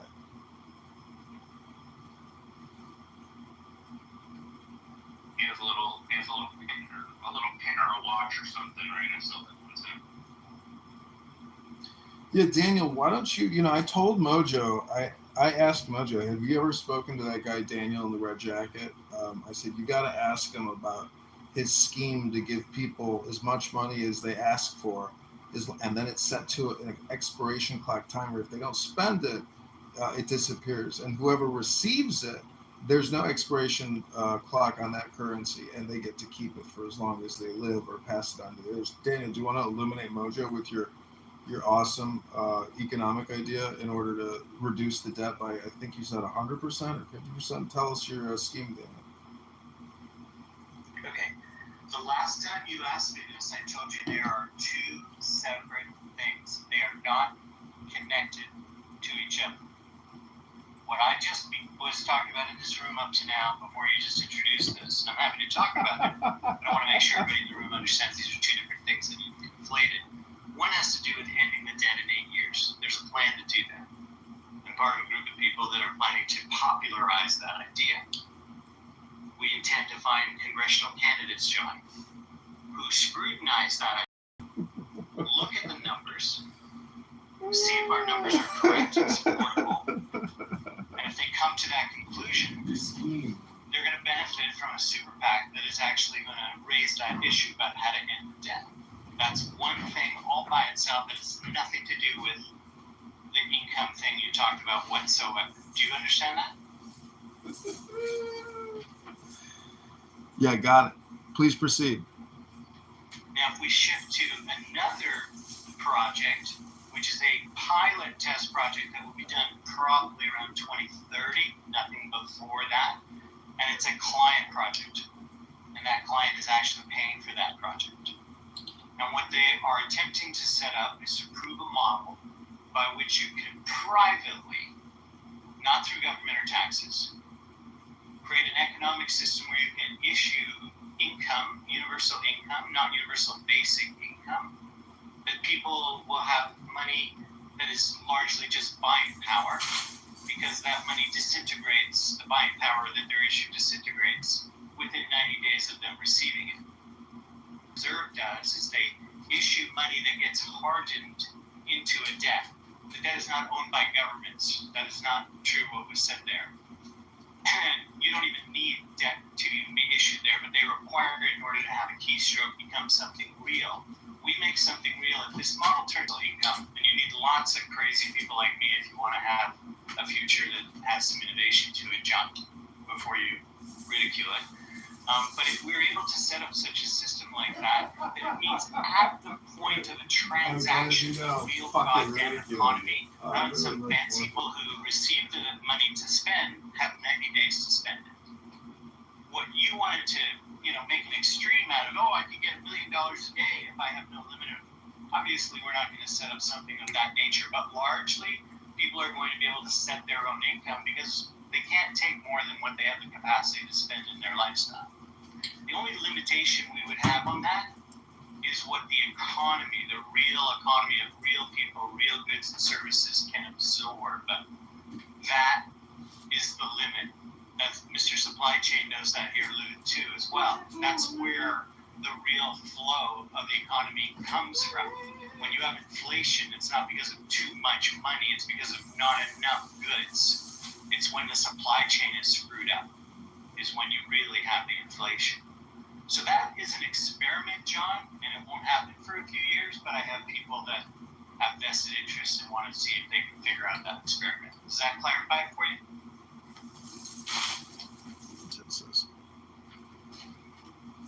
That project is an attempt to make universal income by private means, not through government or taxes.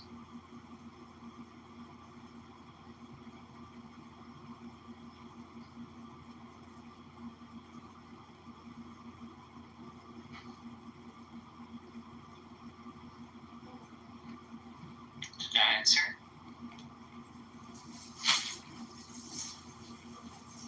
Yeah, thank you, Daniel. Okay, anybody else have any comments or questions? Anybody, Medicare, Medicare for Social Security, that's only $6 trillion. Where's the other trillion? Anybody else know where the $7 trillion budget really is? Where's that other missing $1 trillion that we're talking about? What's the ones that you listed? Medicare, Medicaid, Social Security, and the NDAA. Where is that other trillion, that $7 trillion? Oh, 7? About 7.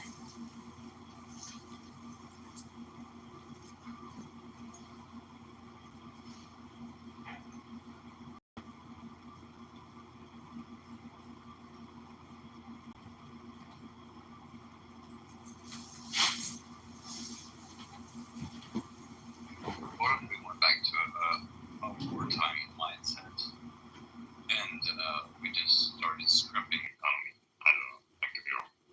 Probably am. Sorry, Sean, I couldn't really quite understand your question. What was it? Wherever it was.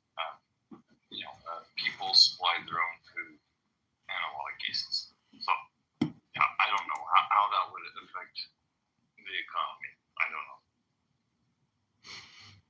I mean, I guess people are free to do that, right? I mean, now. I mean, we live in an age where you can literally figure anything out at any time that you please to know. So, I mean, maybe they don't, but if they want to learn it, they definitely can. Taxes, so they can go to the grocery store and buy more vegetables, more fruit. I mean, the global supply chain is a good thing. The fact that all these vegetables come from Honduras, Guatemala, Panama, wherever they're coming from, I mean, it's fantastic that all these things can get shipped into the United States of America. So, I mean, lower property taxes, lower income taxes, let people keep, 70, 80% of their income. Why even more than 10%? I mean, if the rule is you give to your church 10%, why is the government taking more than 10%. So, you know, The proposition I'm making would lower everybody's tax to 1/2 of 1%, just to make clear of what you would see if you do investigate it. Daniel Nebuchadnezzar. Daniel, do you know the story of Nebuchadnezzar and the prophet Daniel? Vaguely. I think it's all about Daniel's dreams, and Nebuchadnezzar like saw it written on the wall. I'd have to pull up the story to remember it, but it's a great mystical vision, you know. Yeah, I think I'm a pretty good strategist. I got a pretty good track record there of making things happen. So I'm not a dreamer. I'm a doer. I mean, it's pretty objectively evident. I mean, you know, dreams are important because your imagination is important. I mean, your brain is a computer system. Okay, so does anybody else have any priorities they would like to put on the government or your local or state government? Shut down Guantanamo Bay. Okay, let me write that down. Shut down Guantanamo Bay. Okay, number 1. What's number 2? The grant of self-autonomy. Number 2, the grant of self-autonomy. Can you elaborate, Sean? Yeah, I would just like for people, all of you, to be able, for all of you to be able to live in a self-deterministic world. Okay, mandatory minimum non-drug. Okay, mandatory minimum non-drug violent. Okay, number 5. Violent. Okay, number 5.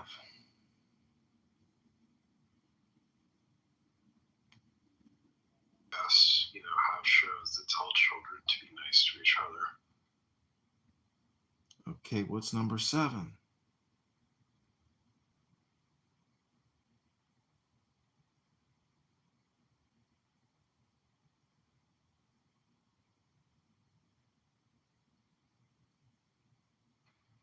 I'd have to think. Eliminate capital punishment. Eliminate Establish healthcare as a human right. Okay, healthcare as a human right. Okay, healthcare as a human right. Any other human rights, Necro? How about kimchi for all? I think we should all be eating more kimchi. Yeah.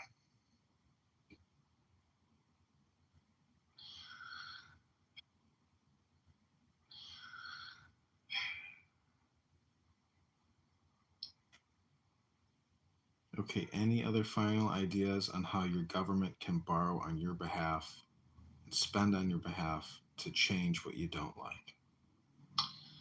Yeah, ban rich people from being able to leave their money in stocks and offshore bank accounts.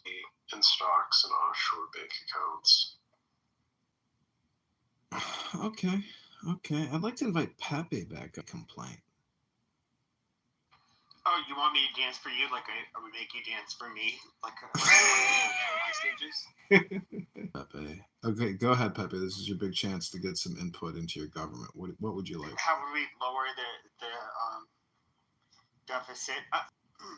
When it comes to such expenditures, I don't know.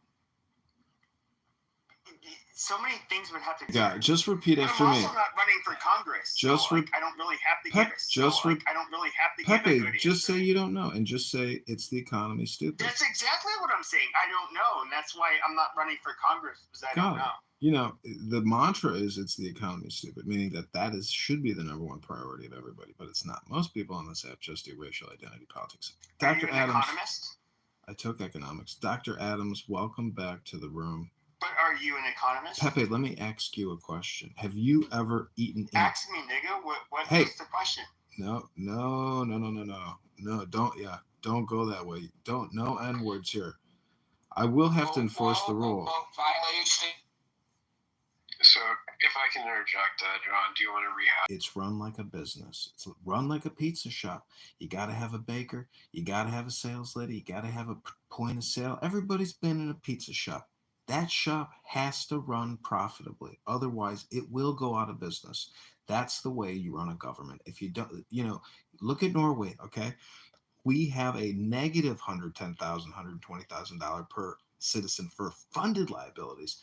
And it's literally like 440,000 every American owes the government in unfunded liabilities. I'm not making this up. You can go to usdebtclock.org and study the tables. So until you absolutely understand that, like, if you're working to pay off government debt.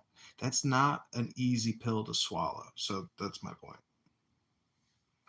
Yeah, I would disagree with the idea. I don't think that governments, companies are in any way the same. There are some similarities, but there are functions which make them very different. Is that the government's goal is to protect humans, while the company's goal is to maximize profits. So let me ask you this, Nico. What do you think is more important? Or what do you think is a better thing? A profit or a loss? Is better than a profit? Yeah, so for example, where we lost, ability to get profits, but it also... Do you want... Yeah, think about it. And if you come back, I'd love to hear your well thought out idea on this. About criminality as far as, how the United States Congress supports certain efforts towards... And the Department of Justice, as well as how should senior citizens respond to crime in their areas in America? No. So what are you going to directly do to support the aging population in your said jurisdiction? Well, first off, I would look at it from their perspective and what bills they have to deal with, which are the same bills that I have to deal with, which is property taxes, mortgage, interest expenses, electric, gas, water, sewer, other municipal taxes, sales taxes. Anything they have saved for retirement, they have to maximize it so they can, experience the abundance of their fruits of labor, from working for 20, 30, 40, 50 years. So, let the American people keep what they got. Let them pay less into the system. Stop spending so much in the system and stop eating so much out of the substance of the American people's pocketbook. Nobody wants to work 3 out of 5 days a week to pay the government. And if we just keep spending, everybody will be working 4 or 5 days a week to pay for the government spending and borrowing.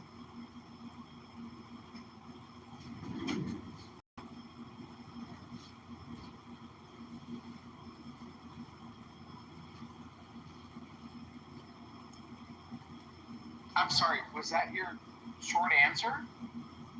That was my response to what I felt that you asked, Dr. S. Looking at the aging population of the populace that you seek to represent, you understand that the average cost of senior care can range anywhere from $5,138 to about $5,143 per month. And the average person, what is your plan to bridge that financial obligation that otherwise is necessary for our aging population in trying to bridge that gap in your specific district between that gap of that aging population and, selfish children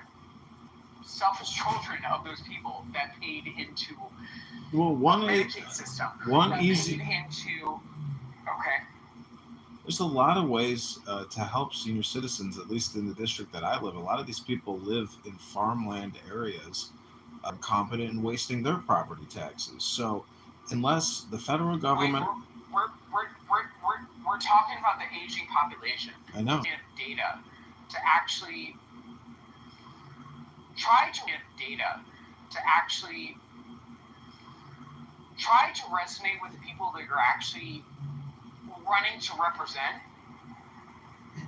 Like, what age? Yeah, I have. Okay, let me tell you. Since you asked, let me tell you. Let me tell you how. No, hold on. You asked the question. I'm going to tell you how I've correlated data for the people in the district of 16.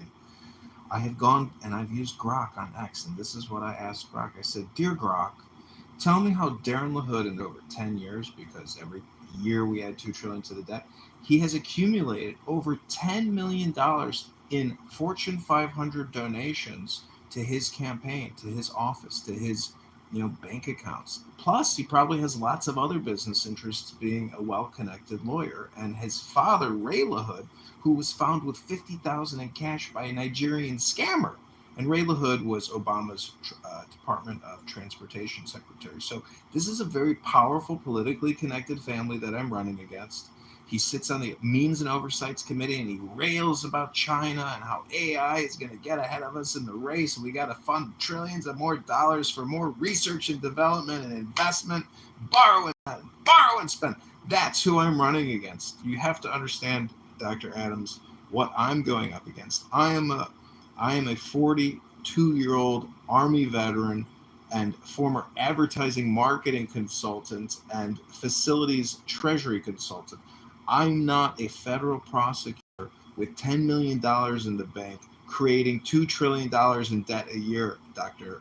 Adams. So you have to understand what I'm up against, who I am, and who my opponent is, and why we're doing this. Because this little butterfly effect and complaining and crying, as Brad like. 14% of your population is going to age in place over the next 10 years. What is your plan? I'm going to show up at the park. I'm ready to lead yoga classes. Okay, I can lead yoga classes at 8 a.m., 10 a.m., 12 o'clock, 3 o'clock. Yep. Senate policies implemented by governments to reduce budget deficits. So again, are you going to? Are you going to answer the question? Let me ask you one. So John, let me just stop you full stop. This is where I have issues. You know what I mean? Like, this is where I have issues.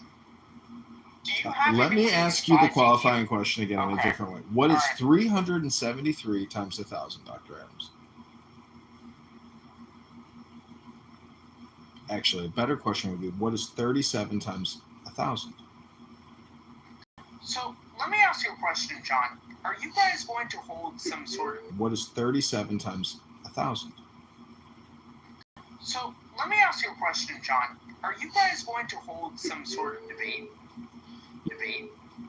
Yeah, we're holding evening town halls like this one right now every day of the week up until the March primary. As far as like your candidate and the person that you're running against, I mean, are you guys actually going to hold the debate? Well, we have to get on the primary. We have to get into the voting box in March and win this primary. The point is, Dr. Adams, we may or may not get a debate with him. We don't know. It's usually organized by a local newspaper, but I am going to try to debate the Democrat candidate. So again, in the questions that I'm asking you, don't you think that the trolling that you're doing in the very infancy of your campaign? Well, Dr. Adams, to cast stones about trolling, I am. This is crazy. Dr. Adams, I'm just. Hey, Edmund, you got it all figured out. It is what it is. You got it all figured out. Hey, you don't need my help. Thanks, bro. You got this. And were you here to listen to Daniel's submission?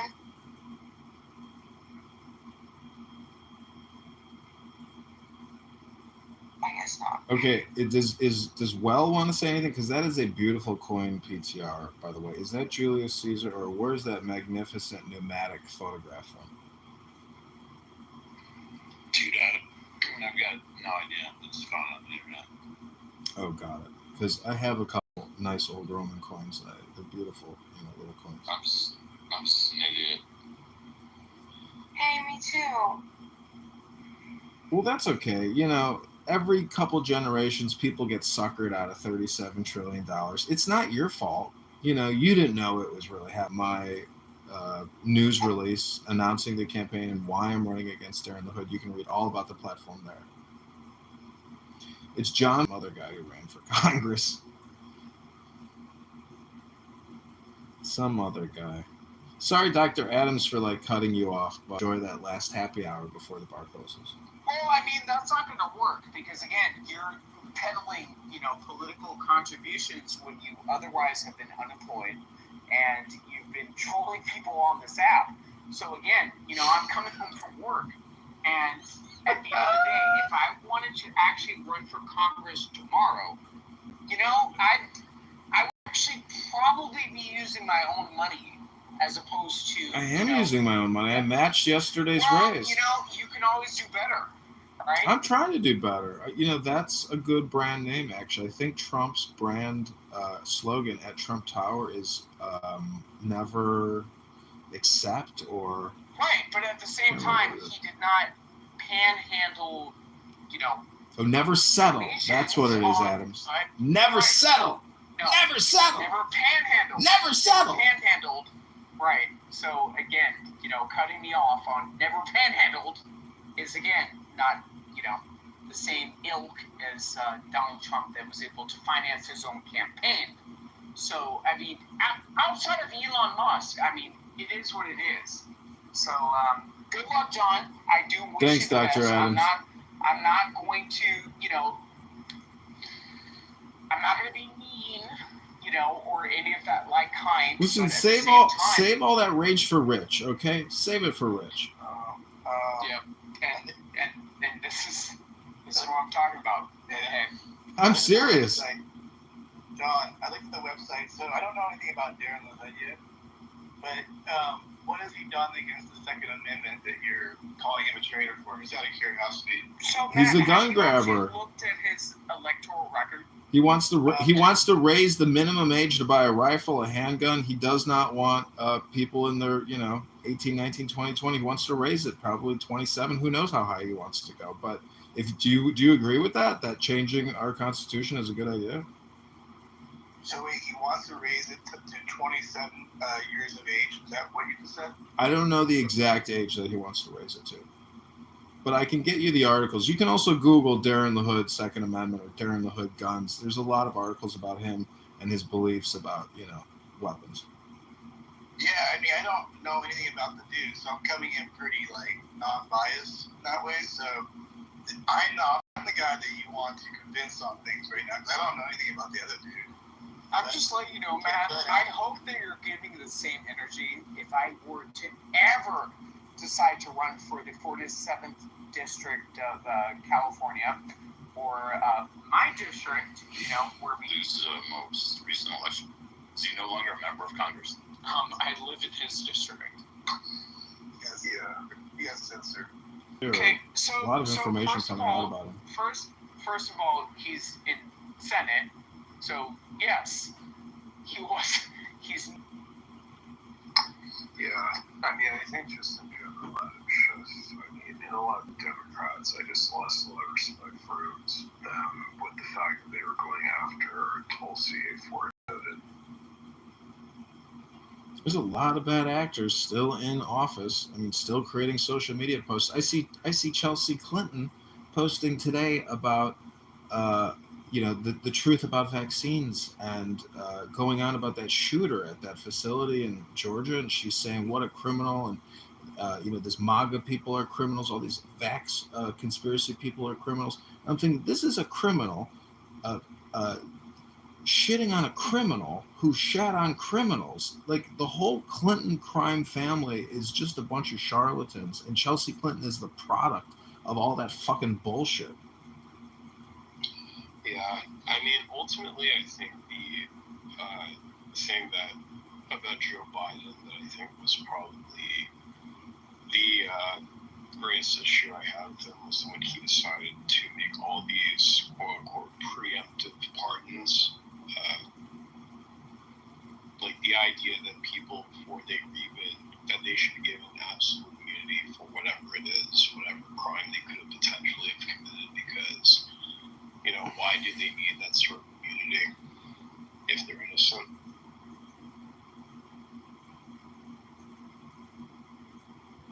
Okay, so, Necro, most of my to-dos right now that I've received from this room come from you. So, I think most of your anxieties and complaints are going to get solved because you're very high on the campaign to elect John Kitover priority list. So you got that going for you, Necro.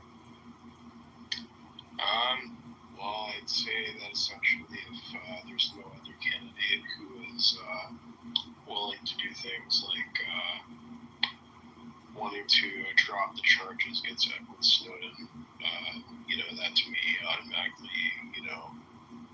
disqualifies them in comparison to you. That being said, I wish that you would do also straight up would demand Trump release the Epstein files as well. So let me ask you, Necro, describe to me what it would be like if Donald Trump was sitting in the Oval Office and he was like, you know what? I think because a Necro told me to release those Epstein files, I'm going to do it. So describe to me what Trump would actually do. Yeah, describe to me, how would Trump go about releasing the information that they're holding? You think it's just me? Am I the only person? No, but the point of this question, Necro, is to think through what it's like for Donald Trump to actually do what you want him to do. Well, it's not just what I want to do; it's what, including his own, his own magma. I mean, his greatest negativity he's got. Gates, is it Bill Clinton? Is it a dozen other people? I mean, it's a lot of people, right, Necro? Regardless of who it is, release it. Us Americans, we deserve to know who is harmed and who hurt these people. Who hurt these innocent children. Yeah, justice for all these victims. Let me ask you this final question, Necro. What's more important? Stopping the system. You understand this, Necro, right? Yes. So if it's me and 4 other guys in Congress complaining about the borrowing and the spending, that's better than having 3, right? Yes. So I'm just trying to temper, what you think running for Congress can actually even do if I win, let alone I'm going up against a guy who has $10 million already in the bank. We've got less than $500 in his checking account, Necro. Can you dig deeper in your necrotic pocket to find another $10 right now to get your list of priorities put before other congressional representatives? You've got another $10. You're a patriot, right, Necro? Yeah, I think the most patriotic thing that you can do right now is to do what the American people want, which is to release the damn Epstein files. The redacted ones or the unredacted ones? The ones that keep on being, refused to be released.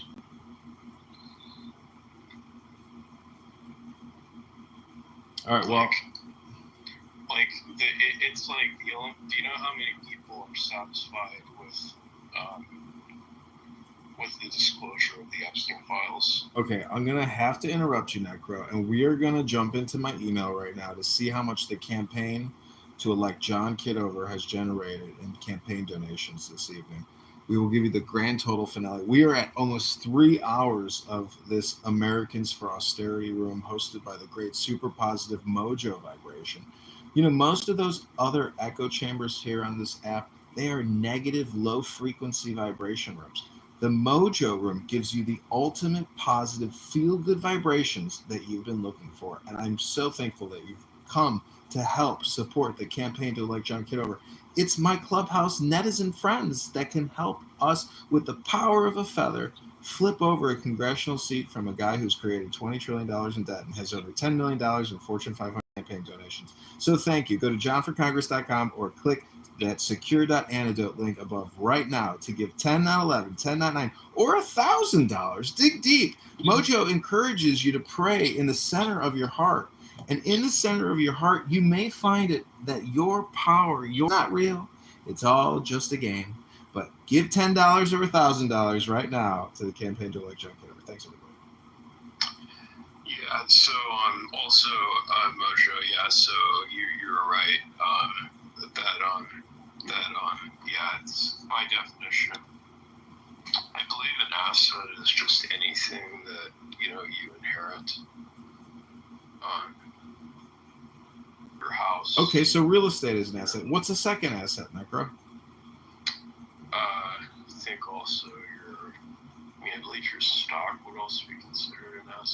Okay, so stocks. What else, Necro? I think it would be whatever business you own. Okay, so what business? What about your cell phone, Necro? What about the shirt on your back? What about your brain? Are those assets? Well, my brain's not something that is it's priceless. So I mean, you know, it's interesting though. It's like one of the things that never mind actually.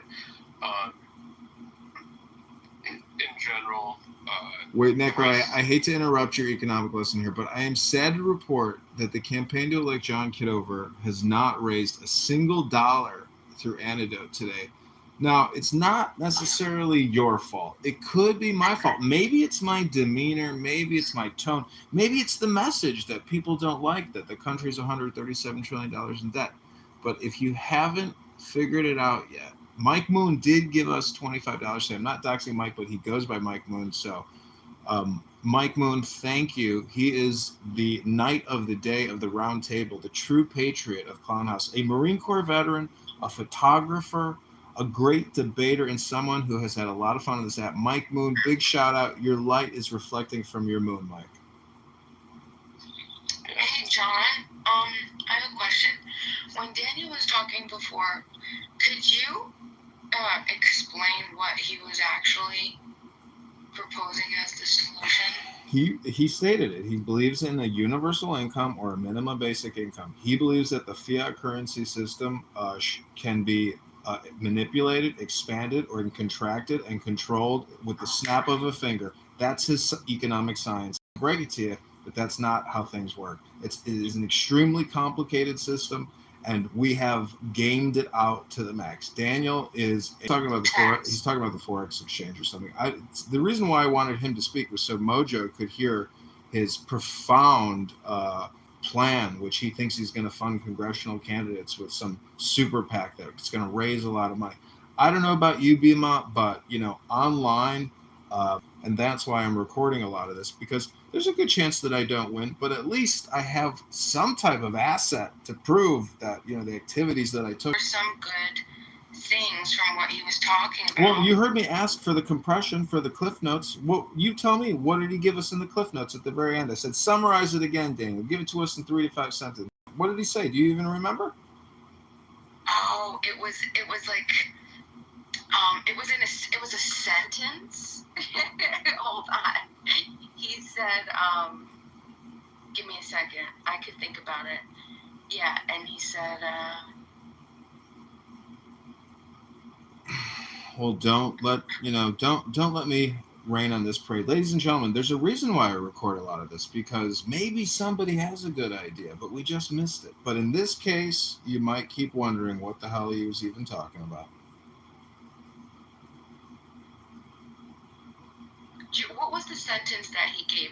What was that sentence? Help me jog my memory. It was one sentence. I'm sorry. So I got to let go of these things. I listen to people on this app where I wonder, are they in a psych ward in Bellevue? Who the hell are these people, and where do they come up with these crackpot ideas?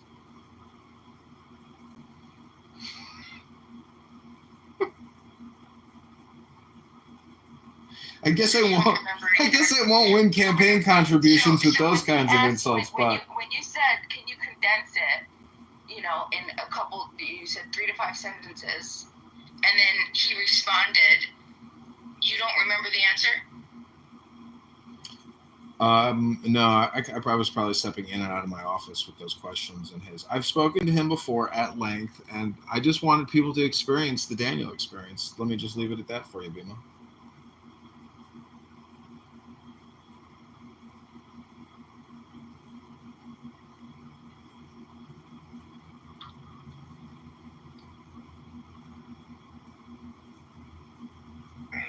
Bima, what were you looking for exactly? And what is worse, what he said? Well, I was trying to figure out what he was talking about when he kept saying that you could tap into this, that instead of So what I got from what he was talking about, he was saying that, because it was kind of concerning. It was, we don't, I heard, we don't have to worry about cutting down, we can afford to pay off our debt, right? And that it's not that it's a money problem, it's the productive capacity of the economy. As long as inflation doesn't rise, then money creation isn't going to kill us. And then what I thought was interesting was, instead of talking about, like, we can do two things at once. We can keep these things, because if we just cut the spending and cut Medicaid and all these other things right away, it's a global monetary system, and that's how we could pay. And I'm what the hell is he talking about? Reduce spending, how to reduce borrowing, how to pay down $37 trillion in reduce spending, how to reduce borrowing, how to pay down $37 trillion in funded liabilities. Cut military spending. Cut military spending. Great idea. Tell us, what in the military budget should we cut? What programs, what projects, what employees will that impact? Yeah, we don't need a military the size that it exists today. We already had Israel. So, in general, I think that there is a point that he's made there that, countries, just really can't rely on us to be able to have their own military, to have protection. So, I think that's one of the things I think Trump has a point on. Okay, again, that's $1 trillion a year we're spending on the National Defense Authorization Act. Northrop Grumman, Boeing, Lockheed Martin, 100 other major defense industrial contractors. And it's not just in the United States. This is a global military-industrial complex with players in France and Germany and the UK. And if you've ever seen the sheet of who the Department of Defense and the Pentagon sends all that $1 trillion to, it's a lot of foreign corporations doing business with the United States government. And I just want to say also, it's regardless of, you can be against Social Security, but it's completely fiscally irresponsible to say that we should cut Social Security, when what do you think austerity is all about, Necro? It's called austerity for a reason. I'm saying that essentially it's completely fiscally irresponsible to say that we should, cut Social Security when we have more military spending than we could ever afford. It's not security and it's not social. It's called austerity.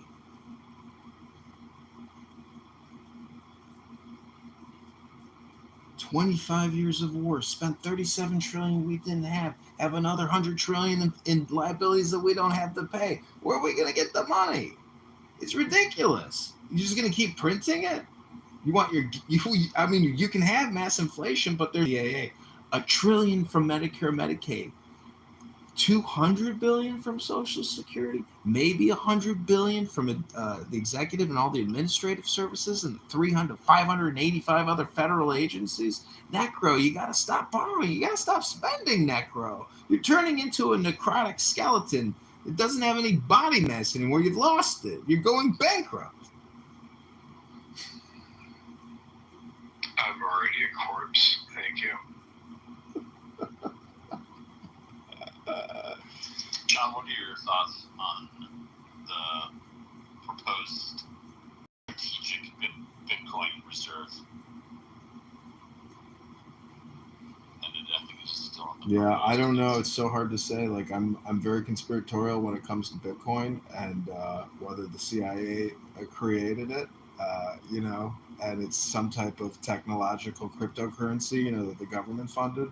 Because I saw this weird video once of this software developer saying, hey, InQtel just called us, and the CIA wants us to build them a cryptocurrency called Bitcoin. So, I'm making a joke, but maybe it's not a joke. The point is it a good idea or a bad idea? I don't know. It's just more inflation. It's more spending, borrowing and spending to transfer those dollars into digital assets. I don't know. Do you like collectibles? just Beanie Babies primarily. Well, I love collectibles. I got a lot of collectibles. But, you know, Bitcoin is a collectible. I don't have enough money to buy any Bitcoin collectibles. So I'm out of the Bitcoin market right now.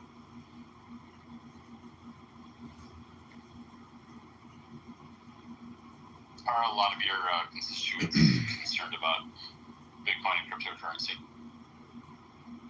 Concerned? I'm not so sure. I know a lot of young people have been buying shitcoin because I look at a lot of rental applications, and when I look at their credit report and I see they're buying shitcoin on credit cards. I'm like, what? And they're claiming them as assets or something. I don't know. People are so stupid. People get scammed all the time. They get suckered into buying this and that, and they're just terrified. They don't know what to do, so they're buying shitcoin. Yeah, I mean, Bitcoin does have more hedge for what I've heard than gold. So, If you're not buying shit coins, then you're the fool. You just haven't figured out the fucking free money printing system. I feel sorry for you. I really hope that's facetious. if I want to invest in things. No, it's not facetious at all. Yeah. Really? Okay. Well, I hate to tell you this, but Bima, go on eBay. How do you think I do what I do? How do you think I fucking do what I do? Sit on my ass all day. Wow, you're a shitcoin day trader, Bima? I didn't know that. No. I LP. I have some moon bags. I learned how to make a moon bag, and then it's literally a fucking money printer. You guys have no idea. If you tapped into that shit. Bima, you stop eating the begonias. What are you drinking, begonia tea over there? You're absolutely right. You eating begonia for breakfast, begonia for lunch, begonia for dinner. Begonias on your mind. Yeah. It's called a moon bag. Wendy Crypto coined it, and basically you take your initial investment. Let's say you take only what you can afford to lose, right? Maybe $2,000, $5,000. You invested in the market. You invested in the crypto market. You find what works, right? Make sure that you can track the cycles, understand the crypto cycles. Once you make double that, okay, once you turn 2,000 to 4,000, you take out your original investment, and now you're just working with free money, and then you just keep growing that. Wait, Marie, Bima, you might be in violation. Let me check the rules again. You might be in one of the violations of one of the rules in this room. Stay on topic. Sorry, you're in violation of stay on topic. That's what we're talking about. We're talking about crypto. We're spin up some crypto rooms. Like if you've got the golden ticket. Do you know what? Do you know what's interesting? I thought that first of all, nobody wants to listen to me. Nobody cares. And once you're going to the top and you try to convince people, everybody thinks it's a scam. Bima, if you want to prove it. Wait a second. Hold on. Let me finish. Hold on. I lost family members telling me that I'm scamming them because I was getting airdrops. I'm talking like $3,500 airdrops, and it was what was it?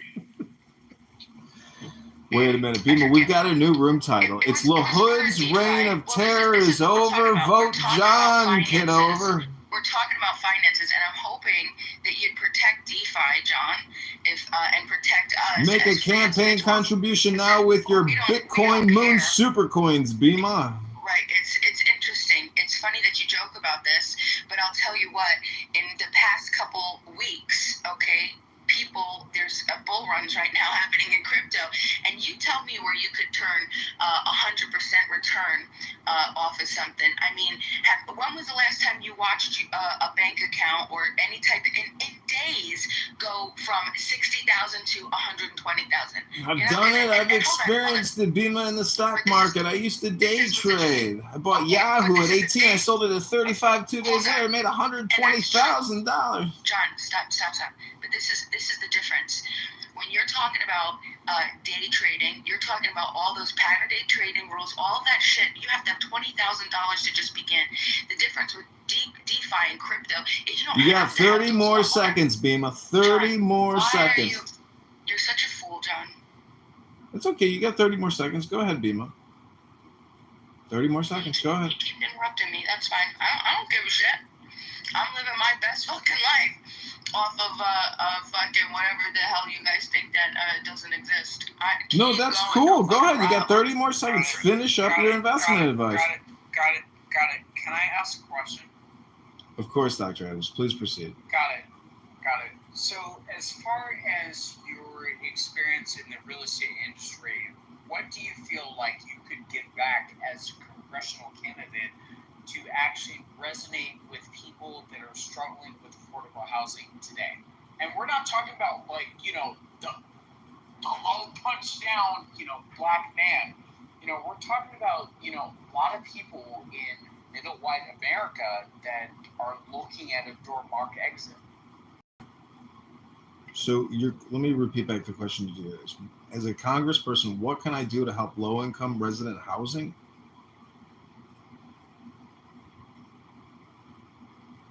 I mean, what are you going to do for your constituents to actually develop $1 trillion in debt?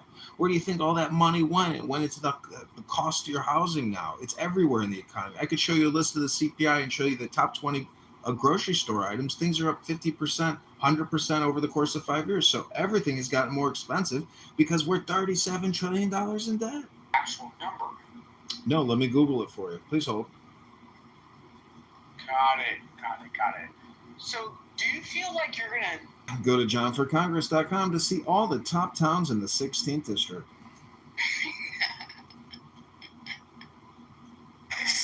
Are you a forensic accountant? So let me just ask you. Know your fucking constituents where you're. Adam poses a good question. It's a tough audience, okay? See you guys after the show. Be sure to tip your bartender. What show? Like, John, if you could just, put this cartoon voice aside, people would actually take you seriously. This is crazy. Listen, LaHood's reign of terror is over. Look at the title, everybody. Focus here. LaHood's reign of terror is over. Vote John Kitover. This man is not actually seriously running for Congress. Oh, I am seriously running. This is crazy. I am seriously running. You're gonna lose. Listen, you two are an eclectic mix. I need you here. I love you here. The point is, you haven't given $5 to this campaign yet, and you're complaining nonstop. You got a lot of complaints, and I ain't seen $5 or $10. I should be getting $1 a complaint, $1 a question over here. Go sell begonias and get me $10 by Friday, Bima. Go sell some begonias on the roadside and get me $10 for the campaign, Bima. Where's the $10 from the begonias you promised me? So let me ask you a question. You better be a begonia. Got it. Bima. So again, why throw good money after bad? This man is not going to win this fucking election. Well, what are y'all doing? Because this is the thing, though. Because I do really vibe with his message, okay? And based on what? Do you live there? Do you live in his district? If he's running to live in his district. No, I don't. We're all in the same boat, Dr. Adams. We are Americans, Dr. Adams. Americans. We are all on the same boat. We all share in that $37 trillion debt. If he's in Congress and he can, co-author bills. He's in Congress. He's running for. That's what he's running for. Is it running? Dr. Adams, so funny. Right. And again, look at the polls. Look at the polls. But this is again, look at the person that he's running against, right? Yeah, so that man actually brought more votes. That man actually brought more votes in anybody who's ever fucking existed. Hey, Dr. Adams, you don't know anything about Durham. Stop it. Dr. Adams, you're not running for Congress in your district in California, and you should be running for Senate against Shifty Schiff. You got a great voice, Adams, but you don't understand the constituents in the 16th district. For Senate against Shifty Schiff. Shifty Schiff does not represent my district. That's a Well, neither does Darren LaHood in the 16th district. He doesn't represent his constituents. He does not represent them. He doesn't have town halls. He's not transparent. He doesn't take constituent phone calls. This guy, everybody complains against him. Look at his responses on X. Let me tell you something. LaHood's reign of terror is over. Vote John Kitover. Chatters. LaHood's reign of terror is over. Vote John Kitover. And fork it over, fork it over. Click that link above. $10 right now. It'll go into it. Chatters. Okay, Adams, you got this, Adams. You're not winning. You're not winning. Are you winning? You got this, Adams. We are winning this campaign. We are winning this campaign. We have strength. We've got victory. We've got prosperity. We've got joy on our side. We are attacking the machine, the Darren LaHood machine, every single day. The floor with you. He is. We've got $460 in our checking account. He's got $10 million. We're just $9.9 million away to catching up with him, Dr. Adams, and we need your $5 right now. Got it. So he had how many 300,000 people that voted for him? No, I don't think that's the real number. Where are you pulling that number from? No, I don't think that's a real number. Why don't you look at the archives, bro? Go ahead, post the link, Dr. Adams. This is a decentralized campaign. Stop attacking the campaign and start supporting the campaign. Insane. If you don't support the campaign and give us data and you want to sit here and play gotcha games, I'll kick you to the goo. I'll show you what the power of this green bean has. Oh, okay. Anything else? Please don't kick Adam. I'm just making empty threats. We're all modded up here. It's Yeah, just exactly. an expression. You want campaign dollars I'm not going to give you. Why? Because of the simple fact that, again, Edmund, I'm going to be real. You're a difficult clown house constituent to deal with, Dr. I'm Adams. going to be very real with you. You sat here and trolled people on the app when you otherwise could have been activating your real estate license. Well, that's okay. I've got enough videos of you to sell to Netflix for the next 100 years. You're one of the funniest people on this app. You want to do this whole clown house shit. I want to look at how you've actually invested in community. Right? So again, You want to go? You want me to? You want to hop on my live stream? I'll show you the community. You want to see my lawn? You want to see all the landscaping I have to do around here? You want to see all the charity work I do for the church next door, with the church taking out their garbage, cleaning up the streets? I do a lot for the community over here. It's a never-ending job cleaning up garbage in the streets, recording garbage on Clown House. I do a lot of social services here on Clown House, Dr. You cannot even Adams. take your tool aside to actually run for Congress. Oh, I'm running, baby. We are running. This room is testament to the fact that Darren LaHood's reign of terror is over. Vote John Kitover. And you're not going to win because again, this trolling shit, it's Okay, ladies and gentlemen, it's now midnight, and we have approached. It's Thursday, August 14th, 2025. If you haven't given $1 to $10 to the campaign to elect John Kitover, we need your support right now. Why did you move Adams? Come on, man. It's a new day, and unfortunately, I had to take a break because Adams is on that mojito 10th, number 10. I will bring him back up in a second, but all the criticism aside, we need your $1,000 to me. $1,000 to me for you. Go vote. Darren LaHood's reign of terror is over. Vote John Kitover. Okay, now please bring Dr. Adams back up. I sent him an invite. Sorry, Dr. Adams, I got to do a commercial break. I mean, we can't do the Dr. Adams show all night long. We've only been here for 20 hours today, and 20 hours the day before, and 20 hours the day before. Dr. Mojo, where do you get the energy from? I'm just trying to keep up with you on this app.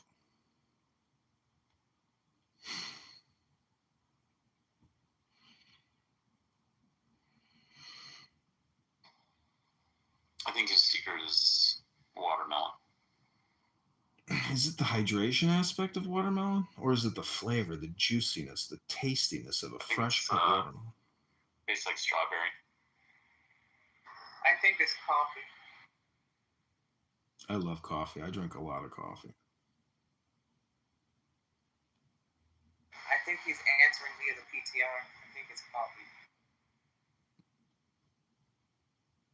I'm sorry, Dr. Adams, but the number of questions I answered, the number of questions you asked, if it was $1 a question, you would definitely be contributing $10 to the campaign to elect John Kitover. Just click that link above right now and help support the mission. The mission is your future, Dr. Adams. How many more closings are you going to go to and have 30, 40? Stop closing homes and giving your money away to the government through taxation.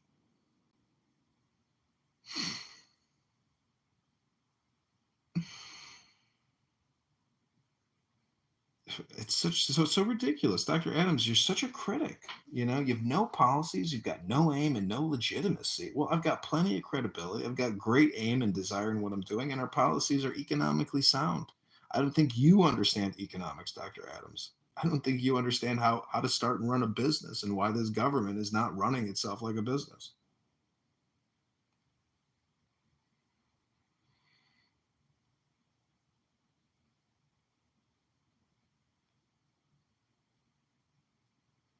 Begonias like different types of substrates, and I'm trying to learn them. Some like, vermiculite, some like perlite and cocoa coir. I don't know, but anyway, some like sphagnum moss, some like these little balls that I don't even know what they are. But I'm struggling with some of my more expensive ones. Babe, I've been talking about our pink begonias all day. And they are just so beautiful. They're pink. They're pointy. They got spikes. They got polka dots. Serendipity. I got because plant. This thing is gonna grow up, be the entire corner of my house. Like what? This is insane. And do you know what the coolest thing is? I can make an infinite amount of them. You can have some of this wealth over in my house. I could give everybody free wealth. This is free. Let's give away our begonias, y'all. They would be baby begonias, but yeah, ultimately. So yeah. I'll talk about moisture in the moss.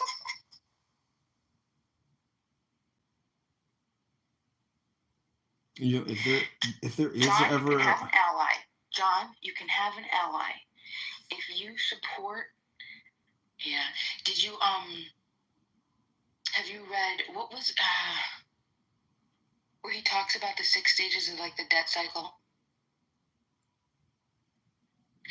It was probably like something. Title of his book that kicked off. He did the overarching pitch on the debt cycles, and then he wrote like 8 to 10 volumes going into detail, history, stuff like that.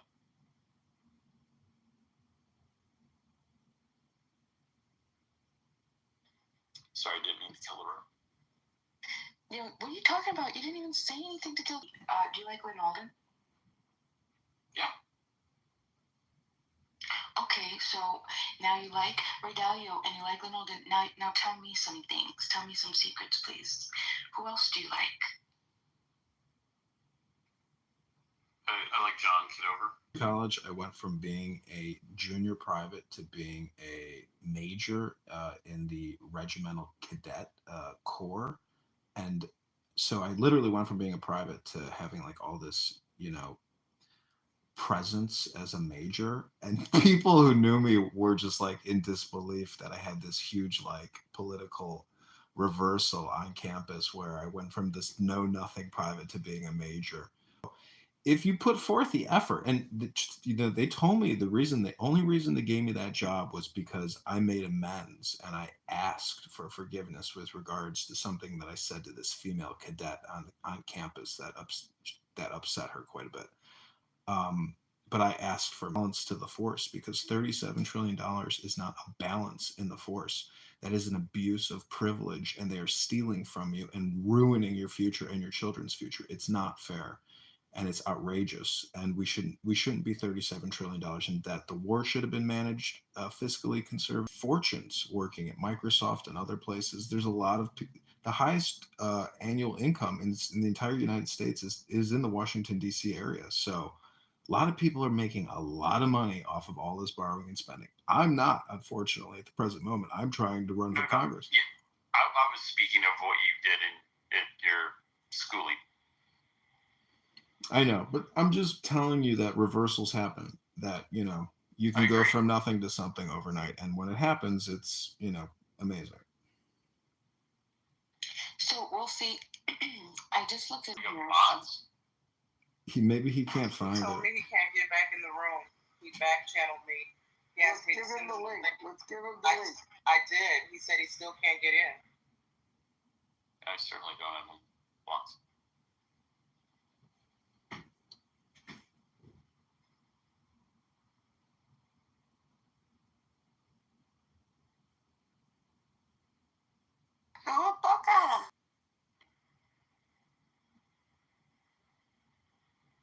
Howard, you wouldn't block Adams, would you?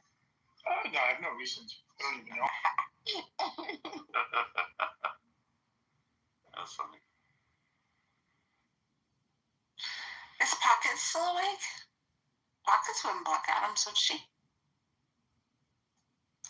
I got one hand in my pocket, and the other one is flicking a cigarette. I don't have Adams blocked, but I'll go to the audience. Just Yeah, I like that.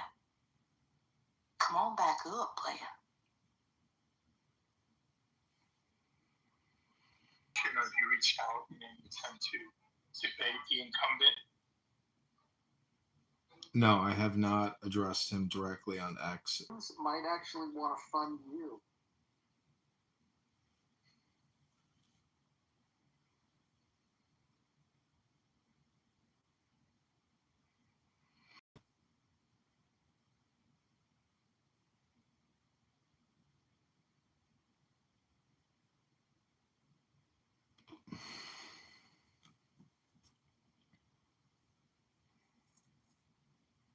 Yeah, I have to try to get more.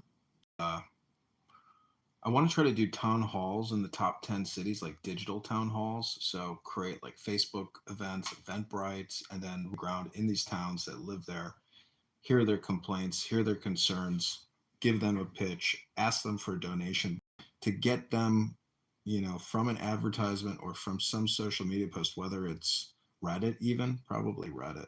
I probably should work a lot with Reddit. There's a lot of you can advertise on Reddit, which is pretty cool. And there's big threads in these districts like Chicago suburbs, even Chicago, or even all these Facebook marketplace exchanges. I could probably advertise in there too, but it's just like a lot of spam.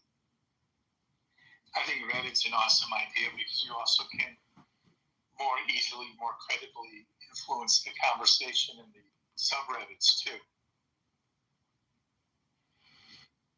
Yeah, I should also probably try to hire like a digital campaign marketing manager or digital campaign strategist to do a lot of these ad campaigns. I mean, I know I can do a lot of them myself, but I've worked with videographers before and content creators, and when when you compare what I do to what other people do, it's always like if somebody has some more professional experience in video editing, etc. They always put out a much better product than what I put out. Welcome back, Dr. Adams.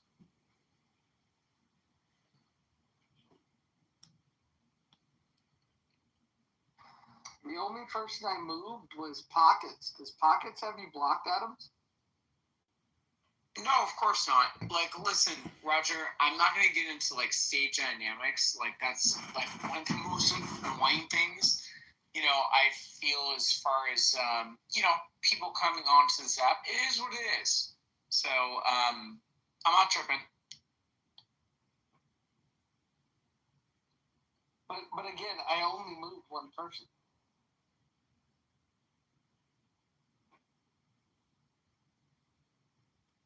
I don't think that Pockets has spoke for me. Sometimes when you leave a room and you're looking for the room in a hallway, you lose it, and you got to shut down the app, go back to the hallway to find it. So, there's that fear of, oh, did I get blocked? I can't get back in the room. I can't find the room. Somebody has me blocked.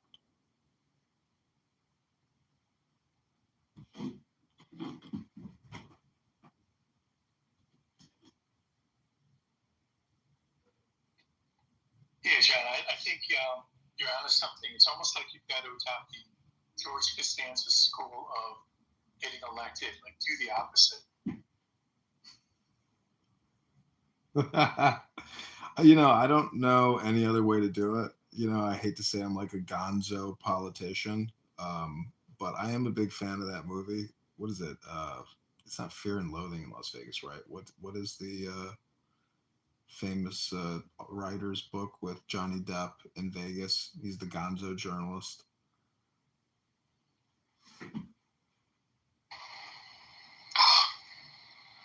It's on the tip of my tongue. I can't remember. What is the name of that movie? Anyways, the point is, yeah, I mean, we have to do what we can do. I mean, we have $400 in a checking account. and to try to get any press is very difficult. Most journalists don't want to touch me because, I'm harping about the debt and cutting Medicare, Medicaid, etc. Hey, one idea, and again, I'm just quickly brainstorming, so I apologize to the stage. But John, have you thought about reaching out to John Cass? No, but I'm going to look him up on X right now, see if he has an account. Yes, John Cass with a K. I'll look for his podcast. I listened to it. I see Try it, to find the link and I'll put it in the chat. I see it right now. John Cass News. His profile's John_Cass. I think it's worth that minimum. Just even reach out to him informally, and since you're already filed, you're a legitimate candidate. I'm sure you take the phone call. And what about getting posters in all of the cannabis stores? Yeah, that would be a cool idea. Yeah, let me message this guy, John Cass. I haven't done any signs yet. The last time I ran, I purchased signs on eBay, and let me get a photo. Let me show you a photo of my last campaign sign that I created. Let me go get it from the other room.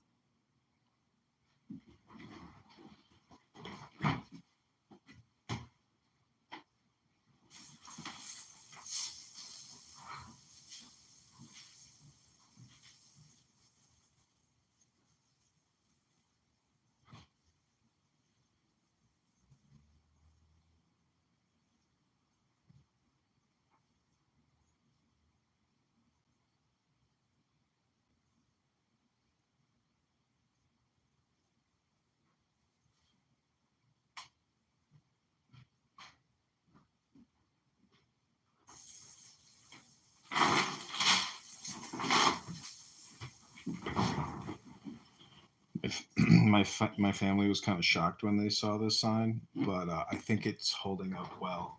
I think it's going to hold the test of time.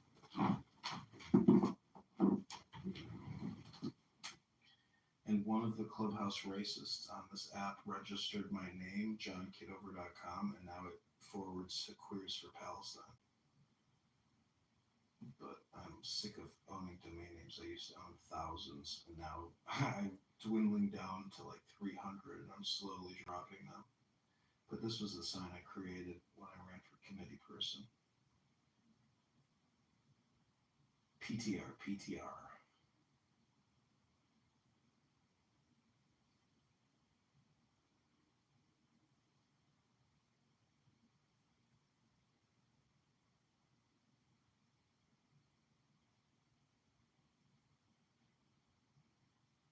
And that's my cell phone number if you want to text me directly and become a consultant on the campaign. Then I will. Well, I see why you don't win, John. That's a horrible freaking sign. Oh, see, you don't like it, but it's holding up well, actually, in terms of prophecy. Not the message, the color codes. You can't do all that. You got to break it up. Oh well, do the highlights, different color. You know what I mean? Bold. I drew the hearts. Blues. I drew the hearts myself, and I drew the green triangles with the all-seeing eye and the dollar bills. That was my artwork contribution. Let me read it for you. It says, vote Trump and Republicans. Stop the bullshit and scams. Fuck the Democrat clown scams. CRT, BLM, LGBTQ, DEI, Democrats. Liberate America and secure the border. End forever wars and pay the debt. Dissolve the Federal Reserve. Thing though, John. Okay, so I'm looking at this sign, and I'm thinking to myself, okay, he's conservative Republican. Okay, cool. Now you have to imagine that there are members of the LGBTQ community who are, Trump supporters or right-leaning voters, Republicans. Genitalia, or cut off women's breasts and have Medicare and Medicaid for it. Pay for it. I just can't vote on that next HR act that's going to fund all the prepubescent puberty blockers and mutilation to those young people's bodies when they simply have a mental health disorder. So, that's where I stand on LGBTQ.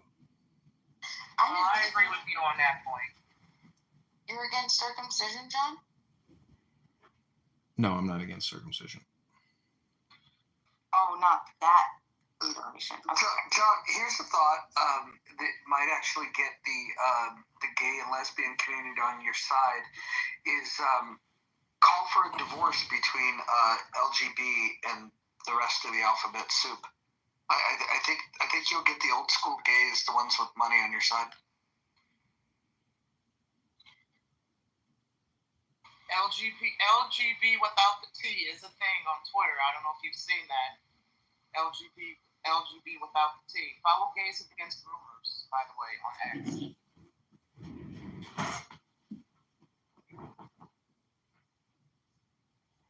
So presidential advisor, Ready Room, consultant, or the Situation Room advisor, Dismal Outlook, who has such a negative name.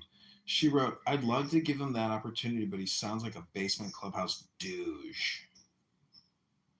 Wait, so John, wait, hold on. So John, how are you going to end the division, based on the divisive topic that Roger offered up as kind of like an alley-oop, and, you just kind of didn't take it for the basis as it was? I mean, what is your plan for correcting the divisiveness as you sought, and going to this whole election cycle? I mean, what are you doing to correct your own grievances for which you decided to run for office? Sure, I deal with all the same issues that all other Americans deal with, which is property taxes, income taxes, and never-ending other taxes. And I want to thank Mojo for giving me an alley-oop, but this isn't a basketball game. This is a financial war that we are all enduring in this country. $37 trillion is eating your substance. That's what the Declaration of Independence deals with. The king and all these rich prick asshole royalists eating out the substance of our nation, leaving us with very little after working 5 days a week. So my problem is your problem, Dr. Adams. I mean, like, I'm not seeing where you're creating a pathway to actually, produce a successful campaign, bro. Like, I'm sorry. I want to see this. Well, for what you. does resonating with a certain ilk mean? What are you talking You're about? not being authentic. I'm not being authentic. This is very authentic. I'm totally transparent. I'm live streaming this whole situation right now. Let me get you the YouTube live. Please hold. Got it. And that's part of the problem. That's part of the problem. I don't think it's part of the problem. I think it's part of the solution. I hate to break the bad news to you, but we're just going to have to agree to disagree. So let me ask you a question. How are you doing as far as your approval ratings against Hood? Well, let's look at how many campaign contributions came in today and yesterday. Those are some good statistics to look at. So let's look at what LaHood has brought in to his campaign. Mm-hmm. Let's take a look. This is a decentralized campaign. Can you do a couple clicks and maybe some searches or some Grok queries? Go ahead. I've already looked it up. Go ahead. That man is wiping the floor with you. Yeah, well, that's because we have $470 in the account. You haven't given $10 yet, you big complainer. That's again. $10 goes a long way in this campaign, Dr. Adams. You gonna put up or you gonna shut up?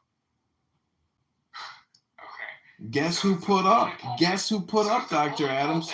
This is the Maury Povich show, not the bully pulpit. The bully pulpit's gonna get you. Jay Breska gave $120 to this campaign. You just giving your lip. You're giving your lip. Is he running for office? No, he gave $100. Asking to represent any of us? He gave $120 to this campaign to elect John Kitover. How much have you given? Good Zero. Good for him. Zero. Good for him. Absolutely. Big talker over here. I don't see $1 yet for this campaign. A lot of criticism saying LaHood's mopping the floor with us. Bully pulpit that I'm discussing. You're not going to bully people into endorsing your campaign. I'm not bullying. You're critiquing. I'm critiquing you. You have an absence in resonating with people that would otherwise vote for you the most. That's all I'm saying. Look at Dismal. She wrote, "He did. Poor investment. Nobody's contributing to you." Okay, Dismal. I bet you we can convince you to give $1 to the campaign, Dismal. Do you want to actually have a real conversation, Edmund? Yeah, bring Dismal up so she can ask a question. You've already asked 100 questions, Dr. So let me Adams. ask you a question.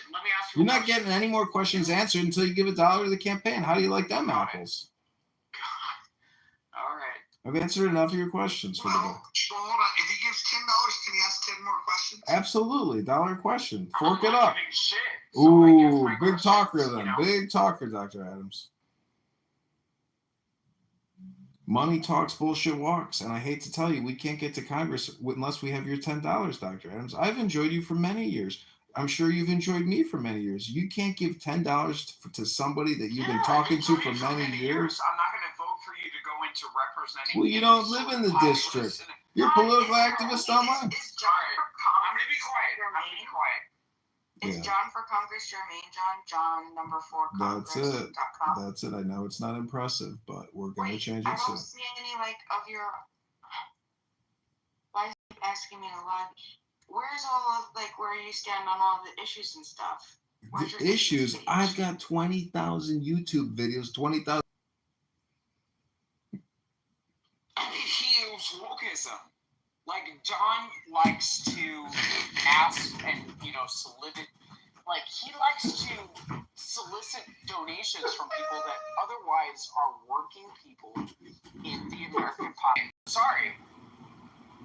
I mean, financing your own campaign. I'd even say, hold on a second.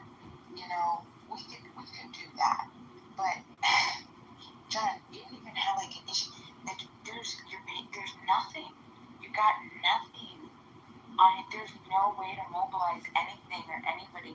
I'm starting to wonder if this is a troll. Wait, hold on. Listen, the campaign just started. He just filed. He just set up the website. He's 2 days into this. He's less than 48 hours in. He's already raising money. Yesterday he raised over $1,000 if you count the match. So that's over $1,000 that's in the campaign. And those dollars will be used to get people to get them on the ballot.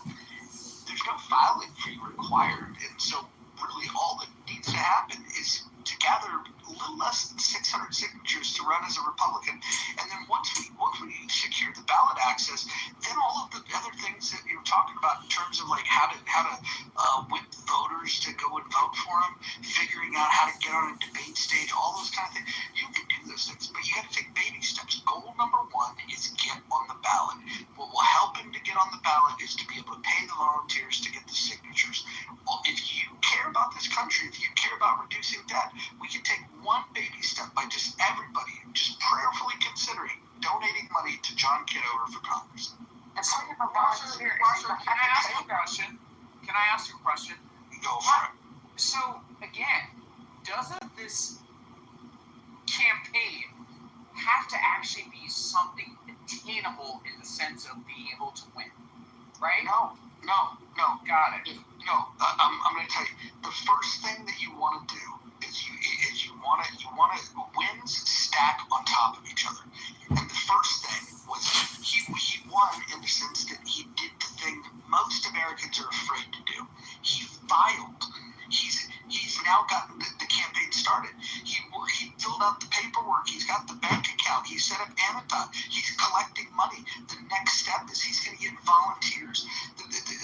What he's going to have in place within the next couple of weeks is a campaign manager, a treasurer, a volunteer coordinator, and volunteers.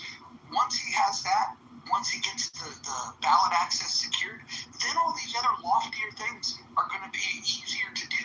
The other thing is, keep in mind, if he just simply becomes a thorn in the fucking side of the Republican that's running, you know what that's going to do?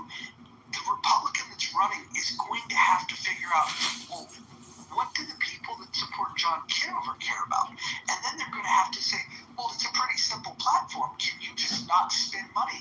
Can you not borrow money?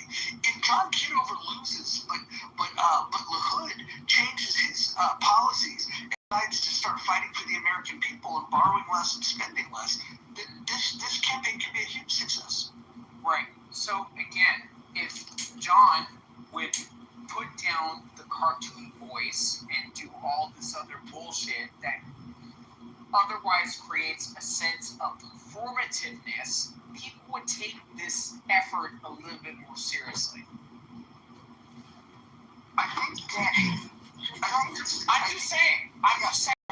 Hold on. I think taking it serious is the thing that you might be like missing the point of, right?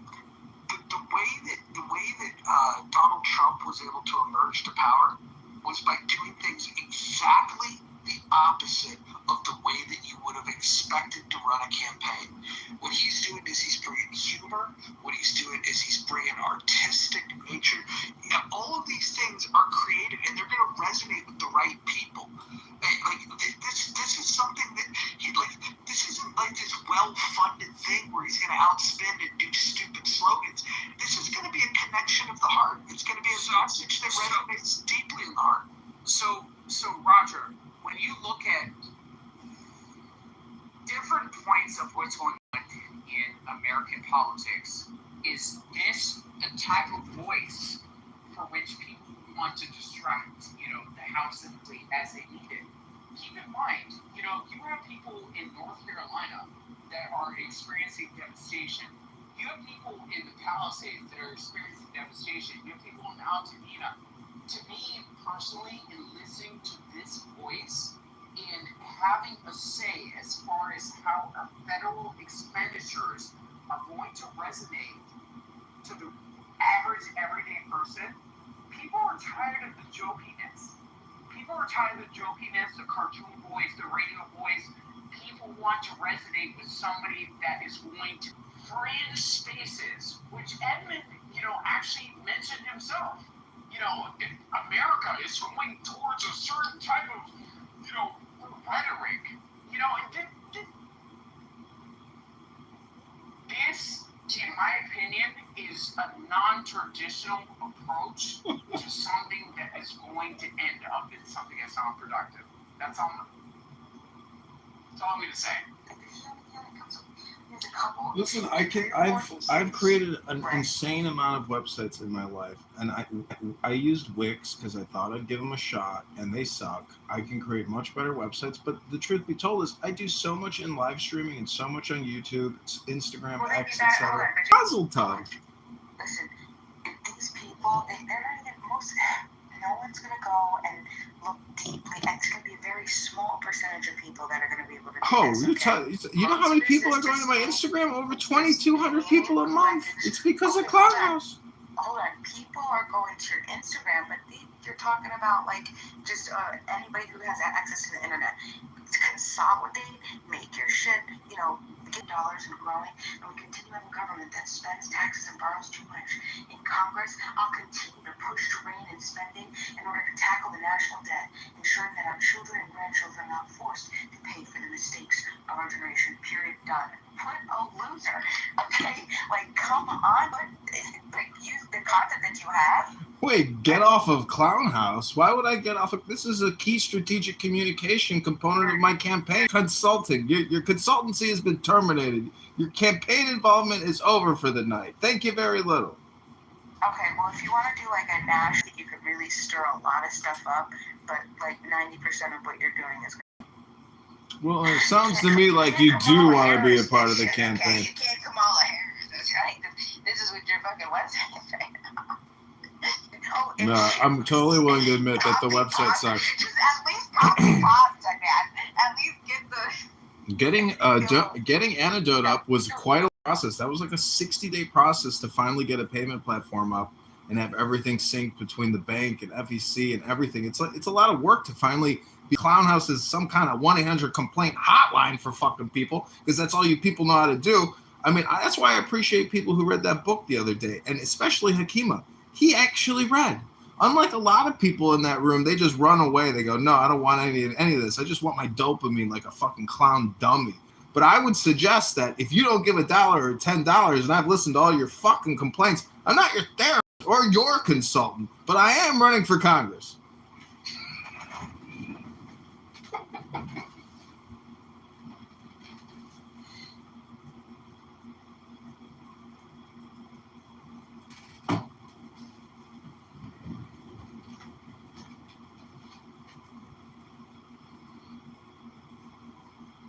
I mean, can't I complain about the complainers? You know, I'm having fun doing this. Well, hold on. I just think it's interesting. We have 435 members of the House. We have 100 members of the Senate. All of these people are working together to steal the money. They're borrowing and they're spending, and we're going broke. And somebody's saying, "Hey, that's a bad idea," and we're gonna spend our time criticizing that. Why can't we just say that? I think John's on the right side of history. Whether he wins this election or not, that's besides the point.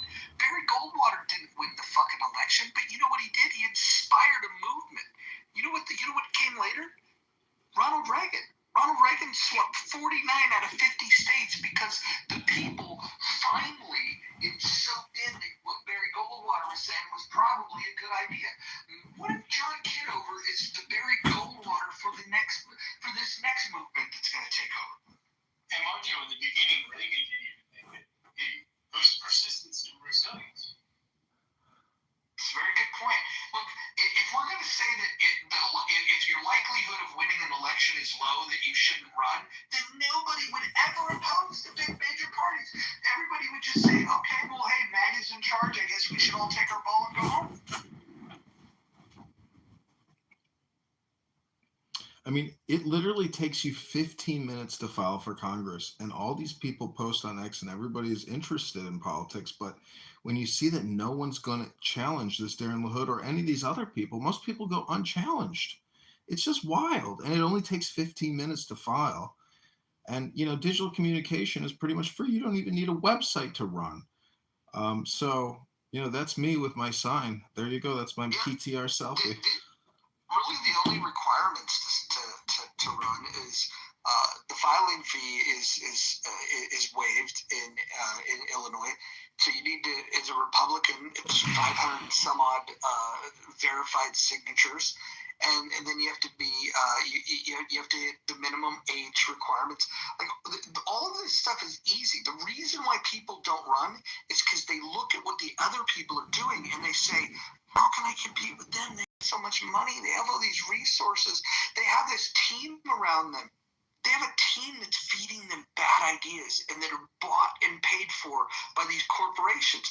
And so if all of these things that you guys complain about, you say that you want to fix the system, somebody's saying, hey, you know what? I'll take my try at it. And he's saying he doesn't have all the answers. When you guys ask him a question and he doesn't have the answer, rather than making something up, he'll say, well, let's just see what ChatGPT or Grok has to say about it.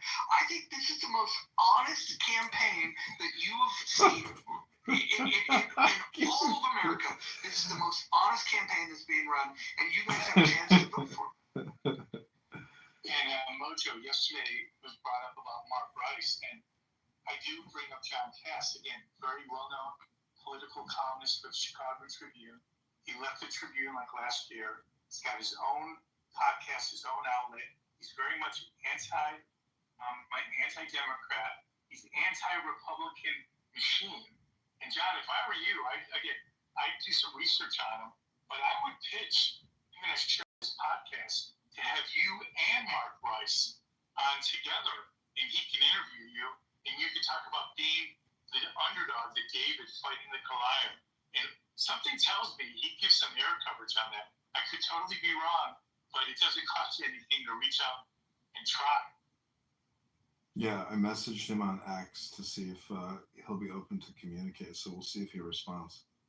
And I don't want to take up too much space on this stage, but I have another idea for you. So I did send you a text, and even though I dramatically, for the most part, disagree with you politically, but there's something to Mojo's point.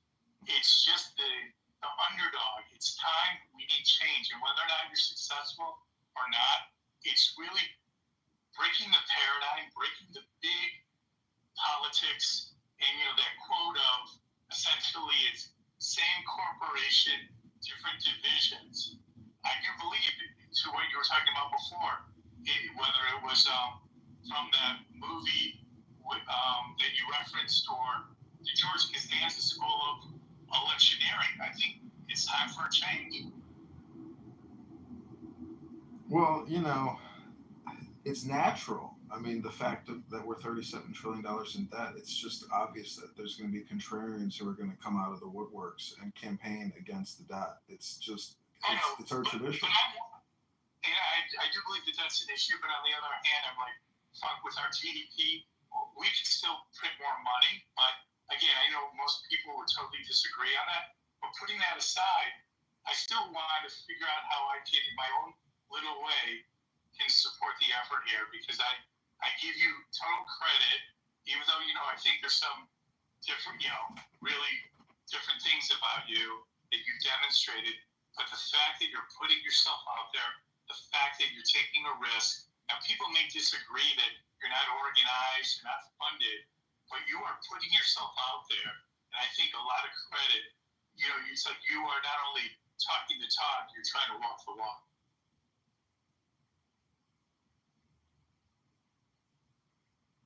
Yeah, thank you. I appreciate the compliment. I will say though that even though it may appear that I'm not organized, I'm actually quite organized compared to other people who would launch a campaign. I can just I can look at what the Democrats uh, you know social media handles look like, and I got to tell you, they've got no presence at all, just like 400 followers. But some of anyways, I'm just saying I appreciate the compliment, Howard, and I'm trying my best, but it's fun, and it's I like being courageous, and that's why I like a lot of people on this app. I think Brad is courageous but crazy. I want to be courageous, my friend, and I say friends for life. So if you want to come to Illinois and actually help with the campaign, Mojo says he's going to fly out and stay at a Marriott. It's like bar over at Pecatonica too.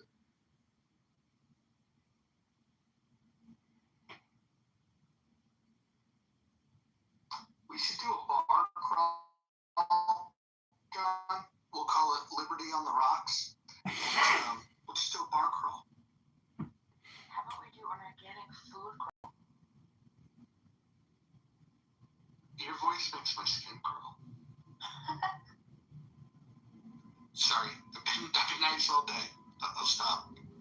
Well, we have an event planned in Peoria where we're going to have a Darren Hood look-alike make a bonfire and throw $20 trillion worth of fake Amazon, prop money in it as a publicity stunt. So the people in Peoria and Rockford and all around America will get to see Darren the Hood literally torch $20 trillion in fake currency live on YouTube and see it. So he's going to dump gasoline over $20 trillion worth of fake Amazon prop money. It's going to be great. He's going to wear a suit and tie. It's going to be an amazing, troll prank, but hopefully it'll raise awareness. Hey, John, you know what else I would do? I would hire a Pritzker lookalike and have him walk in with Little Hood lookalike, like arm in arm too.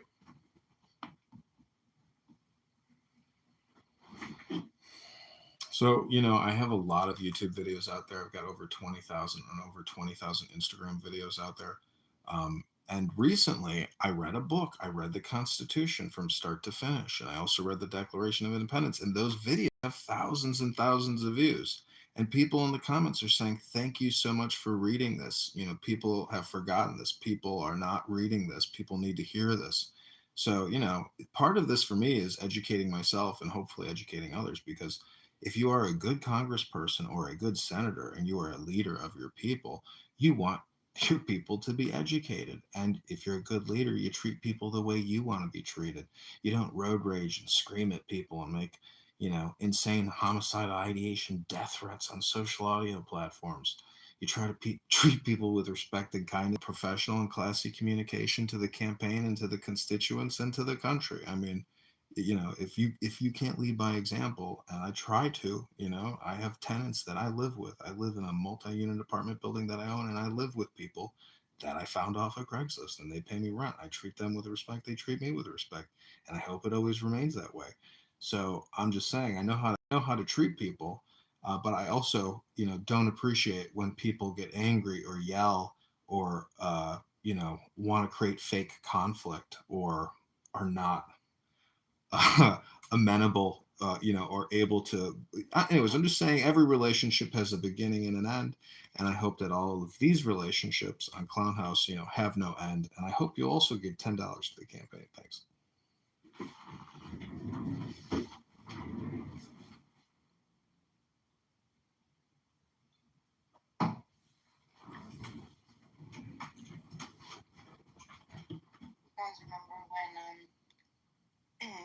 Bush, R.I.P., and Hannity, although maybe R.I.P. to him too. They used to do the free pocket constitutions from Hillsdale College. You guys ever get one of those? You better have. Ron Paul used to hand out pocket constitutions at his speaking events. Dennis Kucinich does the same thing. It was a great experience reading it. It wasn't quite the experience that I thought it would be, but I think if we read that Thomas Paine Common Sense or the Federalist Papers, or I like to do Bible flashcards. That's one of my favorite ways to run the mind through a script. But I really liked our book club, and hearing everybody really read and how we did it professionally, quickly. I mean, it was that was the only time on Clown House where I've seen people actually work together, to create something, and it's a long script we created. It's a program we ran. So I just got to say, if Clubhouse is a microcosm and the government is the macrocosm, and it's dysfunctional here, it's the same thing throughout millions of federal employees. Dismal, will you come up? I want to see if we can come to an understanding on some things. I would love for Dismal to come to the stage. I want to talk about the campaign. I want to get your questions, your thoughtful questions. Let us know if you can come up, Dismal. Thank you. If anybody else wants to come up, that'd be great too.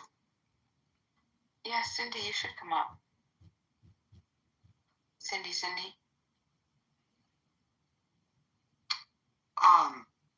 What do you guys think of the slogan, fork it over for John Kitover? I like the other one you had, prior title. That was a good one, the slogan. We could win over BEMA if we defund FEMA. That was hilarious. So if we defunded FEMA, would you donate? I think they just need to be, I don't know, better, more effectively and efficiently put together. And we could do that if nice social safety nets. We don't have to necessarily get rid of them, but we could come together and put our money together. And then have, because that's really where your meal. if you can support DeFi, yeah, that'll be fun. I actually, Mike, for the first time in a very long time, I could potentially see myself helping you.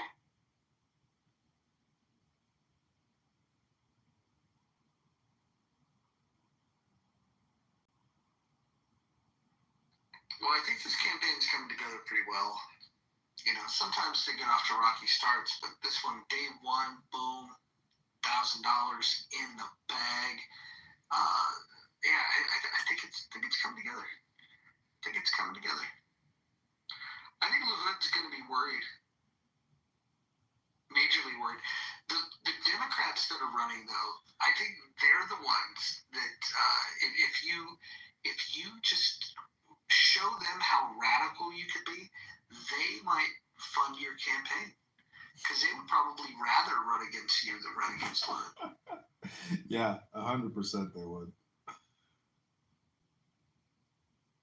I mean, he's very polished. He wears great suits. He's got a great family. He's got a great life. He's got a lot of dough. And he's got a lot of connections and clout. I mean, I would just say, to me, it all seems like virtue signaling, knowing, how much he's spending. And, it's kind of shameless. I mean, but you can see exactly who contributes to him. And he knows them all, and he's their guy, and he keeps getting them the money year after year, quarter after quarter. And, there's an interview of him talking about the, what's the Privacy Rights Act with the snooping, the annual, they have to certify it every year, the National Surveillance Act. He's, his opinion on the National Surveillance Act is a widely held opinion, and they just keep funding it. And so it's anti-American, it's eavesdropping, it violates your constitutional rights, and, this guy is the swamp. He's a 10-year veteran of the swamp. And $20 trillion is a lot of money. And if he's only skimmed 10 million, but yet he's helped create 20 trillion, maybe he's got more. And his dad has been arrested by the FBI for 50,000 in cash and a bribe. And Darren LaHood's laptop has even taken by the FBI and investigated. I mean, they have gone through his files for some type of grievance. It could have been political, and the FBI where it was in the wrong, or there could have been some type of suspicion of some sort. There's a lot of money involved here because of China and Saudi Arabians and all these mega corporations, especially in Medicare, Medicaid. At $4 trillion, that's a lot of lobbying. And John, when you're doing videos, you should get a laptop and just have a sign that says LaHood's laptop, and then get some crime scene tape and just keep that in the background and let people see it. I think that could work. Yeah, that would be a good. I guess I have to get some like FBI, or I could probably print it. But see, this is why this campaign is a little artistic. I'd even like to do paintings, and sell those paintings on eBay for the campaign. So there's a lot that I can do, which is manual, and is, fun. I mean, even this sign that I'm holding in my PTR, I consider artwork at this point. And that's the way I explain most things. Well, why not go to the local art school, whether it's at the college or even like art students at the high school, and tell them that you'd like them to participate in the election process by having an art contest to come up with the best sign. Yeah, there's a lot of these wine sip and paint places, and so I think I could like create an event where we will sponsor you to come in to do a painting of Darren LaHood burning $20 trillion in cash, and and pissing on it or something like that. That type of viral video, because this campaign can achieve viral status, maybe even national status. And there's a lot of Republican comedian activists who hopefully we can get to help join the campaign and retweet or create content with. Like Primetime Stein 99, that guy. So I wanted to go to CPAC this year, and I really wish I did, because that could have been a good starting point. But next year we will definitely go and create, conservative Republican comedian comedy. You can go to my X account, Republican Film. I have all these Republican comedian, Republican comedy Instagram accounts, and it's a lot of Clubhouse videos. So nobody's ever going to watch this shit because it's just too much information, and everybody would rather choose Netflix and Amazon Prime or whatever the hell people watch. But Clubhouse has spent tens of millions of dollars so I could sit here and use it as a recording studio for 5 years, and I'm thankful for it. I've had a great experience, and I think I've created some cool content, once in a lifetime content creation. None of this was possible prior to all these cell phones and social media, audio, Clownhouse. I mean, it's been a cool journey creating all these videos and then running for Congress. It's a big, I would call it like a giant spam operation, but it's all political and patriotic in nature. I was in the Army and I went to military college, so I've been conditioned to basically be like a patriot warrior or a knight in a way. And it's been, fun trying to get involved in politics, because in the military, that's a very closed society. But when you see how politicians act, the borrowing and the spending and the never-ending debt, it's so irresponsible. But people in the Army or the Navy or the Air Force, I mean, it's funded and it's paid for, and it's a life and it's a career. So people just don't care about the debt. Most people want to just keep getting paid, and they want to kick the can down the road, because if you start shutting things down and you start laying everybody off, people are not happy with that solution. So fucking Jim.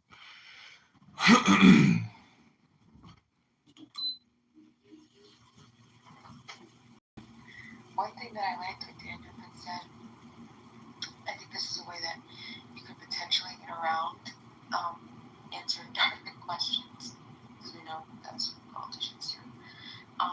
When people ask you, like, well, what's your plan? obviously there's a truth to, you can't just cut these programs without having something else somewhere, because it will destabilize. What I like, what you suggested, is like coming up with a committee, like sort of like a, could be like a, call it like an economic or a fiscal truth committee or something like that, and just have them dedicate, like their job would be figuring out how to, like looking at the inefficiencies of the systems and where and what they could do to implement changes so we can become, what would be sustainable. I agree with like a lot of the medical, I don't know, what would you even call it, like just like the bullshit. So I saw this one video, this one guy was like, he called up this, I don't know if it was a hospital or what, and he's just like, hey, look, there's a mistake, because I got a bill, and my original bill was like, $400 and something, but then I gave you guys my insurance, because you guys didn't think I had my insurance, and so I gave you guys my insurance, and now my out-of-pocket expense is like, $3,200. Like, how could it have like tripled? Like, how does something like that happen? And they're all like, well, yeah, because you have insurance, so now it just goes. And then you understand that makes no sense. He goes, well, if you don't have insurance and you're given a sliding scale fee type thing of like a discounted price. And he's like, so you're telling me that if I never gave you my insurance, that my out of pocket would have only been, 400 something versus 32 something. And they're just like, well, you have the insurance. So he's like, yeah, but can I take it back? He's like, can I remove my insurance? Point is that I think the system is just, how we put extra money. I mean, we can afford it. It's just the inefficiencies of, and it's above my pay grade, but all of the things that are in between, like how they itemize things on the hospital bills, and they do the same things in just like in regular healthcare, and they pay for like way too many, and the wrong things too, which is crazy to me.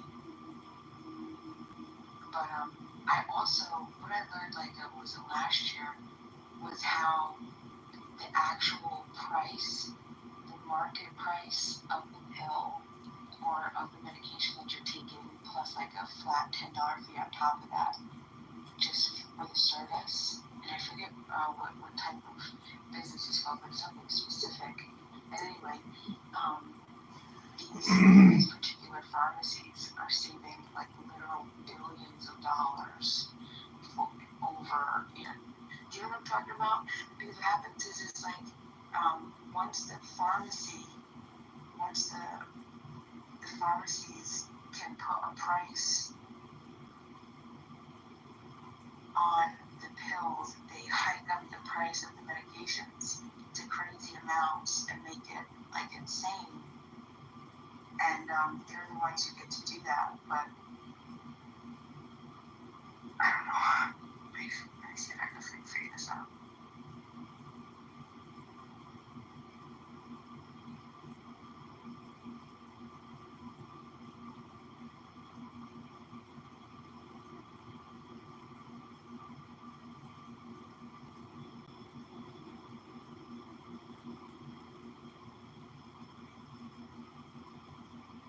Adams, you still there?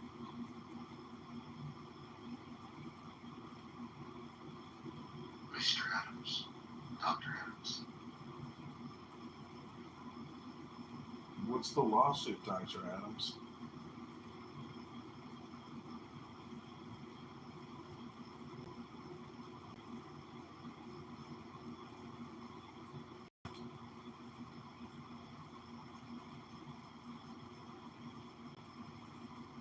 So, Anne, I gave you $1 once. I think via Zelly Pay, or was it Cash App? Maybe Cash App.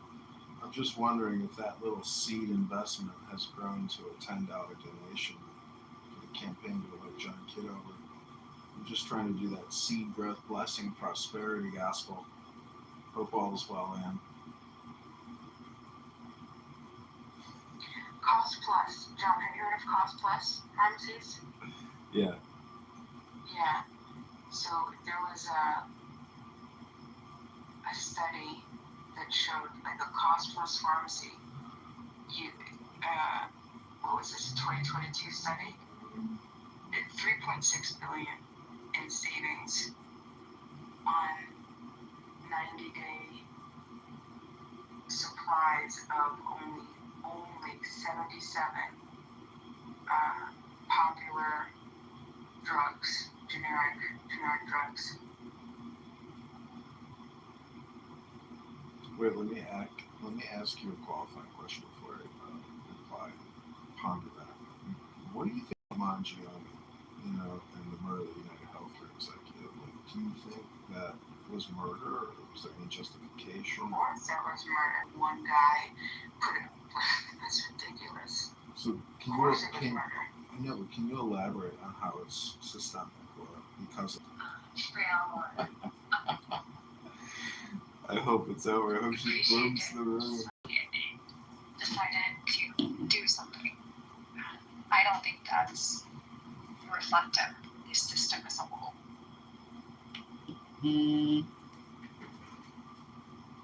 I modded you, Dismal, because in the muff, all ladies get modded.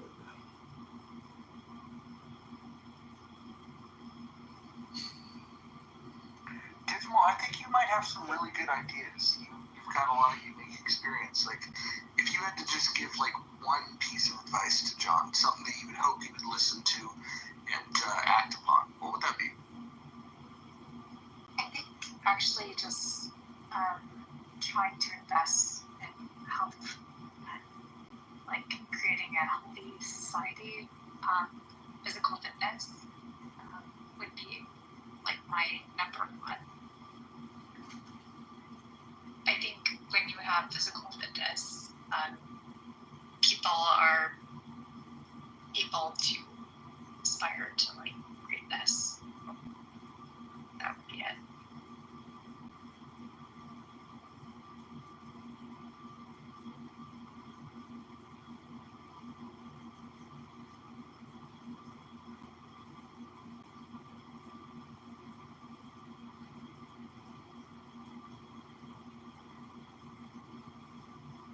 Yeah, I mean, I think life is action. And if you're not moving and shaking and you haven't joined the dance, you'll never find your partner. And you'll never get the job. Or you'll never, make a good trade, I guess. So I don't know how to represent that mathematically. Maybe delta. But anyways, it's communication, which is what's important. And I like to say that IT or, information technology, especially with regards to books,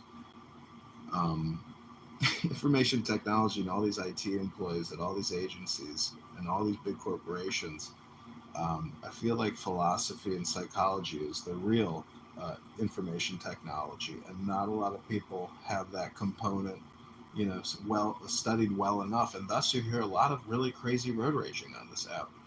I think personality, demeanor, composure, tone, and intelligence, is all tied up in the word and your voice. So I hope that I can make you proud as a candidate congressman for the 6th District of Illinois. I think that's like perhaps like communication. I would agree. The lister, I think they're just your facts. Sorry. I hate to break the bad news to you, but I think, in my opinion, what I'm doing is not illicit or explicit. It's political and it's social, and you just don't like the way I use social media. So that's a you problem, not a me problem. Now, I know you're in a lot of my recordings, and I don't have your consent, but that's not illicit, and it's not explicit. It's political and social. Maybe you just haven't joined the campaign to like John and have some more fun in your life. Here's another interesting point that people don't bring up. Well, they talk about you streaming the content from these rooms onto YouTube without consent. They're discounting the fact that you're going to go to Congress to try to take away funding for those that are spying on them all the time anyways. You're spying on them at a lot lower cost.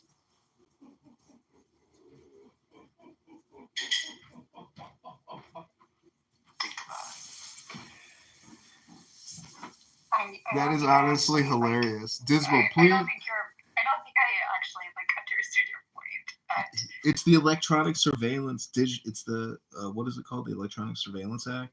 Dismal. The government is spending billions of dollars already recording this conversation, and you think my YouTube conversation it's just a duplicate, and you're a fool, maybe. No, I think it's different. But that's okay though. You and I can disagree.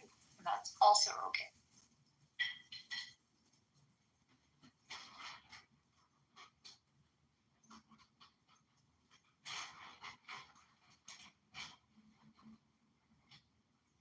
Remember when Americans liked the underdog story? Like back in the 70s when the Rocky film came out, all the Americans were like, yeah, that's great. We could resonate with the underdog. Now the underdog runs and everybody's like, no, he's got no chance to win. It sounds like Adrian in the beginning of all of the Rocky films. And then she at some point comes along and they do a little montage and she sees he's working out, and then all of a sudden she whispers a little more confidence. We need to go back and watch these Rocky movies so we get in the mood to support John Kitover for Congress. And you can support him with a low denomination of donation money. Simply click on the link above.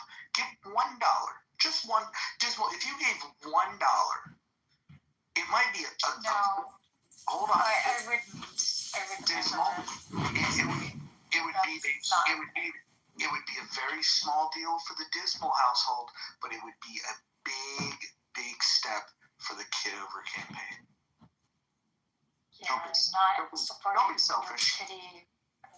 Apologies, but not supporting Kitty. Why are you selfish? I'm not. I support others, but people that are actually being spent on your behalf. He wants to stop that. If you gave him $1, this might be the biggest investment, the greatest return that you. No. Okay, I'll lend you $1 trillion at 4% interest. What do you say? The Congressman, some people, we got to do role playing here so people understand how dollars are created out of thin air, and how it's not in the best interest of the economy or your average American. I mean, I'm not being facetious in what I'm, but you still passed the class, and hopefully you got a B+ to an A average. And, your involvement here on Clownhouse, what I don't understand is if you're going to sit here and just listen and be a non-active participant, I would hope in your real life you would take even more action than you would on a social audio chat app that you spend so much time on and listen to so much. I mean, without Mojo's positive vibration experience.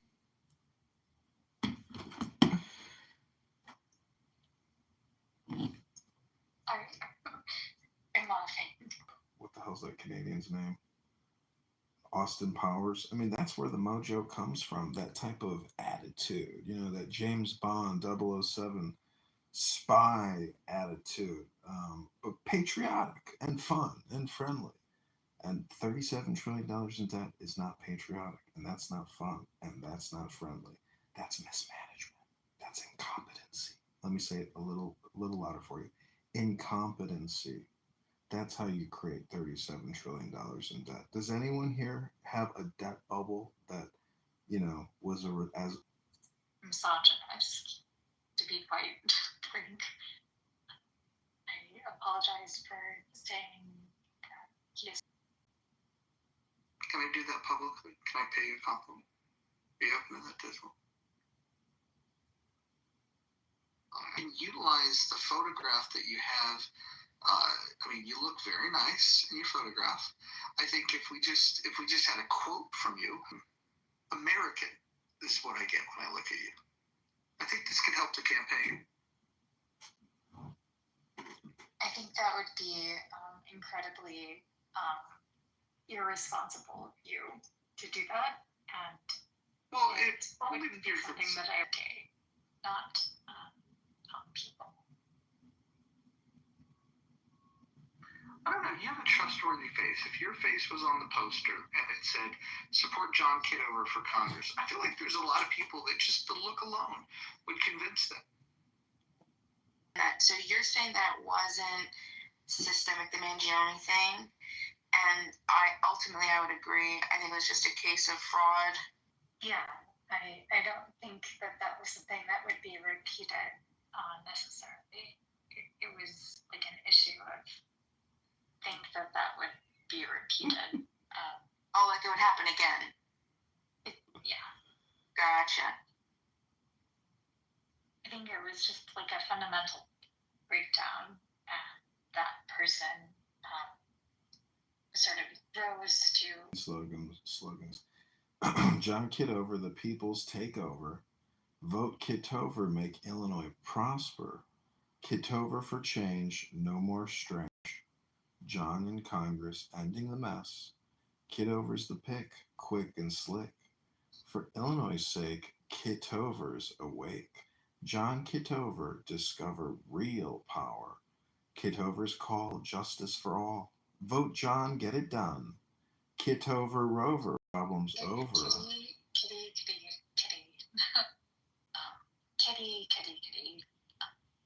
I think you're a little... Giddy or kitty? Kitty. You had some good ideas, and you're unfortunately just not the right person. Well, should I change bodies, or maybe how do we find the right person, Dismal? Because I want to find the right person too. I assume you do as well. Are you looking for somebody?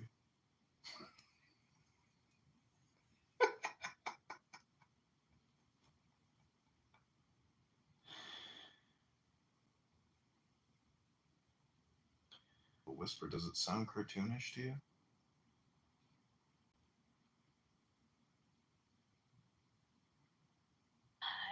It does sound somewhat performative. Like saying kitty.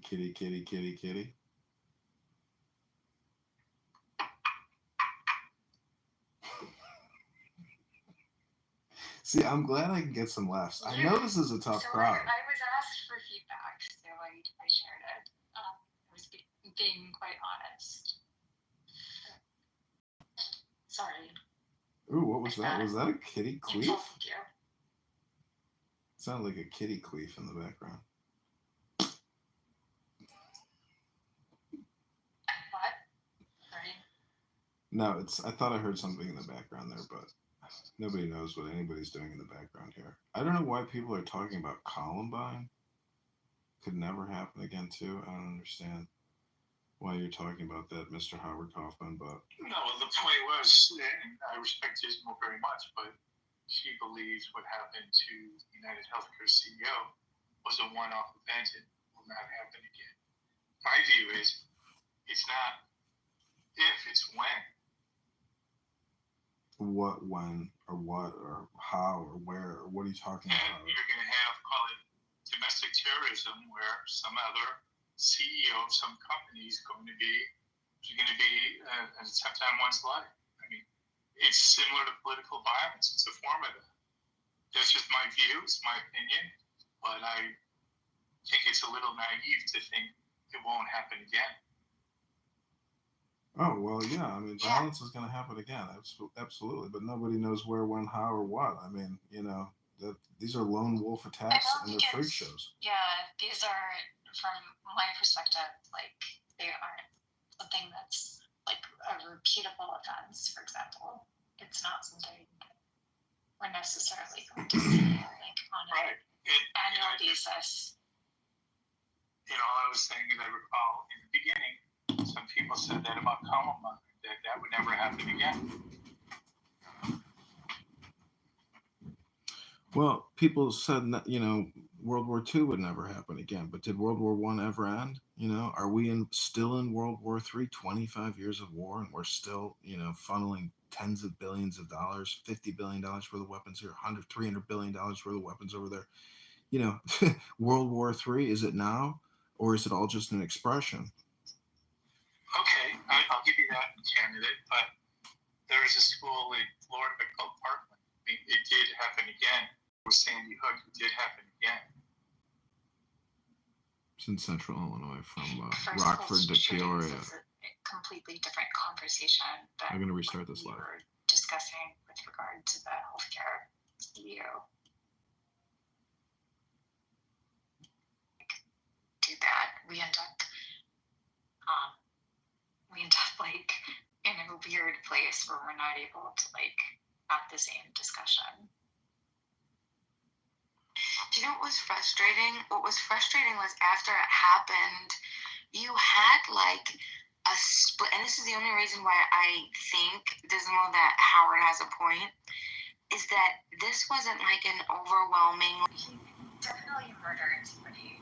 Like that should just be that should be identified.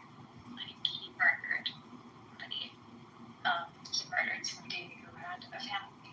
And I don't think on whether we were going to exalt this guy or condemn him, and I think that was a point of, hey, look, wake up call, America. There are a lot of people that are unhappy with the state of the world and the state of this country, and understanding the injustices that are happening at a systemic level.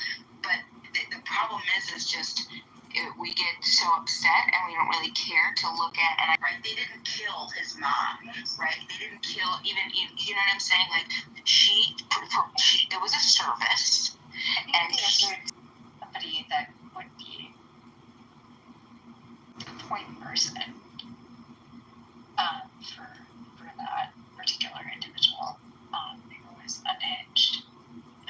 You know, definitely the United States, like, be split on something that should be so obvious as a murder. Split on something that should be so obvious as a murder. Like, how are we so... The idea of politicizing murder, like, would be just agree murder, not good, right? Like, that would just be, like, basic principle. And unfortunately, like, we're now so divided that we're literally, like, legitimizing murder. We're saying, oh, well, this was acceptable because we didn't agree with that politically. I don't think that would be a good foundational principle that we would want to inspire in society going forward. Yeah, I agree with you. I just don't think that that's... Well, why didn't society come to the... I would make it done. I'm wondering if I can convince Abby. Doctors Without Borders is like a really good cause. I would recommend donating any funds there to political. Well, thank you very little, Dismal. Since this is quite a bit of money from the APAC, so I'm just wondering if you could be my APAC sugar mama for the night, dear Abby. Well, you don't want to save the nation and make a donation. That's because you just want to save the world. You know, if you want to make a donation, you left. I'm giving it to you. It's worth as good as the $10 fiat that you and I both know lost 90% of its value out. And it'd be money, yeah, no problem. Cash out and go through Coinbase, take out your $10 in fiat. But give me your DeFi wallet address and I'll donate. Do you guys realize that the American Revolution, it started in a bar, and it started with less people that are in this room right now? Yeah. This could be the moment for the biggest change in U.S. history. All you have to do is believe that your voice matters. Had, if they were giving rousing political speeches in these bars, and they must have been getting drunk prior to like going out and shooting at weapon checks and cleaning rifles and preparing for battle. Like, it's pretty wild, that there were people that would do that. But I'm a nonviolent candidate. I believe in de-escalation, peace and meditation, yoga, going to the gym, having a nice smoothie afterwards, maybe having a nice New York strip steak on a Friday night with a beautiful glass of Pinot Noir. I believe in living life to the fullest, but with moderation and priorities. And I think most people in this room can admit that your government does not know a priority from a priority. Their left foot from the right foot, their left hand from the right hand, graduating from Columbia or Harvard, not sure which one. If he is considered a community Harvard, not sure which one.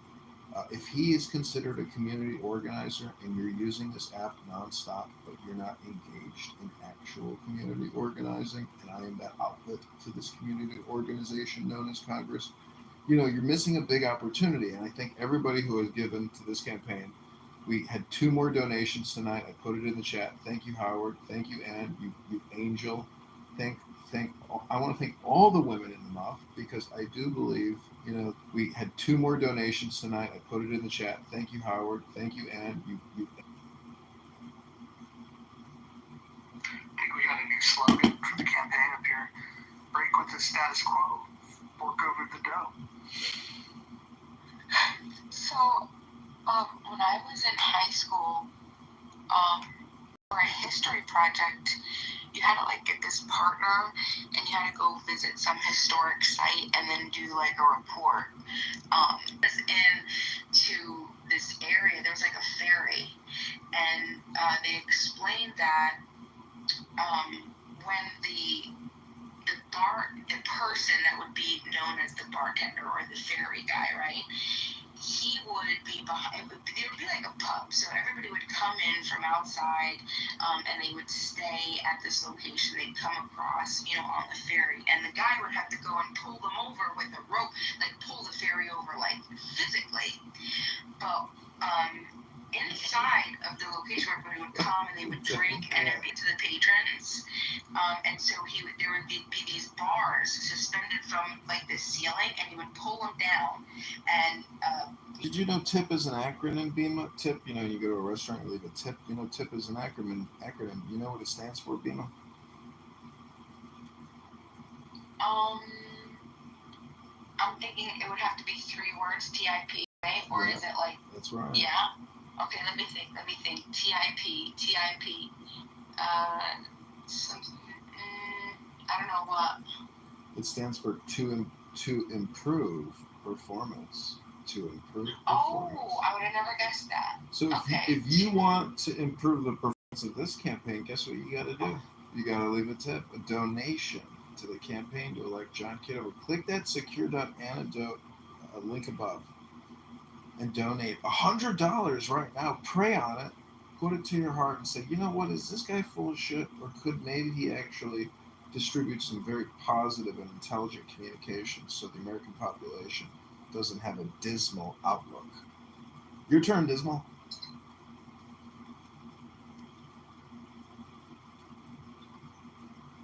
I like some of the points, but I disagree with your method.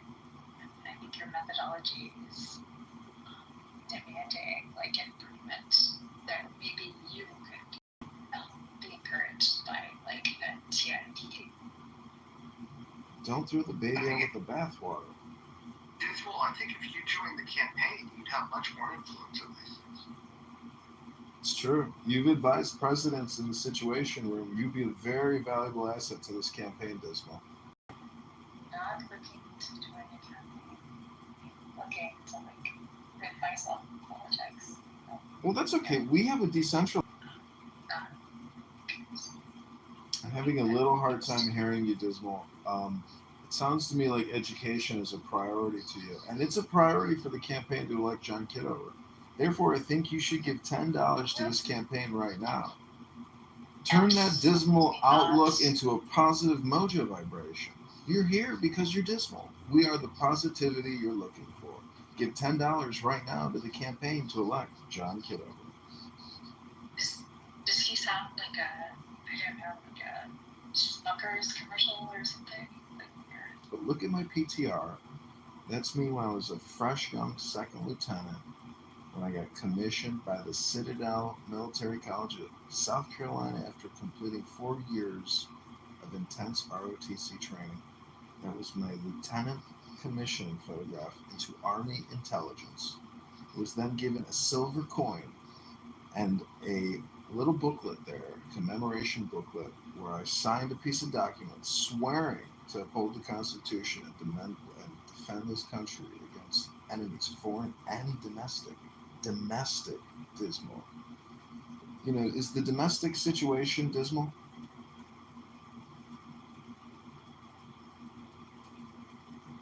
About the debt. Would you have been concerned about January 6th? That would be my question. Was I concerned about January 6th? Of course, chaos, violence. Curious, like that.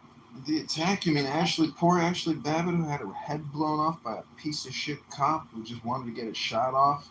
Fuck you, they got that guy arrested. You're in favor of the people that were domestic terrorists, but... Yeah, that Capitol Guard. Yeah, you and I are parting ways here.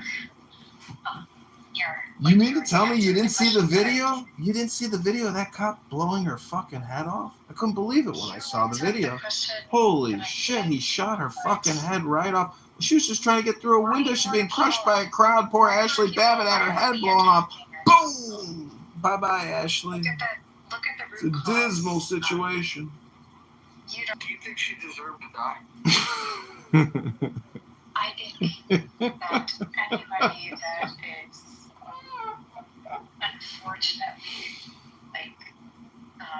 put into a situation like that, yeah, I mean, the unfortunate thing, I would look at the root cause, like, why did this happen? It wasn't because of it. It wasn't because, no, it wasn't. But when he pulled the trigger, that's how the bullet hit her face. But the actual root cause would be more like. Well, sure, brother, let's stop. Kidding. No. What do you think? Would you support that? No. I think it's. What about the shit on federal holiday? You got the day. What about the shit on federal holiday? You got the day off. I think it's a relatively day off, dismal day. No. What would you do if it was a day that paid off? What would you do on that day? How would you celebrate? I wouldn't celebrate that day. It'd be a little less. It'd be a week after New Year's, January 6th. I mean, the New Year's just setting in, and here we are with a patriotic holiday called Ashley Babbitt Day. I think that would be ridiculous, and I think we would need to reinvestigate, re-examine, why did that? What happened at that time? She was murdered. No. There was also she's still alive? There was also a capital. Dismal, I'd like to change topics from January 6th to a more positive mojo vibration. I feel like it's getting late and we should. How do you find peace in your life?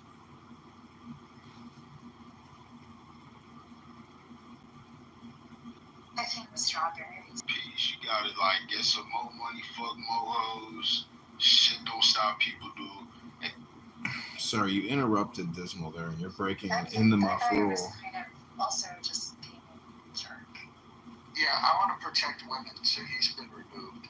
And I think John... Especially the women on January 6th that had their head blown off by a murderous cop who should be arrested for murder. No, that is also unreasonable. Can we identify the facts? Is she dead? That arbitration would have occurred. She's not dead? It's a punch. So she's alive? It's literally a bumper sticker approach. Do you believe that her head exploding is a bumper sticker? I think it's unfortunate that you're not investigating what was the actual situation. I want to protect women. Why was she there in the first place? Dismal, can we maybe? Then you would have to criticize Trump. Dismal, do you think she was there to get her head blown off? Literally, if we are debating that, that is like